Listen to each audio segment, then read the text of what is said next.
Hello, and welcome to the 16th episode of The Mental Breakdown. My next guest is John Peter Wall, who started working at the university just a little before me. He kind of showed me the ropes, though we taught a class, I believe, from the get-go. We worked well together. We were the only ones, it seems like that. We were in the office, we were there early, and we put everything we had into all our classes. Of course, other people did, but we just were there. Enjoyed it. We thoroughly enjoyed it. He's also working on his master's of education, which is the degree I was working on. And when I first started there, and we talked about it, compared the terminology that's being used and the differences between the American model of English language learning, where you have English learners being kind of brought into a school where native English is being spoken, and then trying to apply that to a different situation where this is Thailand. Our students are not English speakers, they're speaking Thai. How do you integrate English language learning in such environment? It's a lot different. We talk about psychological challenges generally and personally, so we discuss a lot of things, actually too many things to talk about here. In fact, we didn't even talk about the triathlon that we ran together. That was my only triathlon. I think he's done more, or at least has done many marathons. And we will meet again. This is just give some backstory. I don't think it'll ever be this long again. Next time we'll probably have multiple participants. And here we go. Wait a minute, that doesn't look like a real video. That looks like a still shot almost. No, how do I? Oh, it's okay. Here we go. Oh, wow. Look at that.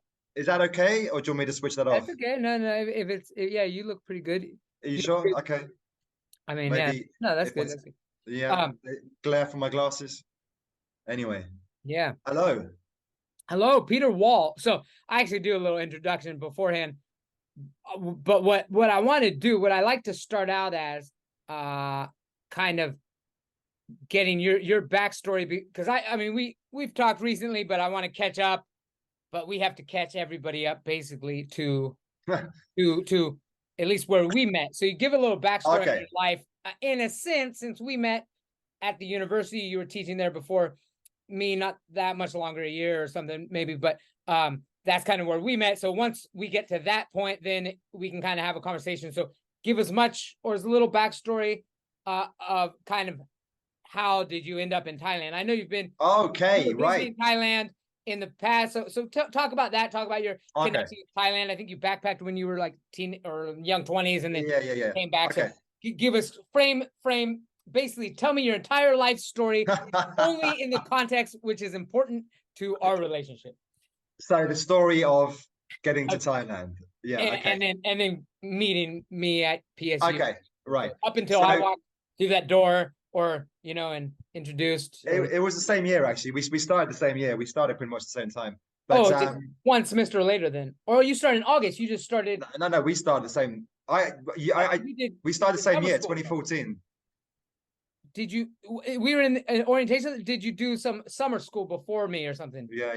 So that's before me. Oh wow, a few months. As far as I'm concerned, you were the same as right. Dr. Phil Galloway. Everybody there. No. When you walk into a new room and you're a new student, new employee, everybody's like just. How long has that guy been there? I looked really comfortable. I already looked like I had my slippers on and I'd been there a long time. That's good. I pulled it off.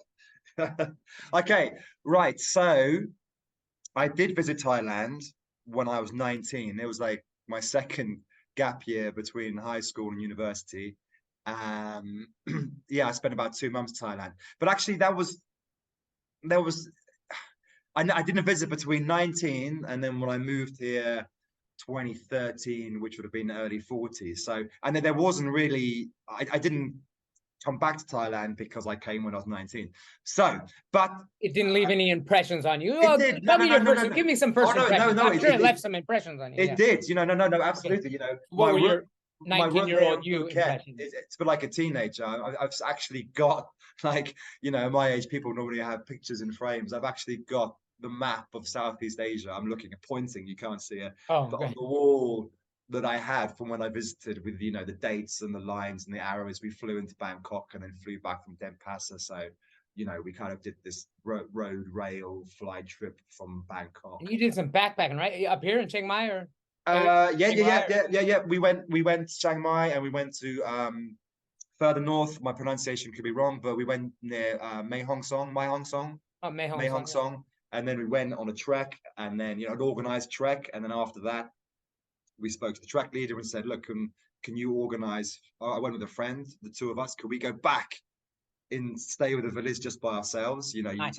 You take us there and So leave you us actually there. came with a friend from England? Yeah. You're just With saying a group that you met. Okay, so you were. Yeah, two of us together. So that was an organized trek, with a Sure, bunch of other yeah, people but still, yeah, for that's 4 or 5 days. And then we kind of thought, cool, let's take it to the next stage. Let's just go in there, and stay at a village, like a hill tribe village, for a week, which we did, which was You quite smoke surreal. opium there? We did, and it's surreal. When I went back to my dad's in 2020, I found I had a dictaphone. Actually, he gave me an old office dictaphone, and I've actually got the recording. It's on my computer. One night we were smoking, and all the guys in the village, they were singing songs, and I recorded it on the dictaphone. And I've still got that. Oh, wow. And then my mate Simon, because they kind of said to us, well, we couldn't really communicate because we had no Thai, and they weren't really speaking Thai anyway. But we understood they were smoking and singing. So I was a bit shy. Universal language. I was a bit shy or too wasted to sing, but my mate Simon, he sang some song, and I've got him singing the song as well. Yeah, old dictaphone, and I found it back in my dad's house in 2020. So what is a dictaphone? I mean, I know 8mm or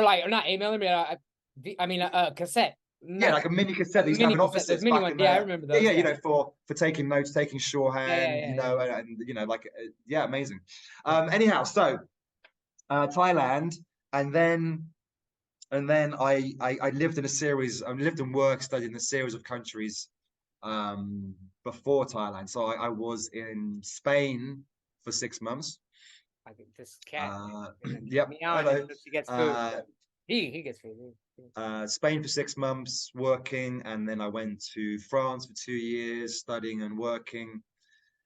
Then back to England. I had a spell in Germany, and then in 2010 I got this really cool job working for an American company, technology company, in England. Singapore.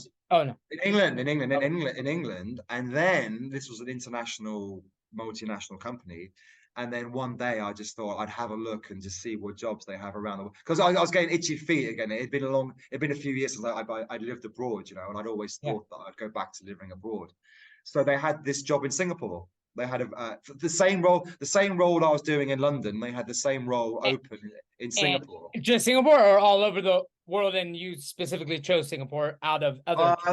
I wanted to. I wanted to come back. Yeah, this way, and I wanted to come back to Asia. And I guess, and also on the website you could search. So I searched by my job title, and then that would show which locations were available at that time. And I don't think there were too many. There's probably some in America, and I didn't want to go to America. I wanted to go somewhere, non Anglo-Saxon based, let's say, I guess maybe back to Asia. So maybe in the back of the mind there was something lingering from my trip to Asia. So then I applied for the transfer internally. I got the job. So I moved to Singapore in end of 2011. And then throughout 2012 and early 13, I visited Phuket several times. We actually had, through work, 2 conferences in Phuket. And my cousin, who I don't know if you met, you did meet when we did the triathlon. When we did the triathlon, he moved here to teach a few years before to Thailand. I want to say here, I mean Phuket. He'd moved, I get to know, let's say 2010, roughly about 2010. And by 13, he'd started his own language school, his own business. So I visited Phuket with work a couple of times, and I visited my cousin a couple of times, because the flight between Phuket and Singapore was like an hour and a half. Yeah. And so my cousin was like, well, come on, come be a teacher, get out of the city, and beach lifestyle, city lifestyle. And I did love Singapore.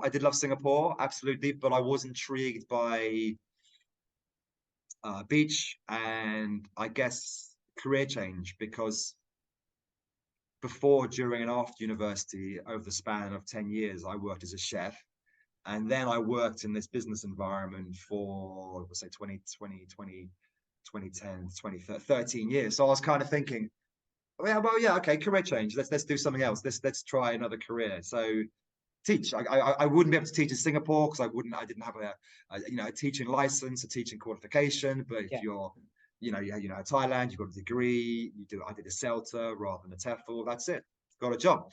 So you mentioned beaches of Singapore doesn't have beaches. I would have. It does. It has Sentosa, which is was a man-made or human-made beach, which is quite nice actually. I visited a few. I do like it. I do love Singapore. It was just the difference. I lived in central Singapore, so I had a condos all around, and I walked to the business district and the skyscrapers, and then it's public transport, and it's versus Thailand, Phuket, scooter. Oh yeah, lots of beaches around, and a kind of outside lifestyle.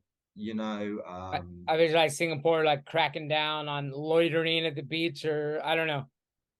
Or no, no, it wasn't.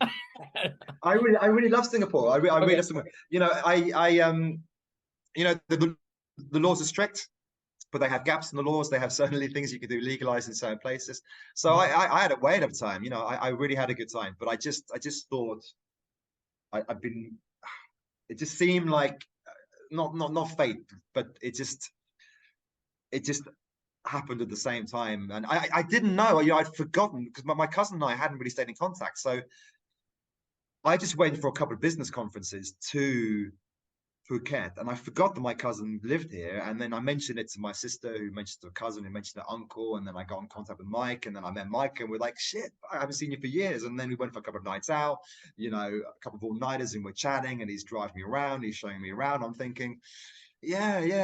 So the seed was sown, and then over the course of a year and a half, it came to fruition. And then I finally got a bit bored with the job in Singapore, and I thought, let's go and be a teacher.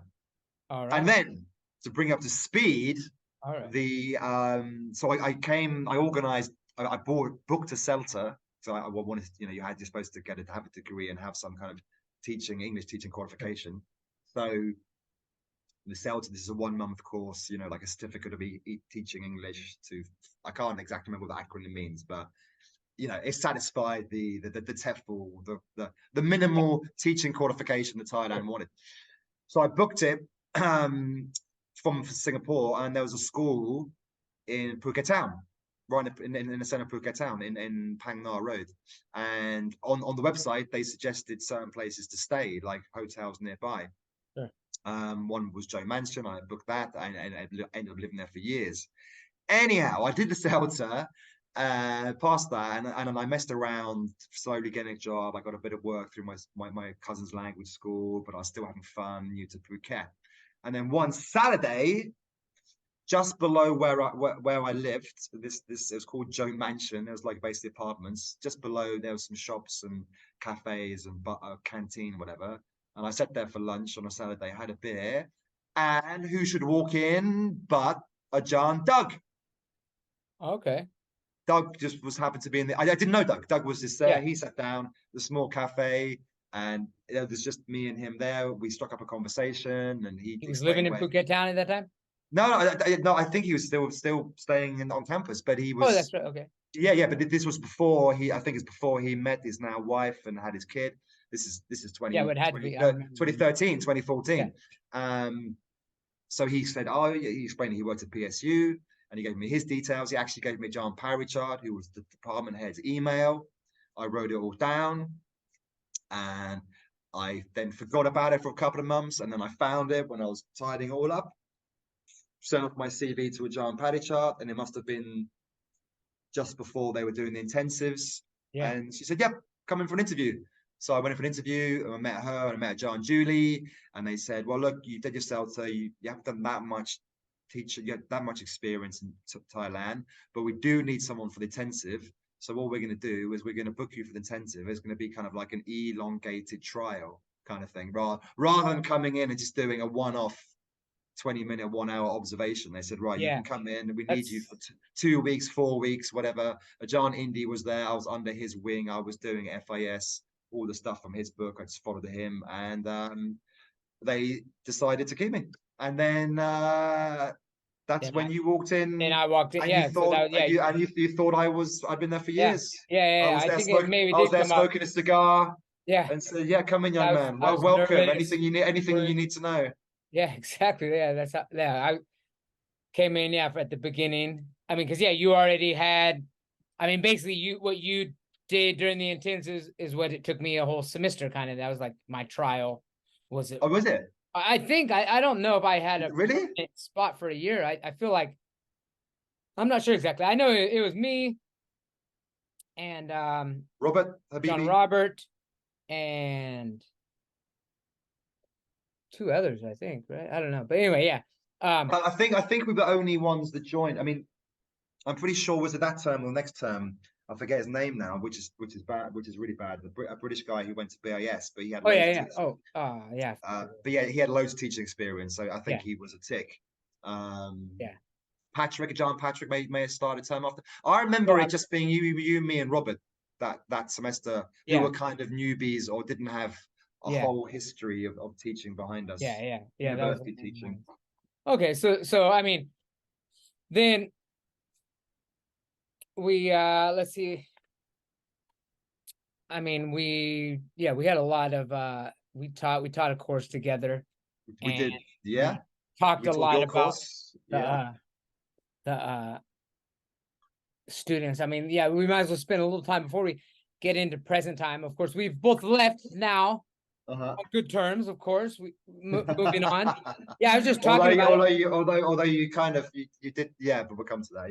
Yeah. I give a year notice, so that's why I said a year. You said you were going to give me a year notice, and then it shrunk, didn't it? No, what? When I left?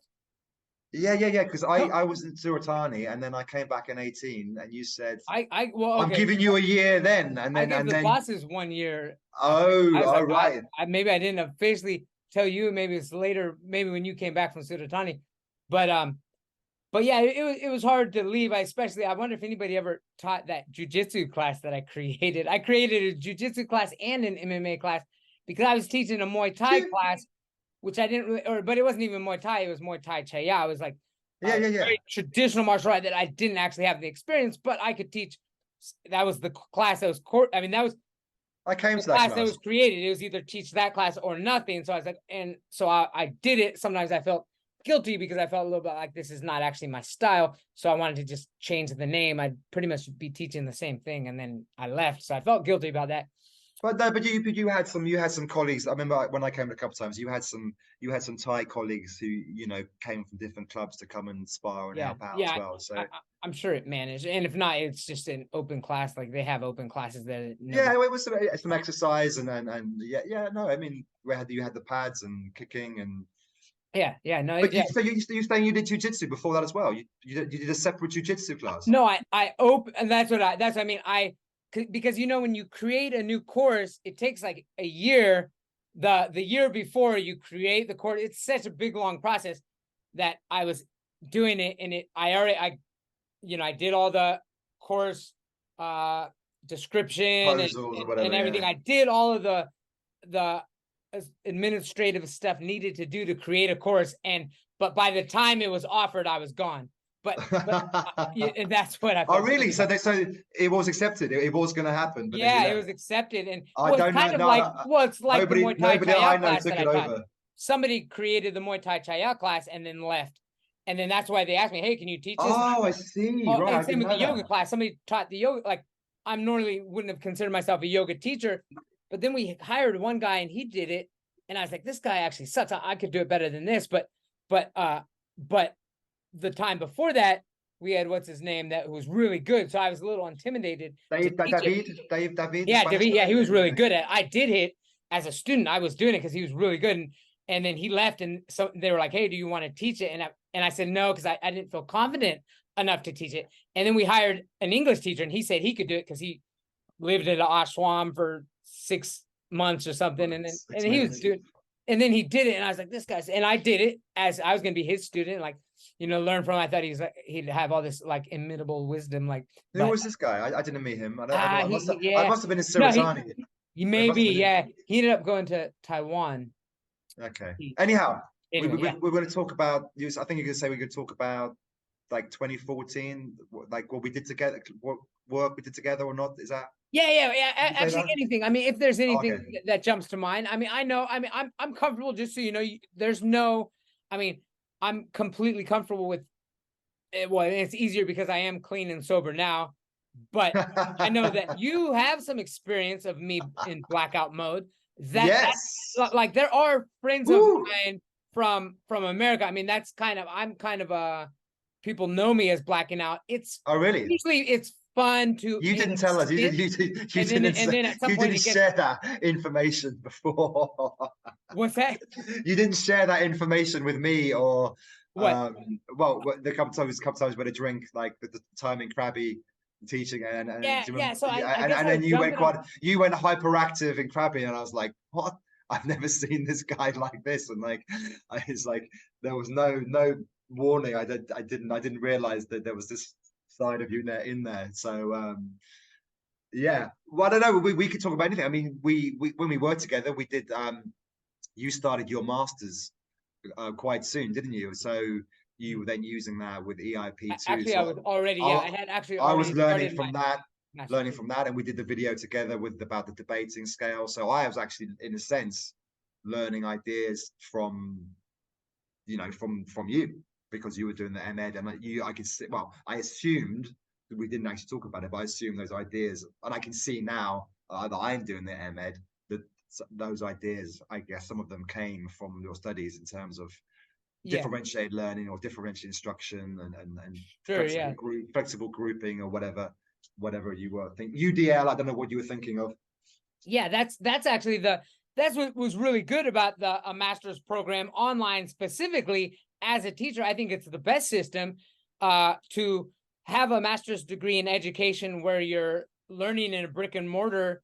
I think they actually probably do include some sort of like insight practicum, because it's like, I mean, it's necessary to apply what you're learning. So it's a perfect system. But yeah, I actually started it when I was still at the elementary school. So the first, and I'd have a new course, and then I'd create lesson plans, and it's good for everybody because I'm doing lesson plans, and I have to do them anyway, and so I put a little more work and effort into them and write about it. So it's like part of it. It's funny, the whole time I kind of felt like I was like scamming the system, but then I realized like, well, actually I'm doing exactly what I should be doing. I'm learning this, I'm applying to it, and I'm like, haha, I actually really have to do these lesson plans. Like normally I just like kind of just like bullshit my way through them to appease this person. And then even through academics and stuff, sometimes you're writing stuff, but you do it in a way that is just you're satisfying the requirement. And here in this situation, they're actually requiring me to create these lessons, and then I actually am creating the lessons in real life, and then I'm doing that, and it's the whole time I'm feeling like I'm like some sort of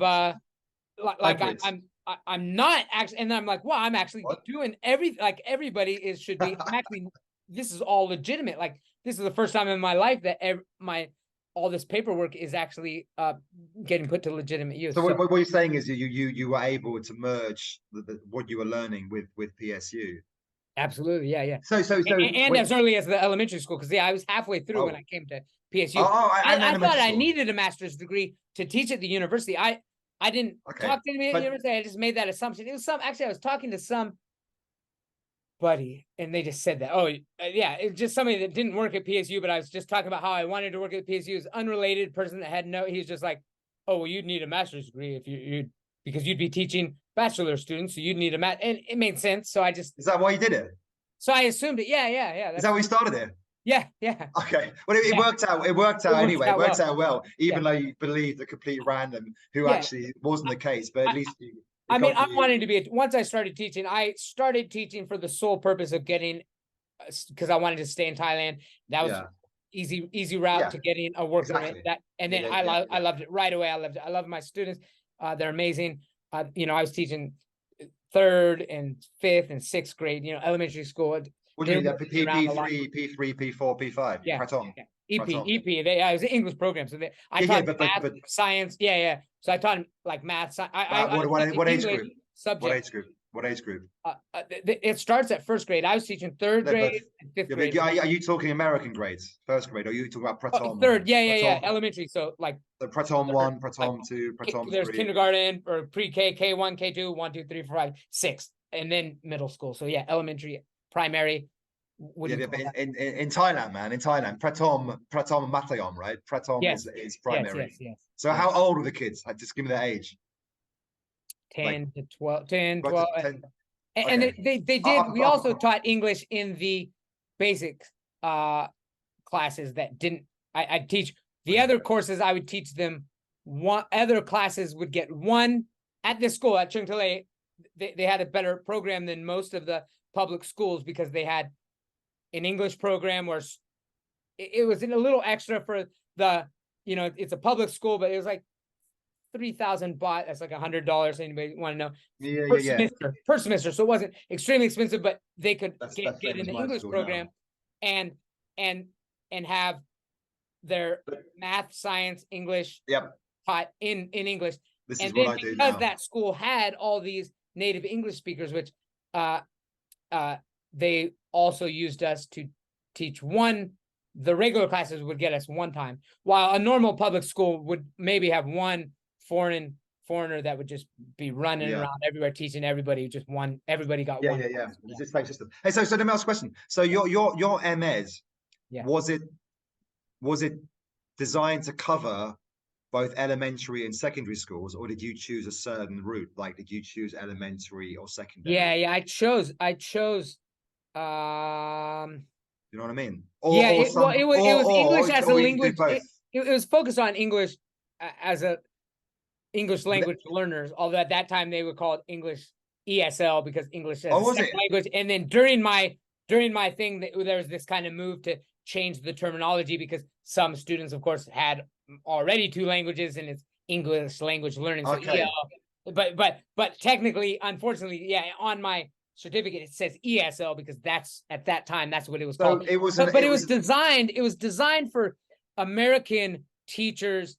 It was very like Hispanic, like Spanish, English based, like all the research. It was geared around there. So I had to manipulate a little bit because it's different. That's you're teaching students who living in English speaking society in America. They have at home. They have Spanish speaking parents and how to incorporate them. So all the research was very American centric, Spanish based. About immigrants and family. So I had to change it. These are Thai students living in Thailand with their native, and they're still English language learners. They're still English. But it's different. I've had the same thing because some of the stuff that I've read is because my online university, it's American. It's based in America, so they find international research, but a lot of it, I read documents, talking about, language teaching, multilingualism in American classroom,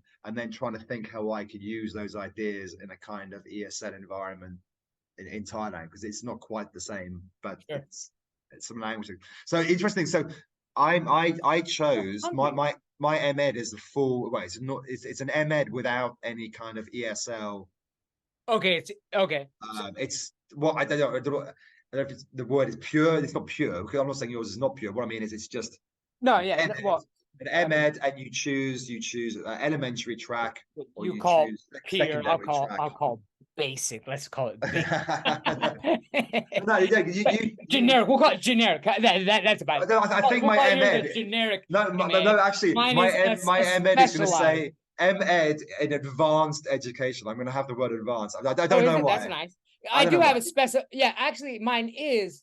No, that is true. Yeah, I do have it is in general MEd with a specialization in English language learners, but actually English as a second language. Okay, I'll have advanced with a specialization. But anyway, what's interesting is that I chose the secondary track because I thought, I had most experience with PSU, and they kind of But secondary refers to high school or the secondary will be from age 13 to university. So not university, but adolescent students. So puberty to young adulthood.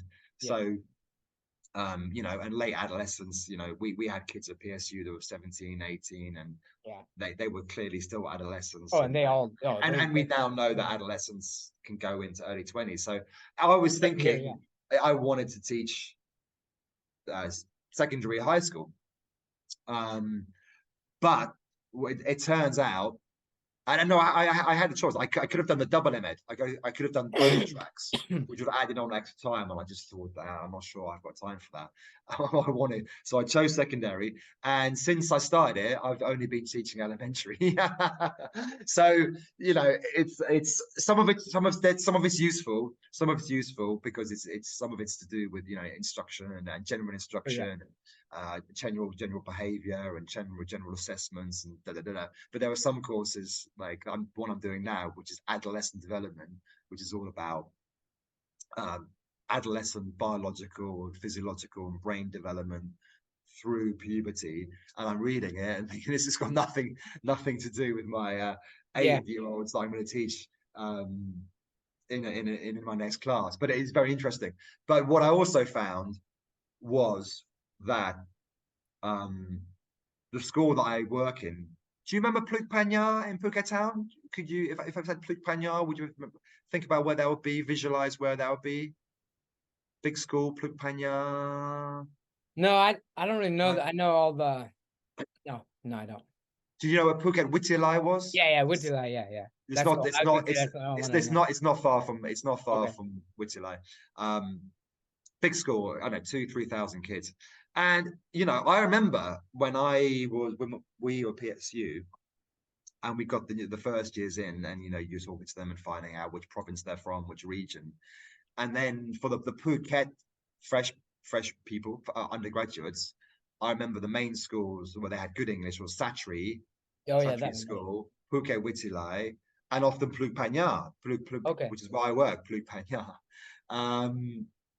But I don't work in the Mattuam, but the secondary school, high school. I'm with the primary. But so how did that happen? That's what was available, or you actually ended up choosing that? Well, yeah, I'll come back to that. But the point I was going to come to is that my MEd that when I'm studying all these amazing ideas, you know, about, you know, the ideal of education, how it should be, you know, with collaboration, you know, and we did this course on diversity and inclusion, and it's talking about in America they have Section 504. Do you know Section 504? IEPs, individualized education plans. Section 504 IEPs. So this is talking about making accommodations and modifications for, it could be anybody with a diversity issue, which it could be anything to do with disability, it could be to do with language, it could be to do with anything that's created a learning gap, and then you shorten the learning gap through making accommodations and modifications, and you then might need a team. You might need psychologists, special education teachers, individualized education plan, and, you know, and it's this dream of everybody working together with the parents to create all these specialized plans for students. And, you know, I'm learning about that, and then I go to school, and in my, you know, my first term last year, I'm thinking, okay, I don't know, but I'm going to say that kid is on the spectrum. He's a lovely kid. He's intelligent, but there's something's happening. That kid, is that ADHD or is it just hyperactivity? He just keeps throwing himself on the floor and he can't sit still and he's rolling around on the floor. Something's happening here. Okay, this kid is always trying to start fights, get into arguments, so he's got like some kind of externalizing behavior, whether So then I start to bring this up with my homeroom teacher, Thai teacher, and it's just the you know, so it's just swept under the carpet.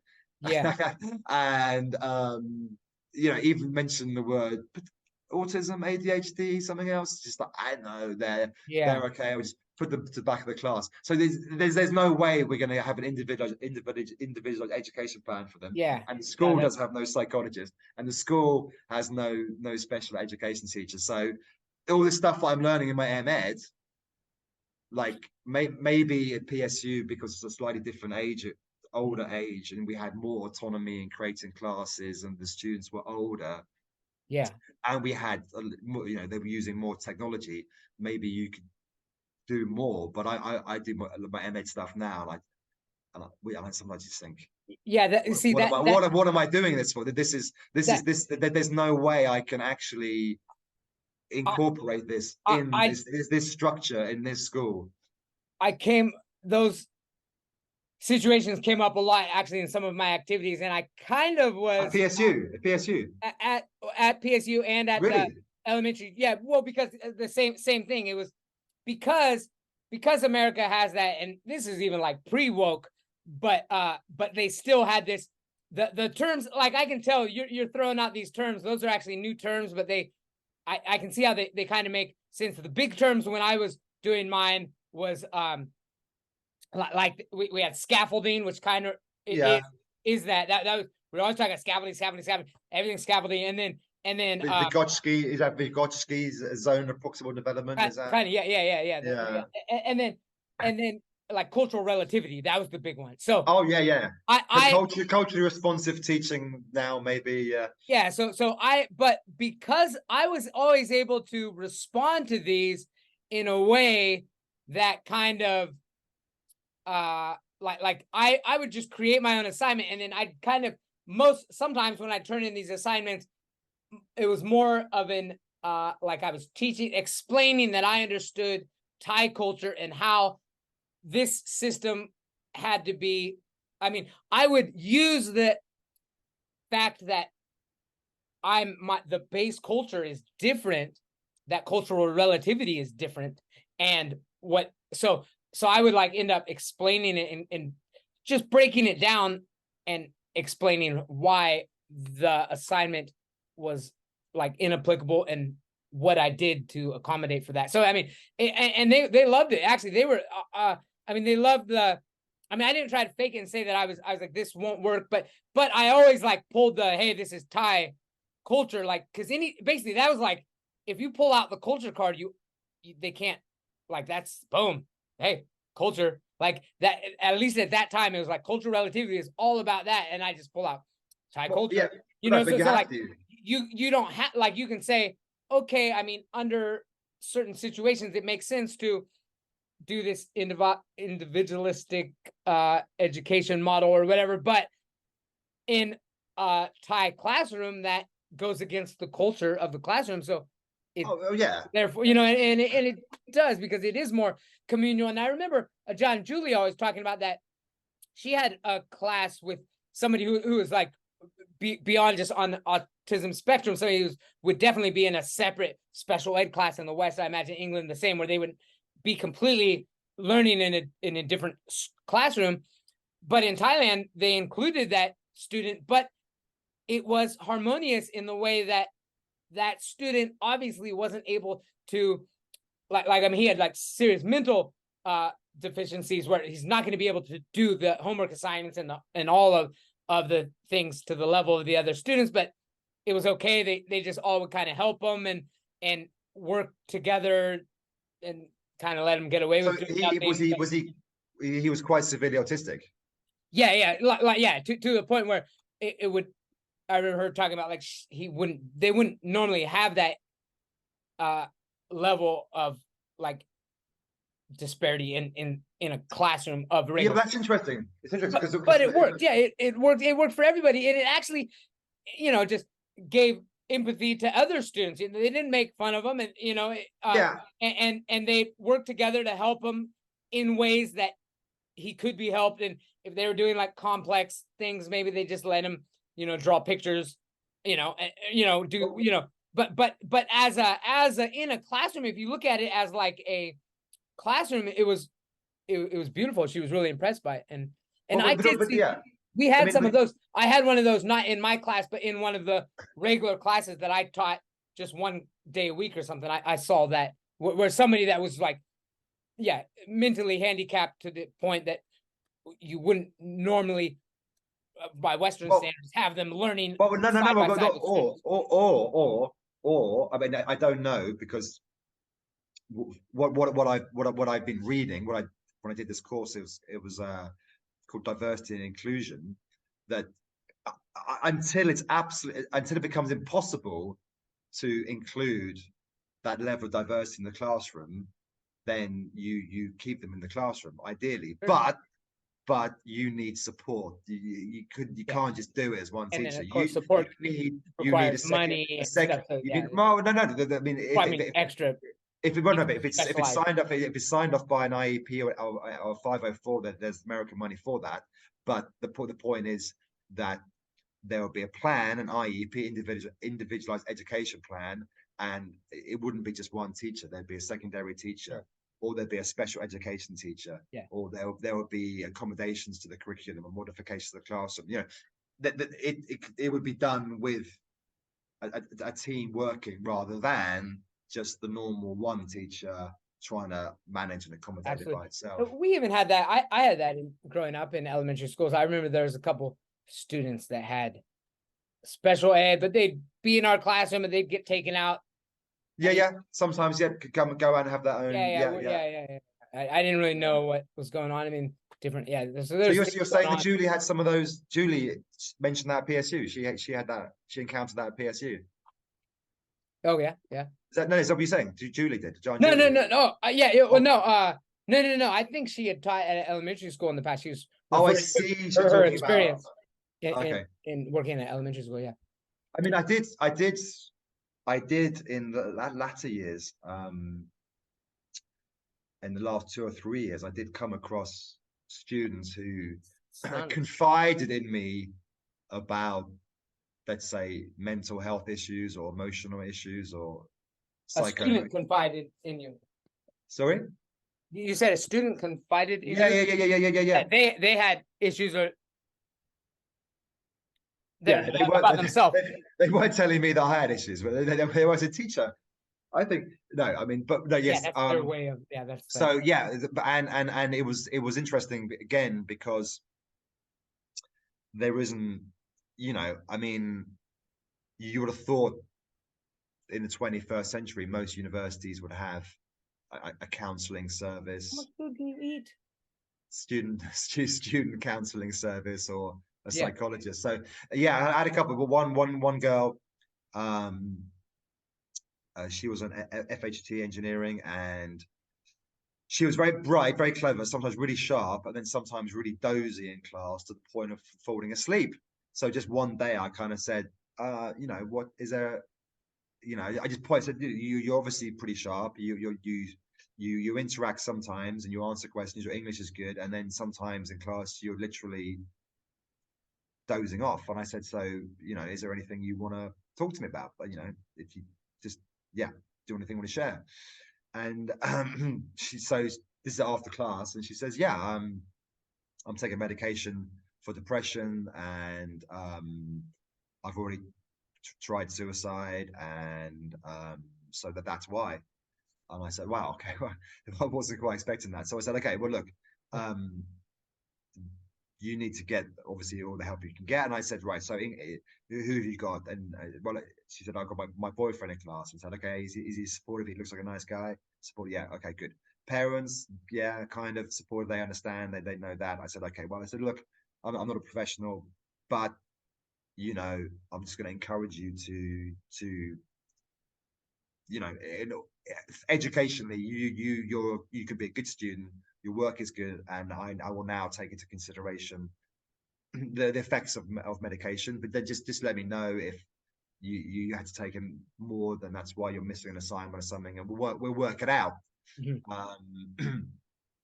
And then because I used a PSU Facebook, separate Facebook, as a way to kind of interface and communicate with students.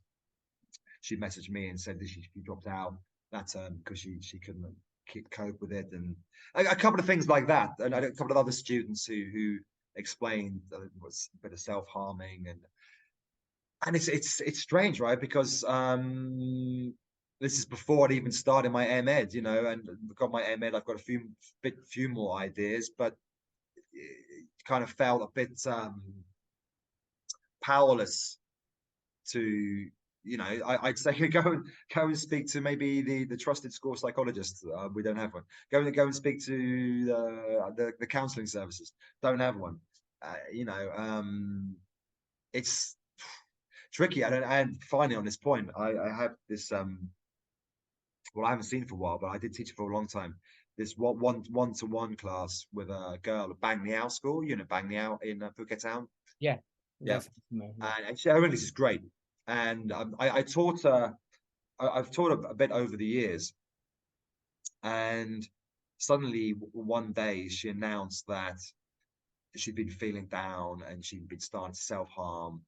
And her parents took her to a psychologist and they whacked her on the meds. And I said, right, what meds? For how long? What's the plan? How long are you going to be on these? You can't be on these forever, kind of thing. She said, don't know. And I said, okay, well, look, if you want to talk to me, you can talk to me. I said, yeah. Can you talk to teachers at school? No, I can't talk to teachers at school about this. I don't trust them, and I don't think She doesn't want to, not that. She doesn't see them as caring, trusted adults that she could talk to. I said, okay, what about with your parents? She said, well, no, not really, even though they know about it. And I went to the psychologist and I've got the medicine. I don't feel that I can talk to them about the ins and outs of my feelings. And I said, okay, what about friends? She said, no, I've been having trouble with my friends at Bang Liao. She's very clever. She's slightly eccentric, but there's no way that she's, I would say, over eccentric. She has short hair compared to other girls. She said some of her friends talk about that. She's bright. She's an amazing artist. You know, lots of positives in her toolkit and her skill set and her intelligence. And then she was just changing schools, finishing Bang Liao and going to Satchery and changing friends and probably going through puberty anyway. And so I'm there, and she's basically said, like, I'm the only person she could talk to, and I'm like, wow, you know, like I'm not a parent, and I'm not a psychologist, and I'm not, you know, it feels strange that there's not other. So I said, look, I'm not going to ask you each week. I'm not going to say every class, are you okay? How's the feeling? How's your mood? I'm just good. But you want to talk about it, I will listen and I will empathize and I will share information about my adolescence and changes of adolescence that could maybe mirror that. And you know, we can talk about that. But, you know, you don't feel you have to. But if there's nobody else and you want to, then you should talk to me, kind of thing. Sure. It's quite surreal. That's on point with kind of what got me into, we probably discussed it a little bit, but it actually took me a while to really formulate it. This was actually going to be my research prior to doing it on the experience of losing a loved one, because I was still in that education mode. And I was looking at different doctoral programs, and I was looking at an ED in educational psychology. And one of the things I noticed, because that happened at PSU, and I think we talked about it, but I don't know if at that point I had fully formulated, this is my theory on that, is that at first I noticed that sometimes students would they'd come in. I'd always leave my office open. I mean, you and I both would have students coming in, talking to us often, kind of to practice English. But then I noticed sometimes they would talk about their like problems at home, or their you know, family issues, you know, parents wanting them to, you know, do a different major than they wanted to, or boyfriend. That was a big one. That was a big one. Yeah. Those were all those things. And then at first I thought that I was like a beacon of light that they were seeking wisdom from.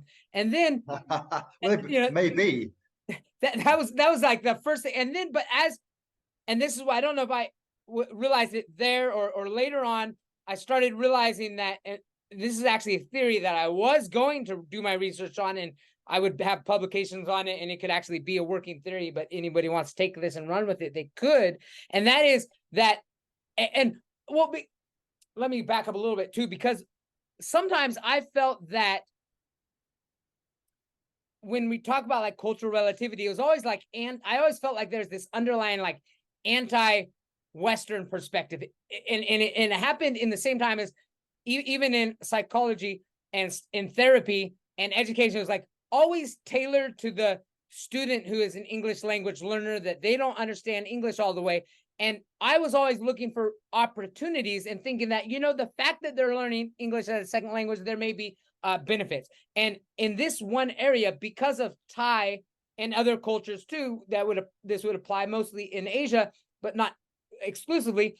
And that's being a high context culture where they have difficulty, you know, their language when speaking Thai, they have more they have more intimate connection with the words, and then also the hierarchy of like family and teachers. Like they're not comfortable opening up both with a Thai person and both in the Thai language because of these because of the culture. And by speaking English, it was like a direct route. Like basically, I noticed that Thai students can be direct when speaking English, when their English is actually not that good, because they don't have the luxury of choosing the words to be subtle.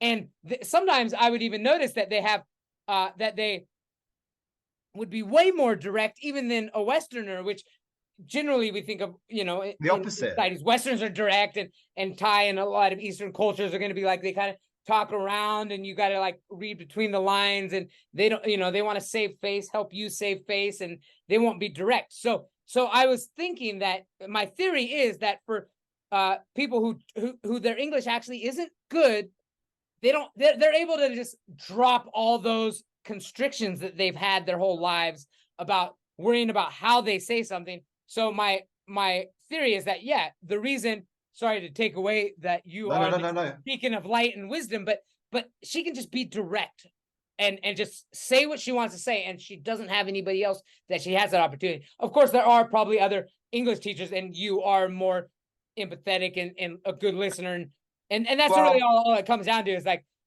people, they just need to get it out, and there's probably no. And then even you go to a lot of psychological problems, and I'm big on Buddhist psychology for like I believe anybody who's depressed should follow the Dharma, is like the best like systematic approach. But visiting a monk, especially visiting a monk, their language is so constricted because of the politeness that they have to speak, that they're unable to express themselves in the way that they could if they just have this like broken English that can get. So you're saying that the language, in a sense, blocks the idea of therapy or therapeutic discourse, because they have to follow a kind of structure. They have to follow all these cultural norms. You said something before that's interesting. You're saying that, did you say that Thai language, I can't remember the phrase, I didn't write it down, but you were saying something, suggested the Thai language, that the Thai people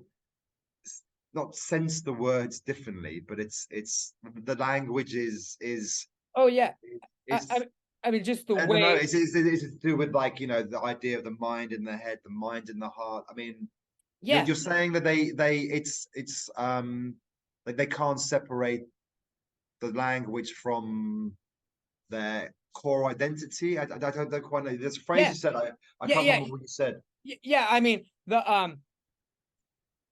and because I spoke with some of the Thai teachers too. I was like asking them, and then I started to realize, like, even so the research would have to be set up like this. I haven't done it. I did write some opinion pieces, never got them published. I just did them as an assignment. I could work with them, but I was researching this a lot. I was treating it as it would be my research project. So I did have a lot of models, and you'd really have to. So I haven't specifically said exactly what it is. In order to do the research, you would need a Thai who speaks English well. And so you would have to do different tests, because I can't for sure say, is it because of my face and persona and the fact that I come from the West, or is it the language? I can't completely separate that. So you could have a Thai person who is familiar with Thai culture, but they use English as a median, a Thai person familiar with Thai culture, and they use Thai as a medium. English, most likely you could just use a Westerner using English, but technically you could have a fourth one, and it would be a Westerner who also speaks Thai perfectly and is immersed in the culture. I mean, that would be like something if you could do that, have all four of those and make a comparative study or something. But I mean, yeah, basically, it's an interesting idea. Yeah, that you're suggesting that they what would normally maybe perceived as a language barrier or different cultures could actually be used to open up like a window of opportunity to really get to the heart of yes. I mean, talking about certain things which move away all the kind of formality and face saving yes. and expected formula of Sure. interaction and communication. And that goes with talking to, and we are more personable just in Thai culture.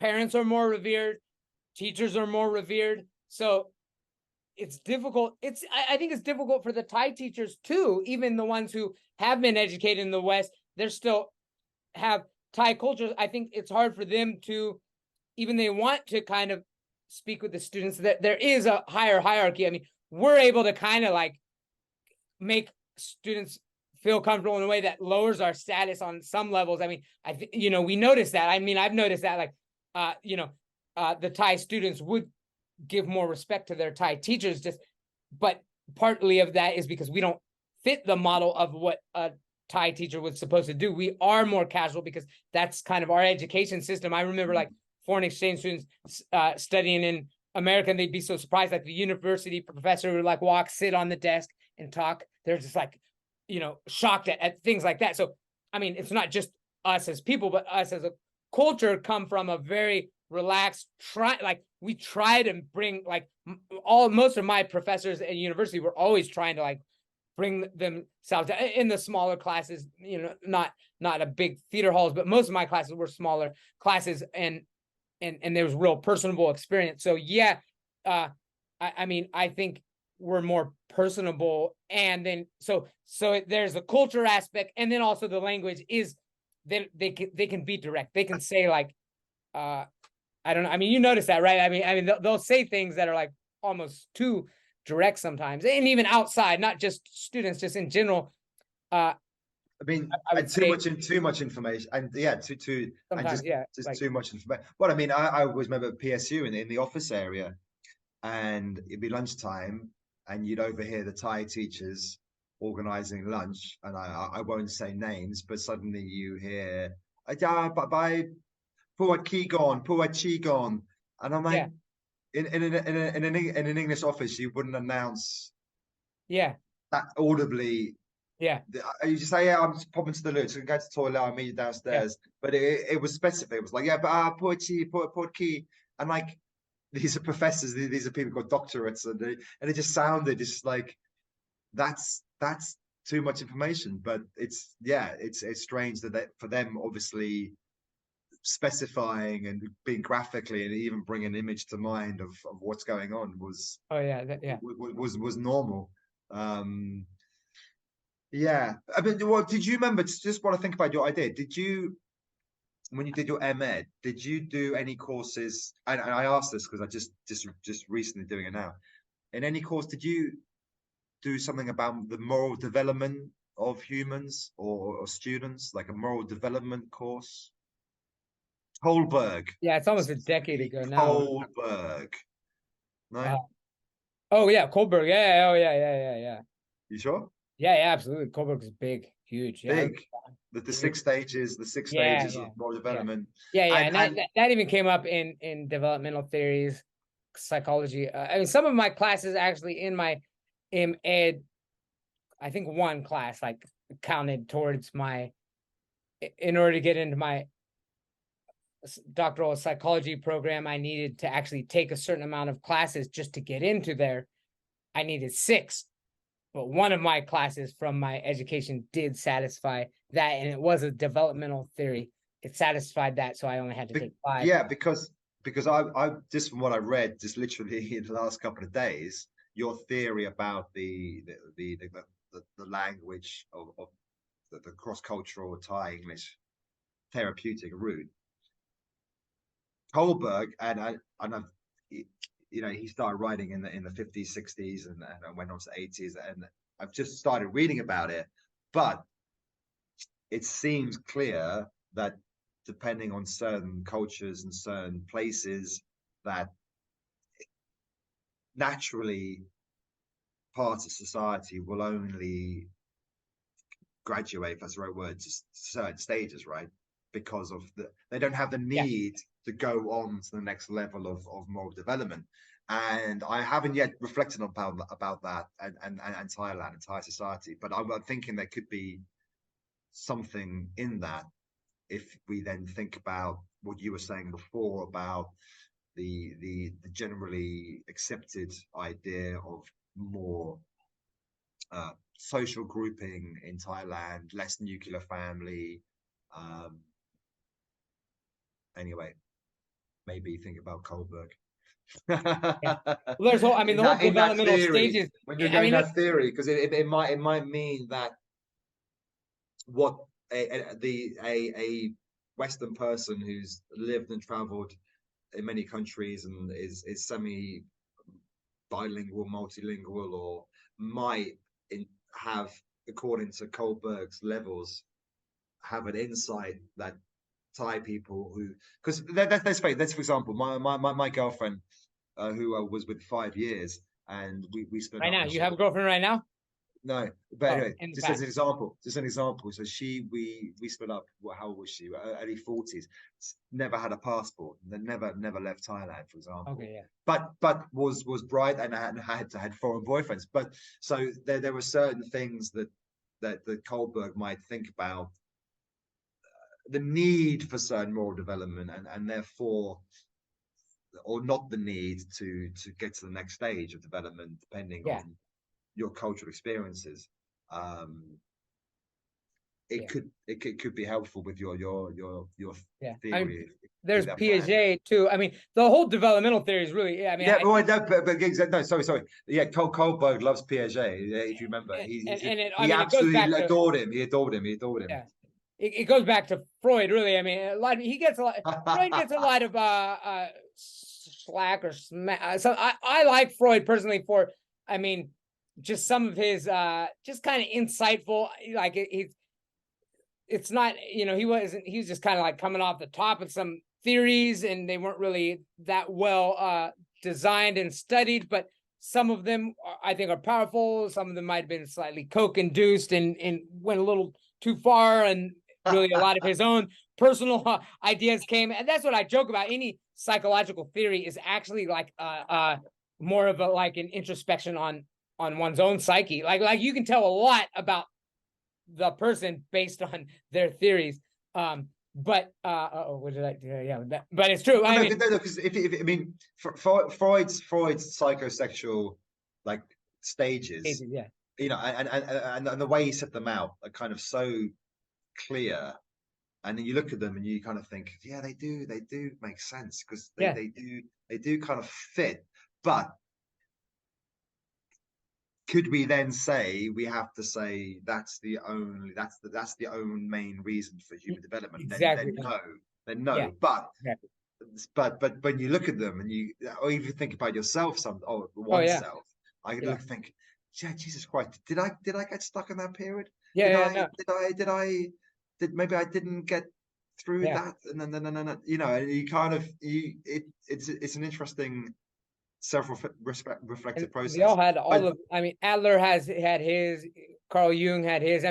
There's been a lot of, now, even actually in my model, most of those early developmental stages, they stopped at 20 or something. And then, now we continue doing it. And that's actually was a lot of part, even my research that I did on, death and dying. And there was a lot, stages, 60s, 70s, 80s, there's all of these developmental stages. You can still call them developmental or regressing stages too.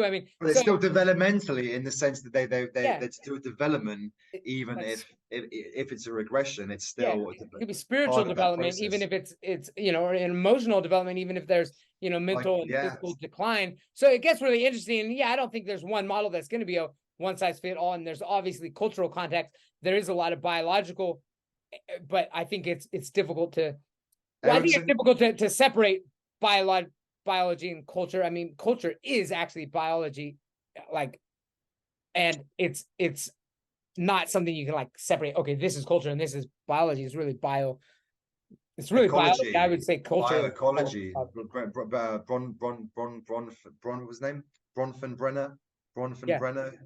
Remember him? He was around after Piaget and Vygotsky. Bronfenbrenner, like he talked about ecological, because he moved beyond. So he started off with biological development, and then the environment, and then he decided the environment wasn't the right word. Ecology was the right. So he ended up with his bioecological theory of human development. So that suggesting that really the interlink between the individual and the environment, and it's not the environment, because environment sounds like it's outside. It's an ecology, like we live. Yeah. Okay. That's Erickson. Did you come across Erickson? Erickson. Oh yeah. I like him as well. Anyway, we're just naming names here now. Yeah. Well, we're just like trying to. So what I want to get on the Zinger board. So what's Zinger board? I'll tell you again. Zinger board. Zinger board. Give me some Zinger questions. Kind of let me give you some a little kind of idea where this podcast is going. Kind of this first meeting. Yeah, hopefully, I'll be able to pull some zingers for us to make that compilation. I really only made my first one where I really took the time. I was trying to post them shortly after. I had like this feeling like I have to post it as quickly as possible. So it'll take some time before I post it, because I'm going to I'm going to watch it over, cut and make it. I realize not that many people are going to listen to the whole thing. So like, I'll give them the zingers to the, the TikTok and minded people that can't sit through all of our muttering through words. But do the zingers come from? Are the zingers? A lot of the zingers come from. You don't have to think about it. They're going to be natural. No, just in terms of your guest, some kind of self-reflection or interpretation of they come from identity development. I mean, you bearing souls. Well, what is it that you need to get to what you want to get out of the podcast? Yeah, well, I guess I would say, I mean, out of the good. There's two questions. There's two separate questions, and what I want to get out of the podcast really is like kind of what this project is doing. And this is only the first one we're going to go in this depth, where next time I meet you, you're not going to talk about your past and lead it. We're going to just start off where we left off, basically. So what I'm kind of creating here too is I have different groups of friends, like more likely my friends that I like trained with, and they come on. Some of them are like high school wrestling friends, some of them maybe college wrestling, some of them maybe mixed martial arts, some of them are English teachers. I have one childhood friend. I really only have one childhood friend that was like pre-wrestling before I did that. But then maybe there was some overlap. They knew each other. Basically, if somebody knows each other, you're more likely to watch, Dr. Phil's and John Moa, John Robert, other people, they're going to be more interesting to watch, obviously. But at the same time, eventually, looking way into the future, on my land, I want to have like a retreat here, like an annual retreat, probably in like December, January, the best time to come here, and just kind of just people come and we just talk. It would be, and I want to be like off social media, so I want to build up a community of everyone who matters in my life, and then have just some sort of gathering, hopefully, continue meeting for the rest of our lives, basically something like that. And I'm trying to create this human sanctuary here. So I think it would be a good place. Obviously, if it takes off, other people might be like, yeah, I want to do that too. And then we could just bounce around and visit. And then of course we each have our own little group. So I have people who are significant in my life that I'm communicating with them, and I'll continue talking to them probably on podcasts. I mean, we talk to each other anyway, so I'm like, yeah, let's just record it. Once it's recorded and uploaded, it's kind of unlikely that it really will be I want to keep things in the present. Like the objective is not to make these videos that are like timeless so much. They're actually, we might watch our own and we can develop. I am trying to improve my speaking. Maybe one thing I could do is speak slower, because when you speak quickly, you're more likely to stumble on your words. But then, of course, when you're doing well. Okay, so I'm getting you loud and clear. I'm getting you loud and clear. So the point is that so there's a lot of advantages to recording it. There is some humility to it.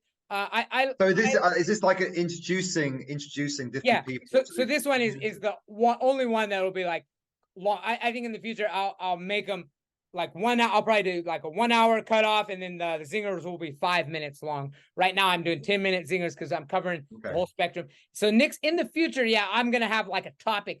I'll probably do current events. I'm more like into the I'm not trying to create timeless conversations, although they may be looked back in the future as and be able to like I don't know, maybe they'll be useful. But for the most part, I like being present and talking about real life things.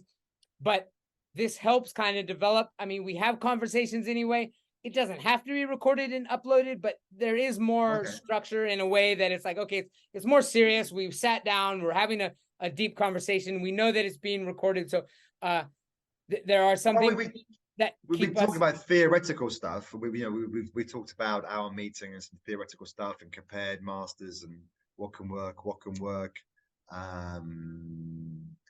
But as a doctor of psychology, are there questions specifically related to your guests that you want to ask, or you don't? I mean, is there things you want to cover, or deeper, or not, or just we're chatting and see what comes up? It is chatting and seeing what comes up, but that actually does. There are a couple questions that I have been talking about, so we'll talk about those. Before I ask those questions directly, I will say one thing that I would like this to develop as is by listening to each other, we can kind of get like some threads and streams of thought. So I would like to continue. So if you did happen to watch anybody else's or listen to anybody else's, and and you brought something up, then you could bring. Well, it's okay because I have. So I am going to bring up some things that have come up from other people that you know, and we're going to like maybe. So we'll have like different threads, and so in a way, it's. I mean, it's not like a debate, but like I'll say things that people might call me out on, and okay, let's talk about it. Don't just troll me. I'd leave a comment. Oh, I can't believe you said this. Like, okay, let's talk about it. Maybe you can change my mind, or maybe. So threats. No, that's interesting. I like the fact that you're thinking about the thread continuum through different conversations. Do you need some new thread? Do you need threads from me? I mean, I have threads that are already going. But if you have any that you want to start, you can start. Or I don't know. I mean, I'll give you some examples, and if that's what you're looking for. Or do you have one? Because once I start you on my threads, you might lose your chance to do one. So if something's on your mind and you want to talk about it, let's do it. I mean, there's lots of stuff happening, but I don't know if it's appropriate or relative. It's absolutely 100% appropriate. I'll tell you.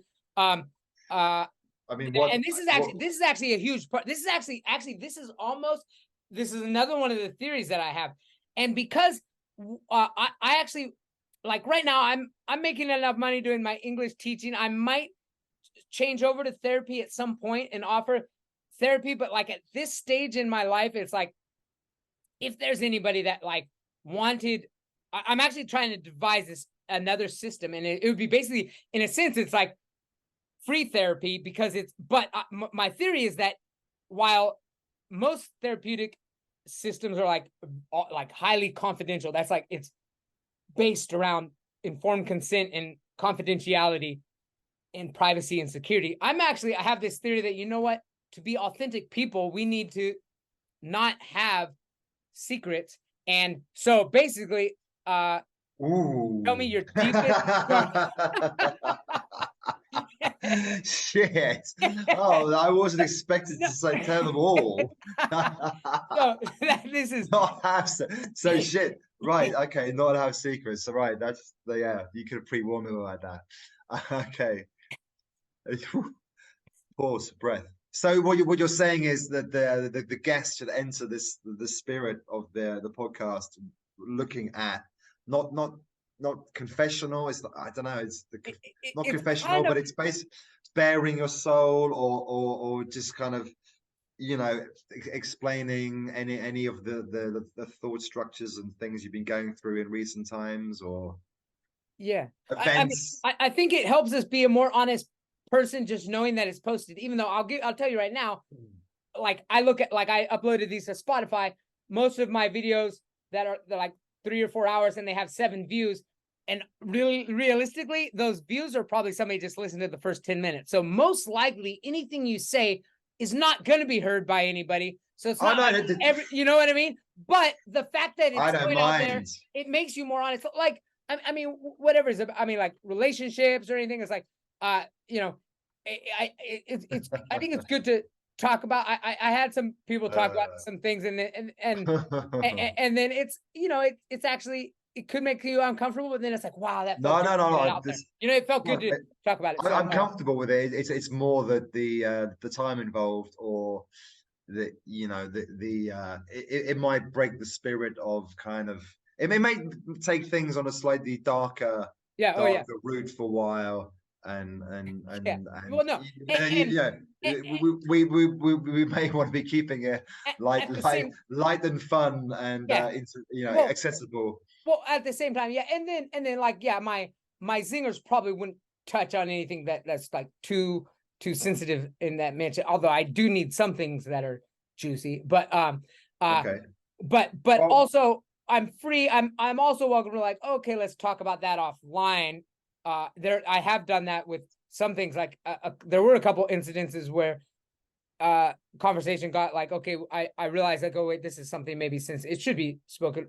I'll veer away from that. I know. So it does open up areas that I'm open to. I'm not gonna, if there's something, hey, let's talk about offline and then come back. In fact, I'm talking to somebody right now who's not, actually I'm talking to a couple people who aren't comfortable to doing it, and they've even kind of offered me money, but it's like at the same time, it's like, what? They're offering you money? What for like therapy? And it's like, I see. I'm not at that to point not yet. be on the podcast. I'm like, here, I'd rather just do it for free, but speak it to the world. So it's like, I mean, but I'm like, okay, I'll talk to you for a while. Let's try to get to the stage that you're comfortable about talking about it. Let's get past the darkness and then kind of talk about how you overcame it. So I guess if there's anything that's like a pressing issue, I guess so that is pressing issues. Let me get, actually, okay, my podcast, what it started out as is 3 things. It's human experience, right? And then like psychological challenges and the solutions, and society, applying that to society. That has been my general model. Is the human experience, very vague. That's vague. So human experience, which is kind of just backstory, not without. I mean, human experience could be everything, but and then I'm really like focusing on the psychological challenges and solutions. So if somebody has challenges, they don't have the solutions yet, I'm willing to try to outline, get the solutions, and then the hands up. oh, raise hand. Hold on, I'm gonna call on this. We flipped over there, don't know. Yeah. So okay. So challenges, and then solutions, and then what? And then application to society, and that's where I have open threads right now that I'll bring to the table. But that's what that'll be the last thing. So I'll bring those up. I think the last thing I should do is bring up my the threads that have continued, and you can. Oh yeah, that's the last thing. Okay. So I should go first. I should go first. Yeah. Okay. So yeah, psychological challenges are important. One thing that has come up is culture. I've got expat living in. I've got these. I've got them. I've got some. Yeah. You know, we mentioned before possible mini break In between. Maybe you could put me on silent, and I might just pop to the bathroom, the washroom. Is your bathroom that close that we're gonna hear your potty? It is, yeah. Because it's ensuite in my bedroom. So yeah. So unless you want to hear the stream, I don't know. Okay, you go to the bathroom. I'll just push pause, I guess. Everywhere there. That's. Is that okay? You can push pause. I think I can push a pause. I think there's a pause somewhere. Is there a pause or just turn? I should turn. I turn down my microphone. I mute myself. Yeah, there's a pause recording. I'll pause recording. Okay, I mute myself. You're pausing. I'm gonna pause. Okay, and we're back. Here we are. Back. It was longer than he said. I thought he was doing more than a tinkle, but it turned out he was not getting reprimanded by his cousin. He's gonna tell us more about that. What was it? Wasn't get reprimanded. He's my boss. No, what it is. So, okay, actually, yeah. Let's tell a little bit about that. So right now you're teaching. This has been okay. This has been as part of the dual psychological processes that have been going on since April the 15th. Yeah. There's been two, and they've been vying with each other. Songkran, April 15th, and that's why. Related to Songkran? You said nothing to do with Songkran. He said since April 15th. Songkran's April 13th. No, 13 to 15. No. It's a 3 day. April 15, my mother died. And anyway, I'll come back to that because that's. Oh yeah, we're going to talk about that. Yeah, I will talk about that because that was surreal in itself. No, so Plupanya government school, they were due to start the new term in the middle of May. That was the date. And then a few days before, we're delaying the start because of some sports activity, big blah, blah, blah, blah, blah. Okay, so we're delaying the start. But what we will do, we will do some online classes to keep up with the curriculum. And so normally, I mean, I am lucky, let's be honest. I only teach 8 hours a week. But in 2 weeks of online makeup classes, they assign me 1 hour. And I'm like, hold it. Normally in 2 weeks, I do 16 hours. So how does 1 hour help me catch up? And I was assigned to the last session of the 2 weeks, the Friday. And this is an English program. And I'm like, why would you put the Farang teacher, who's the English teacher, to the last day of the 2 week? Anyway, so the term start was disrupted. Then we turn up and there's no books. The kids' books haven't turned up, and they didn't turn up for 4 weeks.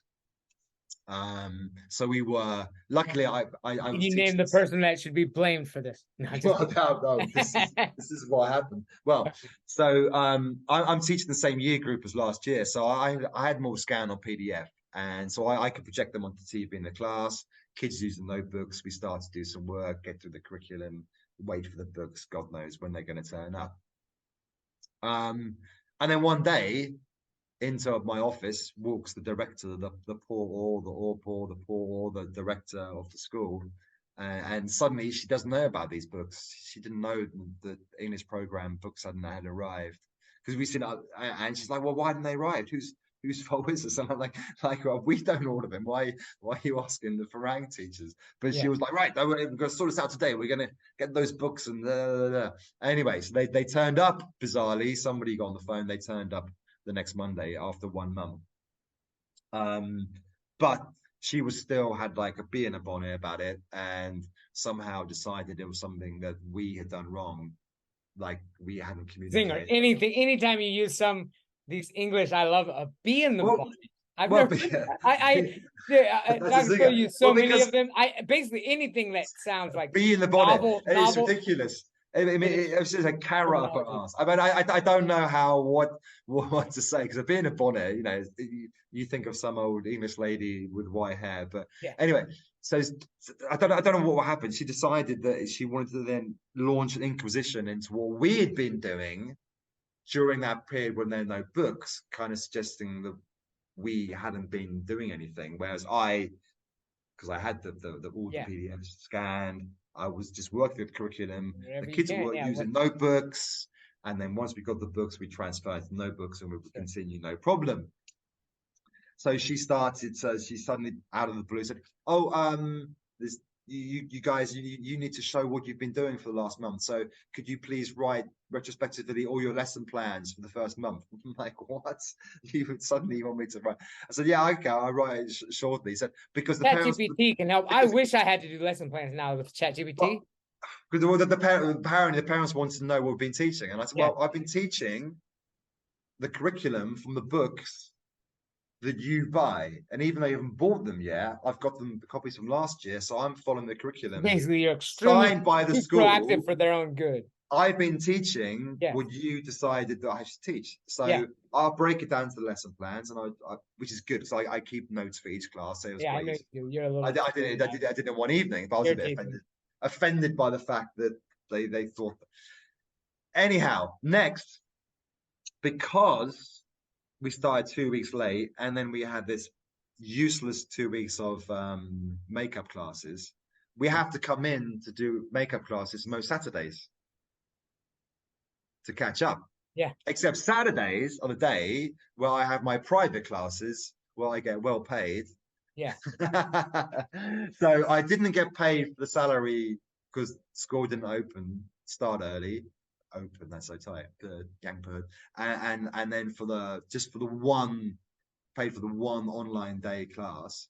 So Yeah. that then I'm catching up. I want to do all my privates on a Saturday, but they're interrupted. Yeah. Because they assign Saturdays to the makeup. So I'm some Saturdays I'm doing both, right? I'm doing my classes at Plug Panya, and then I'm zipping off, coming back, which they seemed okay with. And this keeps going on. And then get to the point today, right now, which is a week ago or 2 weeks ago, my teacher, my homeroom teacher said, "All right, next Friday, or 2 weeks Friday, i.e. tomorrow, our kids, P2 and P3, are going to Tanyapura. You know that really cool exercise wellness center up in the north of Phuket? Yeah, they're going there for the day. We're not doing activities. We're paying them to do activities, but we're going to have to monitor and just look after them." And I said, "Okay, do I have to go?" "No, I don't." "Okay," I said, "Great, because then I'll spend a day in the office. I'll catch up on marking on the books. Is that okay?" "Yes, it is." I checked with Mr. English, my contact. I said, "This is my plan. I'll take a day off if you want to pay me, because I'll be sitting in the office doing nothing. I understand that. Or I'll stay in the office and I'll grade books, don't do classes, and you'll pay me. Everything okay?" "Yes, it is." Until the day before, until this evening, after all that chat, the director says you have to go because you're the teacher, blah, blah, blah, blah, blah, blah. And I'm like, well, we've had the conversation and I've made plans and they can't be changed because I've got a class, I've got to finish my project, and I took a project teaching a Phuket Witilai all day Saturday, and that affects when I do my master's project, which needs to be finished next week. And I said, I live in a world now, which I'm sure you recognize, being a parent as well, whereby my diary, I don't know if you'll see the colors, but it's basically I'm not everything. That's you. Yeah, you. Can you see? Yeah, because I've had like one day off study and work in a month, so everything is a week ahead, a couple of weeks ahead. So she can't just suddenly, it's like the day before, say, "No, you need to go." You showed her that so they know. I didn't show that. That's one thing I don't have. Like, you're organized. I mean, you cover your ass well, because I mean, that's like, I would just be like, in that situation, I would have a hard time, even though I know where you're coming from their perspective. But that's proof. No.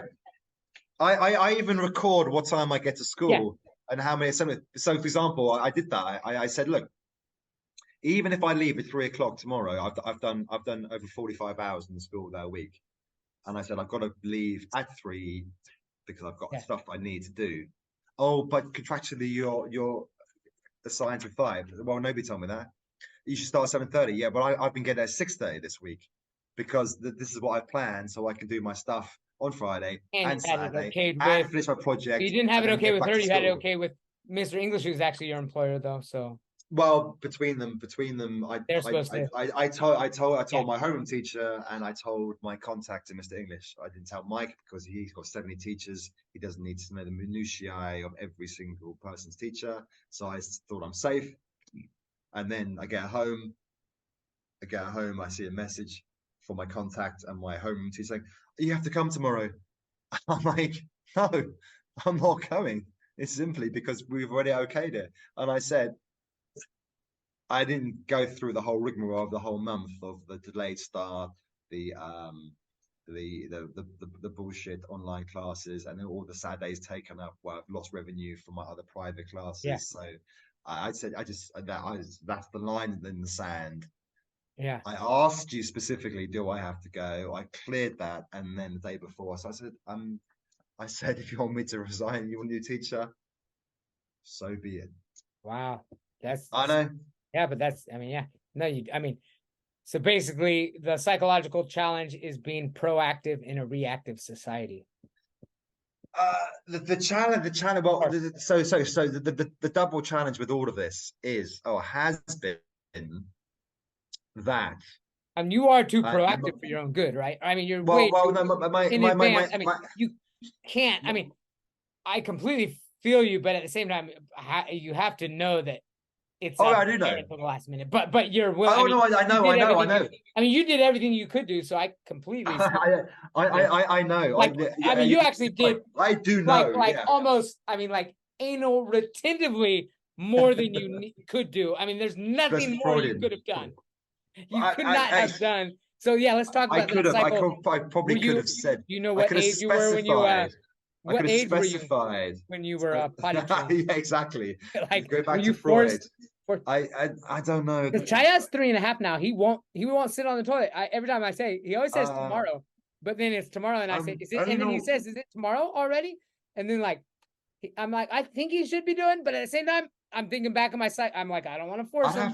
I'd have to read my notes. I'd have to remember notes about that stage, because Freud's idea was you get trapped in it, and or it's genetic. But my dad took lots of notes and stuff, and I do have a theory. It's a slight tangent. I kind of noticed, and it could be just a general age, but I'm kind of wondering, since my dad died a couple of years ago, if I am naturally, without deciding or making a conscious decision, behaving more like him, because gone. You have to fill that. Well, no, because there isn't. I mean, it's not because I'm head of the family, because there's no wife. You know what I mean? There is, or no? I don't know. I just it could be an age thing. It's maybe I'm becoming more like him. I don't know if it's because I'm just naturally getting older, or because whoop, he's gone. Therefore, I shoot up, and then subconsciously behaviors change. I've noticed it. I physically too. I've seen my dad. I've looked in the mirror and kind of just seen my dad out of the corner of my eye. The like physical and emotional, like his stance sometimes, or his manner. I feel like I do.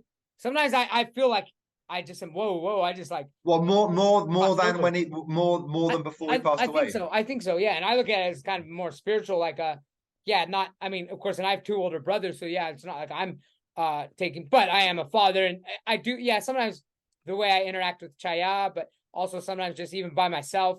Yes, he talk to himself. Sometimes the way he moves his hands and stuff. I mean, there are some. But are you saying you're doing them more? Are you aware of them more since? Maybe I'm just aware of it more, but I think so. I feel like it's. I'm like. Gap like it's a weird thing. Because it's not by choice. But anyway, so going back to the school situation, you are right, and I was aware, and I didn't know this was going to happen. I knew this was going to happen. Yeah, that's why you prepare. I knew this was going to happen, but and I feel bad because it's my cousin's business. But so I started in the school last term, so in October, and I was clearing up a shit show. So I started in term 2 last academic year. So in the first term last academic year, these kids, they had 3 different Farang teachers. I don't know why they changed. Well, one got fired, second one left, third one got fired. Anyway, so when I turned up in term 2, it was kind of chaotic with the curriculum. They were way behind with this. They were way ahead with this. The teacher had obviously just done the easy stuff and handled the hard stuff. And then anecdotally, from talking to the one trusted source, who's a great teacher, who's been there a while, from listening to him, I was picking up the slack. So that was a tough term, where I had to catch up and catch up on curriculum when it's set. It's tough because you feel like you're pushing the kids. Yeah. You feel like you're not really doing it the right way, but the school, the parents expect you to finish those books because that's what they think about, and that's what shows that they've been done. So got through the term, did it, boom, yes. So then I was thinking, right, new school year starting in May, middle of May, beautiful, clean start, let's go. And then it turned into a complete clusterfuck that's gone on. But it has also been affected more my ability to sustain this last middleness change has been affected by what I mentioned before.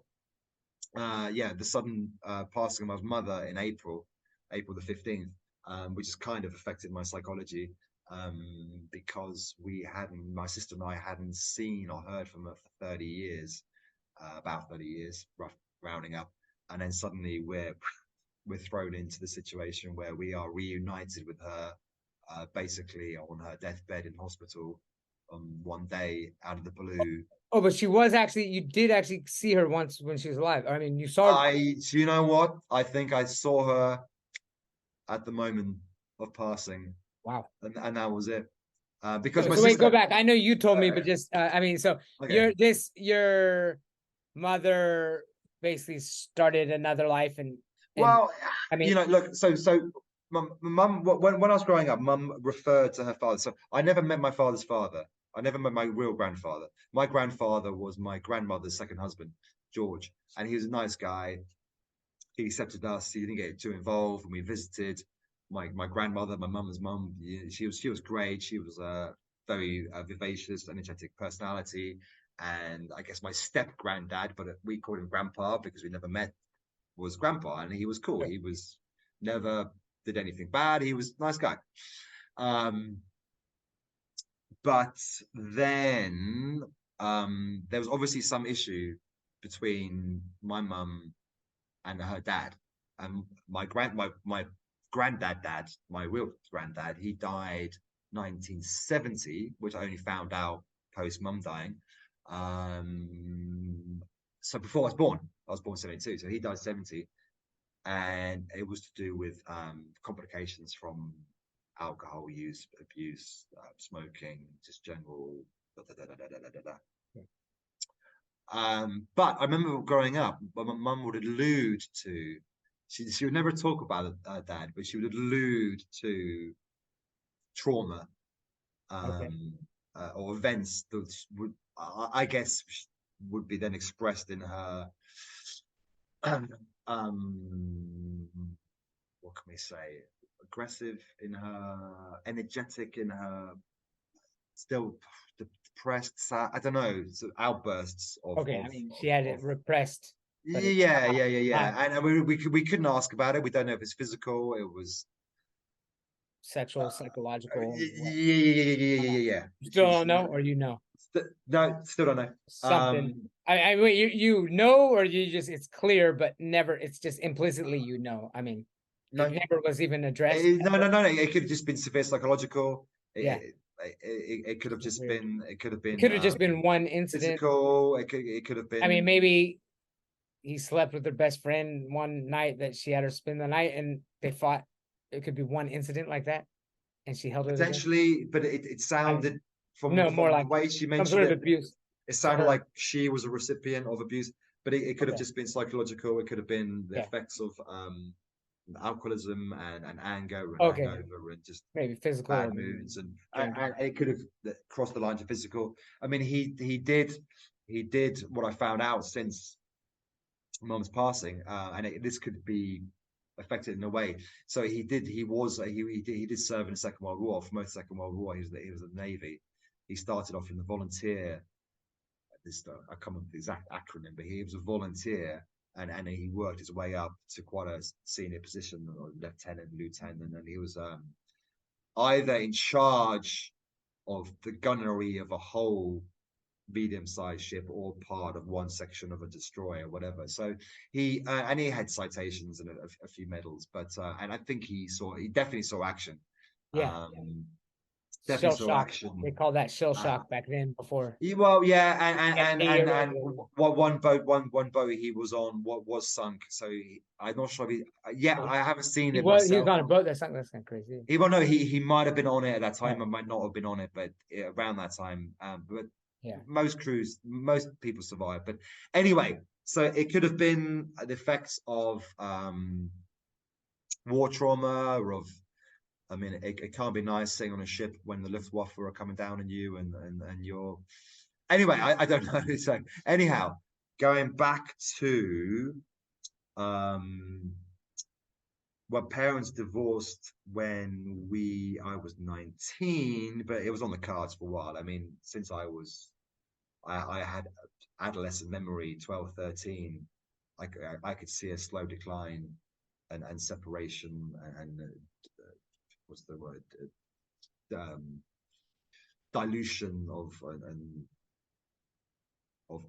emotions and feelings, and it was I sensed they were just weighing to both me and my sister finished high school, so it was like not to wash their hands, say okay, they're 18, they've done that, we've been there, now we can go on. And yeah, my mum I think had a feeling she wanted to catch up on her life. She didn't. She says that she had to leave school at 16 to work because her dad couldn't work because of drinking, and her dream was to do high school and go to university, which was reflected in the fact that she did chase that dream when I was a teenager. She did her high school exams in the evening school when she's still working. Then she went to local university, did a bachelor's. Then she went and did a master's. So I could see that she was going back and fulfilling those dreams that she had when she was younger, but then got stalled, had family, and then picking it up again. So things out of order. So when our parents got divorced, they kind of lived in different places, and mum wanted to start a new life, which is cool. And then it led to just kind of estrangement. I then lived abroad for a number of years, 3 or 4 years in a row. Probably didn't give her my address, and then she changed address, and my sister changed address, and just kind of weirdly, we were in our 20s, and we were kind of before internet, so you'd never. And in your 20s, you're still late adolescent, young adulthood, so you're still kind of selfish and thinking about individual expression, and you kind of think mum and dad, they'll be there and there'll be some stability and we'll work it out in the end. And then 10 years passed, and then I was kind of like, oh, I wonder what happened to my grandma. I wonder, because my grandma, and so I looked into what happened to her. And then me and my sister started to actively track down our mum, but using like the internet, which we're talking to 2000 by now, 1999, 2000, 2001. So using internet services. Pretty. So the Samaritans in England, they offered a service to find people. We sent letters to our old address. I Google searched email addresses from academia, because I knew her dream was to go and be a teacher at a university or school. So I tracked some of those down, sent an email off, nothing happened. And then ironically, the story's almost finished. Ironically, 2020 came, and it's just kind of before COVID had become a real thing in Thailand. I spoke to my sister, and she said, right, Pete, I have paid for a company, I've paid professional company, we've given them proper money to track down mum, just so you know. I said, okay, cool. That's a great idea. We should have done that before. What happens? Well, if they find her, we can write her a letter, they post it or they hand it over, and then she can choose to reply, ignore it, or do what she wants. That's her right of privacy or whatever. Yeah, yeah. Then, bizarrely enough, COVID hit, and Dad passed away. So that I went home. I went home, and then just at a similar time, we got a letter back from Mum through the company saying, received letter from supposed daughter and son. Unfortunately, not interested in contact. Oh, yeah, Didn't really give reasons, and yeah, that was it. So it's yeah. like, bam, bam, double whammy. It was like, Dad physically passed away, and then Mum was like, wow, okay. So we kind of then we ummed and ahed. I said, well, should we find a different company and send a different letter with a bit more? Should we be a bit more, because our letter was just very general. Hi, Mum. Hope you're well. Look, Well, she's no hard actually, feelings. I Look, doubt another company that's probably legal obligation. we're doing okay. We're doing fine. There's nothing we want. We just want to reach out and just say hello and maybe start communication, but nothing big. Don't worry. No pressure, because by then we would have known she was late 70s, 80s. Yeah, And we yeah, didn't want to freak her out after 30 years and yeah, think that we're yeah. I don't know what. So she didn't respond positively. And then Dad passed away, so we were dealing with that for a year or so. And then when that passed, we were like, "Well, should we?" Yeah, but maybe well, I think it's probably illegal because Michelle did it in her name, basically. But we both, so I I could mean, do it'd be one legal to do it, but you I could wouldn't do be able one to. in my name, Yeah, yeah. but I mean, And she still wouldn't. You'd only be able to give another letter, right? I mean, yeah, but I thought maybe we'd try a more yeah, personal letter, right? yeah. Because with the advice was just to make a very non-threatening Oh, yeah. general letter. But so I Oh, thought, okay, that didn't work. So let's maybe get a bit deeper into yeah, issues. yeah. Not to You freak her couldn't out, go but for that. That just company say would that, only do it one time. You couldn't be well, it's a like, can I? one-time thing. But Oh, ironically, the company messed up because they were supposed to shield Mum's address from us, but actually they let it slip in an email to Michelle. So we actually had her address. oh, So I was back in oh, England, kind of in between lockdown, and I said, we could just go there, man. We could just go yeah. and just knock on a door. Or you could at But least then, send a letter directly. I mean, yeah, I know, but we felt that yeah, didn't want that, and we yeah, didn't want to kill her and be responsible or do something yeah. inappropriate. And at the same time, we were still dealing with Dad stuff. But um, anyway, so we didn't get around to sending the next letter, and then April this year is kind of school holidays, Plupanya. I'm finishing my study term, and I'm preparing ahead for my next study term, and I'm thinking, yeah, we'll get ahead and be really ready for my next course, university, maybe try and do 2 in 1 term. And then my sister messages me, well, I wake up Saturday morning, WhatsApp, 6 o'clock.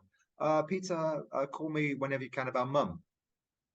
And I was like, this can only mean 1 or 2 things. And And I said, okay, well, look, it's 6 a.m. here, which means you're probably asleep now. So just message me when you're awake, and then we'll have a call. Message back straight away. No, I'm awake. Let's talk now. Okay, cool. So it's 6 o'clock in the morning in Thailand, which the clocks have changed. I know it's 4 or 5 hours, 6 hours, but it's late night Friday in England. And she says, Michelle says, you won't guess where I am. I said, it's totally freaky. I said, well, it's about Mum, right? So either it's bad news or it's really bad news. I'm doing the phone. I was still doing the phone. Yeah. So yeah, I'm in Lincoln. I drove up. Lincoln's kind of in the middle of England, kind of north, and my sister lives in the south. So yeah, I spent 3.5 hours in the rain driving up on a Friday because I got a phone call from the doctor because Mum had added in next of kin phone number to our Interesting. medical records. She would have only had that because you gave her those numbers in that letter then? So That's a great question. We're not really sure because we sent Michelle, my sister, has kept her mobile number for like decades. I think it's the same number she had since like whenever she got her first one, late Yeah, 90s. I know The something like phone's changed, I'm sure, but the that's number's crazy. the same. So I think she would have added it in to letters that she might have sent. My phone number's changed a million times. So Mhm. she might have added it in back in the day. But oh yeah, yeah, She yeah, might have added it in when we sent the letter in 2000. yeah. I don't know. But anyway, doctor calls saying, I did the fat hands again. I don't know why. It's really weird when I watch it. Yeah, your mum's in ICU in Lincoln Hospital. Okay, so Michelle drove up and she saw her while I was sleeping. She knew it was So nighttime here. she never had. Was she? I mean, she left. You were already grown. She was past menopause, or she has kids with a new family. No, no, no, no, the No, kids, no, the kids, no maybe sign her. Did she of, get remarried or something? Or well, if she did, divorce, no sign of it, oh no, no, no. so okay, well, okay. I It, it, visualized her running off with a. it seems like no. I mean, Okay. because so again, going back to my feelings about school, Yeah, I was another just layer. automatically visualizing she got married, maybe either had kids or raised somebody who had kids who was a single father. Yeah, I know. I Okay, so couldn't no, help but do that. Is that I she had that would have already. been. I have to erase that whole image. I just Sorry, visualized yeah, her starting a new family, and you were that would be the main fantasizing. reason why she doesn't want it. Like I can understand if starting a new family, terrible as it'd probably be hard and hard to sleep at night. But in some ways, it's like I just have to cut this off and focus on Yeah, this family, and that's what I was visualizing. But no, I could have accepted that in a way, huh? but I could have accepted that in a way. Yeah, But yeah, I mean, over the too. I course mean, of I adult mean, life, a bit of connection would difficult have been fine, you situation. know. I mean, yeah, but yeah, Because I know I accepted that she had some abuse and a shitty yeah, childhood, and so I wasn't. I just thought some contact would be good, yeah, you yeah, know, even if it's irregular, even if it's not, you know, a family recreated in a different structure. So anyway, Michelle's my sister. She's in the hospital. We have a few conversations. She's explaining what's happening and explaining it doesn't look good. Da, da, da, da, da, da, da, da, da. And then I think it was 3 p.m. Thai time, which would have been 9 a.m. English time, and my sister Michelle, just been talking to the ICU people and the surgeons because they found out she had stage 4 cancer, which wasn't in the medical record. So they're basically saying they're going to move her to kind of end of life care, basically because of the complications of why she was there, plus the discovery of stage 4 cancer. Yeah, chances are slim. And so Michelle's out in the corridor talking to me, and the nurse comes out and kind of says, "You need to come here quick, because it's the last time," kind of thing. And so Michelle switched the video call and then showed me, and I'm just seeing my mum for the first time in 30 years, and yeah, the image I see is of this lady recognized that old strangely looking calm, you know, she yeah. wasn't Cool. there were no death throes. She was kind of calm and kind of snuggled up and with blankets, and I looked and I just thought, "Hey, she might have gone already. I'm not sure. I think I'm not is she Parsons?" Yeah. And that was it. Yeah, So then there was this kind of month of working out documentation. You know, you have to go through filling out forms, government forms, and all that kind of stuff. And I was like, I should go home straight away to help my sister, support my sister. But then Michelle went to her house, found her will, and said a direct cremation, which means no service. yeah, So I was like, okay, I feel like I should be there, but that's what she wanted, so I won't fly back straight away. And part of the reason was some ridiculous, misguided loyalty to school, Panyao, which will be starting soon. I was thinking, well, you know, I've signed up for that, and it, if there's nothing I can do straight away in England, and there's no big ceremony because mum had no sisters or brothers, uncles, aunts. It was she wrote direct cremation, which is basically yeah, nobody there. In the end, we actually extended that. You could pay for a service to have like people present for a short period of time. So my sister went along just for 10 minutes. You can play a song. That's it. So since April the 15th, I've been thinking, when will I go back? When will I go back? So I need to go back at some point to help sort the house out, to keep the garden in order, to sell the car, to not let Michelle do everything because she's a mum. She's got 2 kids. It's 3.5 hour drive. I should be there helping out, sharing the responsibility. So this also affects my attitude with the Plupanya about Sure. this thing tomorrow. Like I should go. It's just like, well, I'm juggling different psychological challenges, and part of me feels I should have gone. I should be there now. I should have gone before, but then part of me was like, go there when it's practically possible, not just for work, but when I can help the most. Yeah. Because we have this thing called probate. Do you have probate in America? I've heard that. What does it mean though? So what it means is that somebody passes away, a parent dies away, you're next to kin, or you're next executor on the will. Mhm. You have to supply documents to the government to show them how much money they had. You have to pay an inheritance tax, and the government then approves you to execute the will, which means sell her stuff and put it in the names of the people who's listed in the will. This will, me and Michelle are executors, and we're the only 2 beneficiaries because, and it's a very And that's small. by law because you're her kids, or she physically wrote it down somewhere. Well, she wrote it down because there's, like I said, that she was the only sibling. Yeah. Her grandparents are dead. Her dad's dead. She had no aunts and uncles or cousins. Single child. We are the last remaining family. Oh, So you supply documents to the government, and then you have to wait 4 or 5 months for them to approve it. So I've calculated that would be most likely to arrive in September, October. So I should be there at the end to help sell the house, clear the house, and do my work at Plupanya. yeah. Even though I felt your feeling is like with Dad, I was just like, get on a plane, go home. I mean, give me the juicy stuff. I mean, did you find like a diary or box of dildos or anything? I mean, like, there's got to be something, right? You've already, or you look. Oh man, there's no dildos. There's got to be something like that reminded me of it. No, that So happened. That happened. It's the funny thing. I mean, like literally, those kind of things that happen. Like I remember that somebody that I have a friend in America who, they went through, it was just weird thing, but and then you're like, well, I mean, that's a reasonable thing to no, through. I would have been okay. She got rid of him first. I don't know.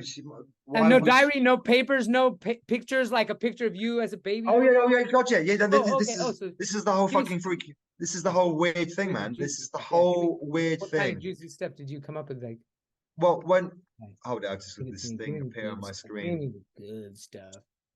I can't give you dildos. I can't give you dildos. What I can give you is the boring stuff, which is my sister went there the day after or 2 days after the hospital thing, got the keys to our house, and fucking weird, even though she wrote a letter saying don't want contact, our kids' pictures are all around the place, but up to a certain age, like young, not adolescent. So it's kind of like, so us as babies, us as children. So I think she could think of us as kids, and even weird shit like teddies and stuff that we had as kids on the sofa, and school report cards. And school pictures and stuff, crappy gifts we bought for her when we were traveling on the wall and stuff.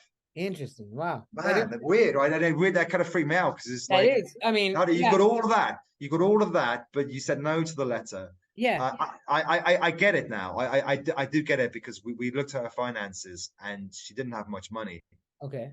And I think she's embarrassed. I mean, my speculation is that even though he wrote this kind of gentle letter, she knew she only had a small amount of savings, a small pension, and she couldn't let her 2 kids come in who we could be fucking crazy drug addicts or whatever, or be completely skinned, and coming there and like squeezing around of her last life savings, you know, and I can understand. I could get that because so much time passed, and also that's what happened. But the state is really minimal, and the house is really small, and maybe that's what her lifelong fear, paranoia, trauma from childhood came through, and she didn't feel able to take the chance to kind of say yes. So not diaries, no written, back. nothing. There's no dildos, mate. I'm sorry. No diaries, not dildos, diaries. Diaries. No diaries of like. There's diaries, yeah, but there's diaries, but you know, there's nothing about. Nothing juicy. I mean, it's just no. I mean, I wonder. I'm sorry that there's no zingers about orgies or yeah, I usually keep the zingers clean, so I probably won't put that in there. Who anybody gets this far, they'll get to enjoy that. But I think it's okay. I would have done that. No, I think it's an okay question. Why not? Yeah. Why not? I mean, why? Right. Zingering it up. I mean, have you found your mum's dildos in your place? No, but she. Do you? No. Yeah. Well, no. More creative, like I don't know. Oh, okay. Anyway, so I think we've covered the psychological challenges part, which has been racking me since it's April the 15th. On top of build up of years of other people passing away in a short time, rat-a-tat-tat. Okay, I mean, did you get more history? She did work at a university. You don't know what she did, or did she ever work? What did she do for the last 30? What the hell was she doing? This is sadness, this whole thing, because her goal, which I remember her starting when before her parents split, she wanted to do a doctorate. And mum, rest in peace. She chose this topic. I never understood this, right? Because she wasn't Scottish. She had no Scottish heritage. And ironically, my dad did have Scottish heritage because he was born in England, but he moved to Glasgow when he was a baby and grew up in Glasgow until finishing high school, and had a Scottish accent apparently before I met him. And his brother, my uncle, married a Scot, and his sister, my aunt, married a Scot.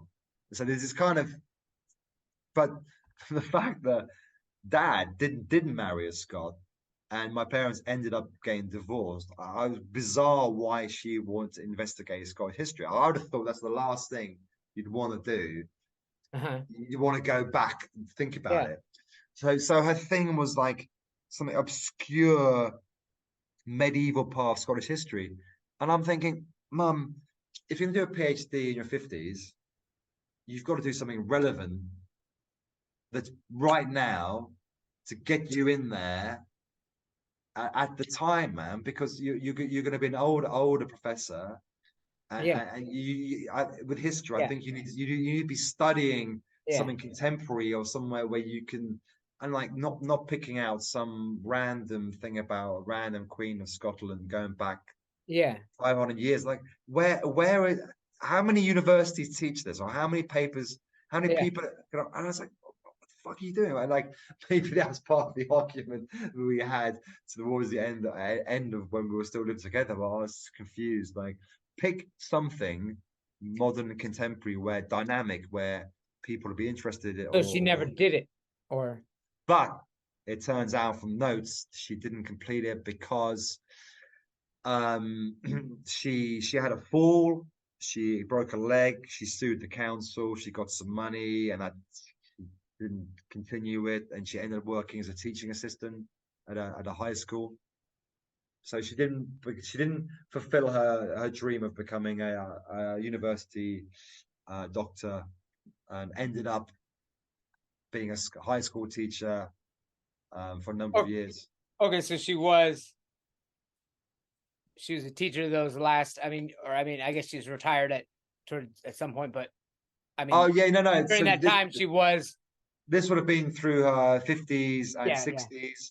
And then when she got to 70, she moved and finished teaching and just did like part-time work back her original job, which was Yeah. secretarial work, medical secretary. Yeah. And then she did that for a while. So yeah, because I always imagined that she'd finished that PhD, but she No, that's a didn't. sad story. Yeah, I It is remember a sad story. I imagine her having like a life, like that was Yep. satisfying. Yep. And it's sad to hear it like that. Like, yeah, No, exactly. I visualized the whole. I've had a whole vision I in my know. mind, which also would have been sad. It could hurt you. It would have hurt your self-esteem a little bit if she like started in her own family. Yep. But like you said, it makes sense. It would be kind of easier to accept. In some ways, it's almost as if she did actually want. She probably would have wanted to have that connect. I mean, she didn't have it. I mean, how could? And she's got pictures of you. Like, how could she not have wanted at least? I mean, she probably at least in spirit felt if she didn't even have a conversation with your sister, right? It was just she was, or did she open her eyes? No. No recognition. Both of us. We didn't have contact for nigh on 30 years. She went into the room, ICU, in a coma or something. Oh no, right. So right. She had no. She had conversations, okay. But she was there. Mum wasn't really compass mentis. She said she was on drips and on painkillers. Maybe so it was more Michelle talking to Mum and just like telling stories about her grandchildren and not with a real response. Like just kind Mum was moving around a bit uncomfortable, and yeah. So it wasn't a two-way conversation. And Michelle was just kind of just catching her up and on the stories, and maybe it went in, maybe it didn't. Must have been really weird for her, to be honest. I mean, wow. Yeah.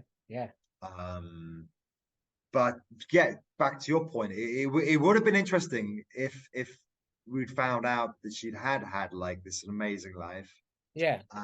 Because you're right, it would affect the self-esteem, but at the same time, I like to think that I would have been okay with that. Yeah. Because there was a point back late teens, and maybe this is I have felt guilty about this. This could be one reason why she sensed a desire to move away. And I don't think I said it angrily, but the problem is, you know how I hate you. I wish you were dead. No, not at all. It was one day, it was her and me in the house, and I said, Mum, you're not happy, just get a divorce. Just get it done. Because we've seen it, this has been going on for a long time. I'm 19. How old were you at the time? Like at 19. I'm going to university. Michelle's at university. I'm not saying go. I'm saying if you won, all the evidence suggests, why not? If that's what you want to do. Now, I may have said it. It may have come from sound like It may have come from an argument. It could have been that she slammed the door or swore or said something. And I said, for fuck's sake, Mum, why don't you just fucking look after yourself, do what you really want to do? And maybe I said it in a forcible way, and she did get upset because I think she didn't like hearing a son saying that, which I can understand. It's still even though that she must have known that I knew that everybody knew, it still must have been a big of a shock to actually. I didn't say, "Oi, get out." I just said, "Look, I said you look after. You got to do what you got to do because it seems like you've been hanging around for a long time. You and Dad have been in separate bedrooms for years. There are no really family activities. We come and go. We cook separately. We do separate things. It's kind of already fucking homogenized. Michelle's university. I'm going to university. You get to stay with Dad in this house, and then." Sure, we're visiting holidays sometimes, but you've been doing your bachelor's, your master's, PhD, isn't that? Don't you want to? So, but I don't know. You're a doctor of psychology, and I think maybe that's not something a parent wants to hear from their children. I suspect that even if I thought I meant it in a good way, that could sound really like bad. There's a lot of dynamics working on there. My professional Make it background. sound like I wouldn't say I basically. have any Does he insight mean than mum layperson. fuck off? Yeah, yeah, that, I mean, there's so many. I mean, that is, yeah, it is hard to say how she took it and the exact context of what it is, and that's just human. Yeah, that wouldn't be my specialty to be able to determine that, but Yeah. I think it's fair to say that it could, but at the same time, it kind of seems like, from what you said, is that she knew you knew she knew you knew type Every of thing, fucking like, you knew. know what I mean? I mean, Everybody everybody, knew. it was kind of like an elephant in the The room. neighbors knew. I mean, Yeah, yeah, and it was the you same with might have Dad's said it house. at the wrong time because maybe you guys were Yep. arguing and she Maybe it slammed was the the door wrong on you, time. and you Yep. knew, everyone knew that Fuck. it wasn't about you, not cleaning up a mess, or it was, or something, but you called her out on the fact that what it really was about, and Yeah. it sounds like that's what may happen. So I mean, but yeah, it sounds like it I was. feel, I felt good about. I felt guilt about that because Yeah. that conversation was specifically between me and Mum, and then, ironically, what happened was, and this wasn't planned. It's so fucking weird. This family, my grandparents, my dad's grandparents, after they retired, moved to Brighton, which is a city on the south coast of England, right? South Coast Channel, opposite France. And I chose to go to university there because it's a cool, like, multicultural city, blah blah blah. And then when my parents got divorced, Mum decided to move there. Ironically, even though she was starting her own life, so she wasn't moving there because I was moving there. She knew. But she was moving there because she also thought it was a cool multicultural area. And I think, which is also bizarre, I wouldn't go back there. It was like the Scottish PhD thing. That's where my parents met. But that's probably not the reason why. It's because it was and is like kind of like a cool, known as a cool city, Yeah. Sexual orientation open, no problem. Gay capital of England. Lots of vegan food, vegetarian food, Gay and cats love England. festivals. What cats? What? Nobody said You say cats. gay cats? No, those Love? are gay cats. I said LGBTQI plus A Oh, whatever, or A plus. I said it's an open yeah. gay capital of Gay Europe capital. Gay was capital. the phrase back in the Okay, day, Brighton. 30 Brighton's years ago. Brighton, close, yeah. close to London. Plus, I it was don't a know. big scene. It was a big London's also scene. in the south, but not on Well, the. London, London's south. Brighton's right on the south coast, literally Okay. on. There's the beach. Okay. And also a scene for house music and dance and drum and bass and parties, drugs, whatever. Yeah. So it was a cool kind of cultural area. So maybe she was trying to get back into her kind of Yeah. a last youthful phase. Yeah. Which ironically now I'm thinking I need one more last youthful phase, but I don't know where it's going to be. In England or here? I mean, I just need it somewhere. I don't know. So because of that, because we were geographically proximate, my sister went to university in the north. I did see my mum a few more times, and the conversation kind of continued. Like, so Mum, you're here now. Are you okay? Everything okay? How's your life? What's going on? So you did have contact after they got divorced and she moved away. There was still. Oh yeah. For a year or two. It was actually a legitimate. For a year or two. For a year or two, and I cannot remember. I cannot remember the last. I cannot remember the last action event. Okay. So do you think you did anything that made her feel like you abandoned her? I think it's possible. I think it's possible. I think maybe it's possible. when you went to Singapore or somewhere. No, way before. France,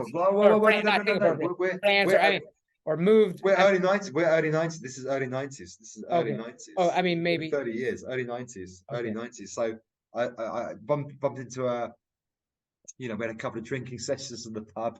Maybe we had a few more pints, and we got back into the family thing again in discussion, and a bit of, maybe we had a drink too much and it became a bit emotional and raw. And see you next time. I don't know. Yeah. She wanted to recreate herself and kind of she knew lived in the same city, but she said some stuff like, I think she was lying about her age to potential romantic mates that she was meeting. So Okay. she's kind of like, if you see me in the street, don't say hi, mum.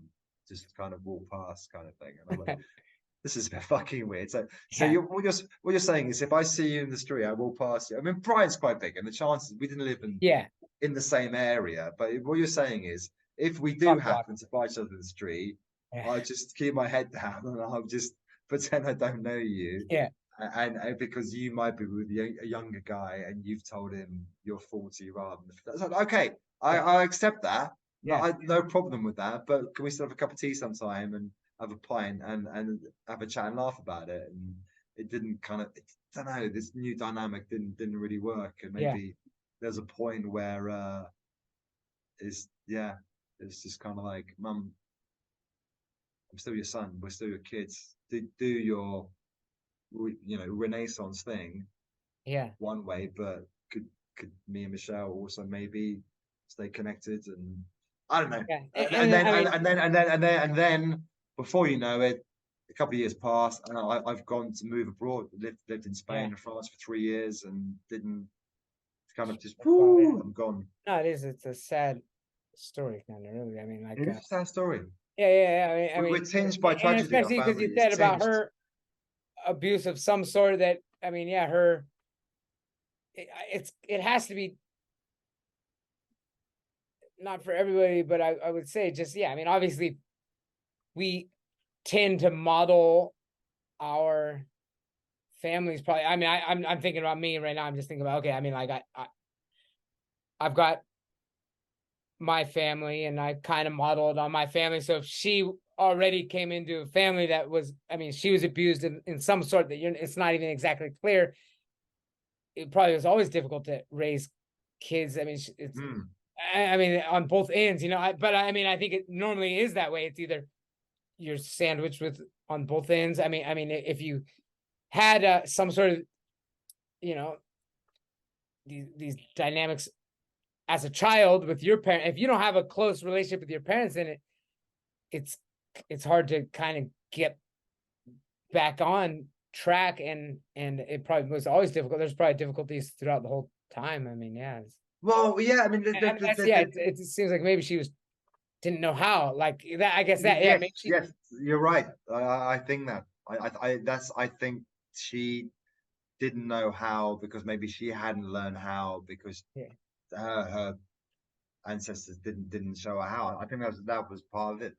That's the question that I often think about. Just didn't kind of know how. I mean, you can give birth, you can learn about prenatal birth in a book. You know how to bring up a kid. They need constant care.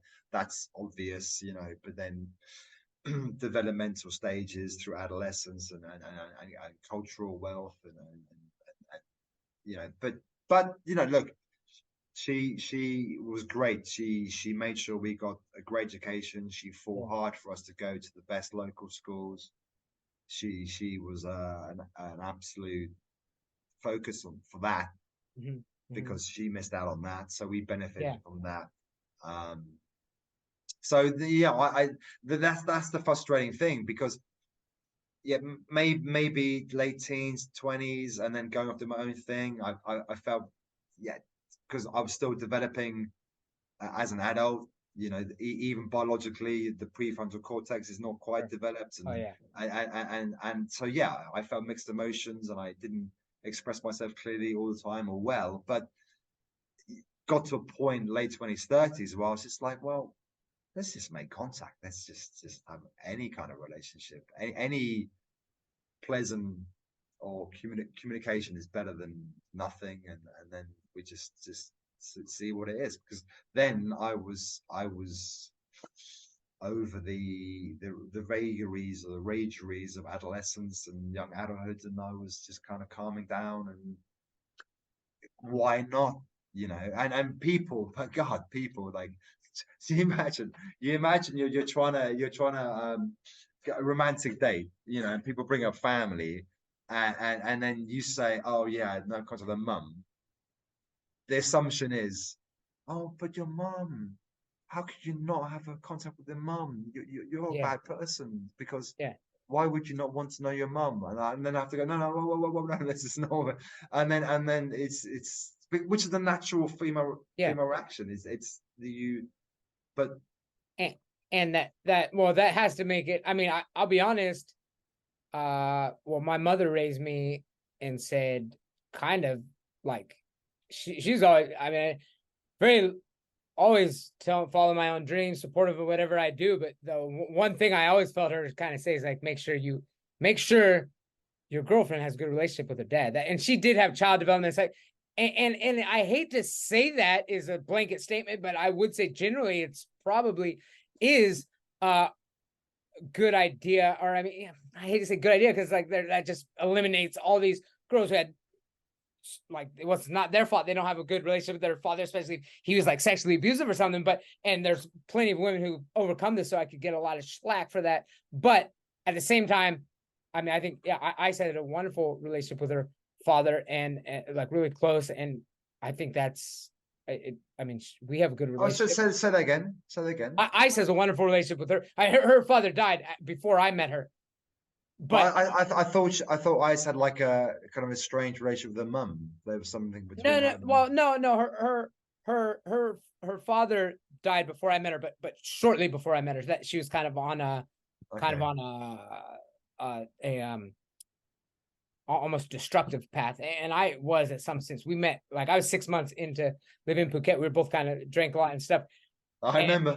And so yeah, well, I mean, that was even before. I mean, because that was like 2012, and she'd only been in Phuket for before I met. She was before I met you. Okay, so 4 months. Yeah, 4 months. Yeah. I met her early on. When I first met her, I was living in Geelong at this, and I was, I literally, I think that was the last time I smoked meth was 1 week before her. I actually quit.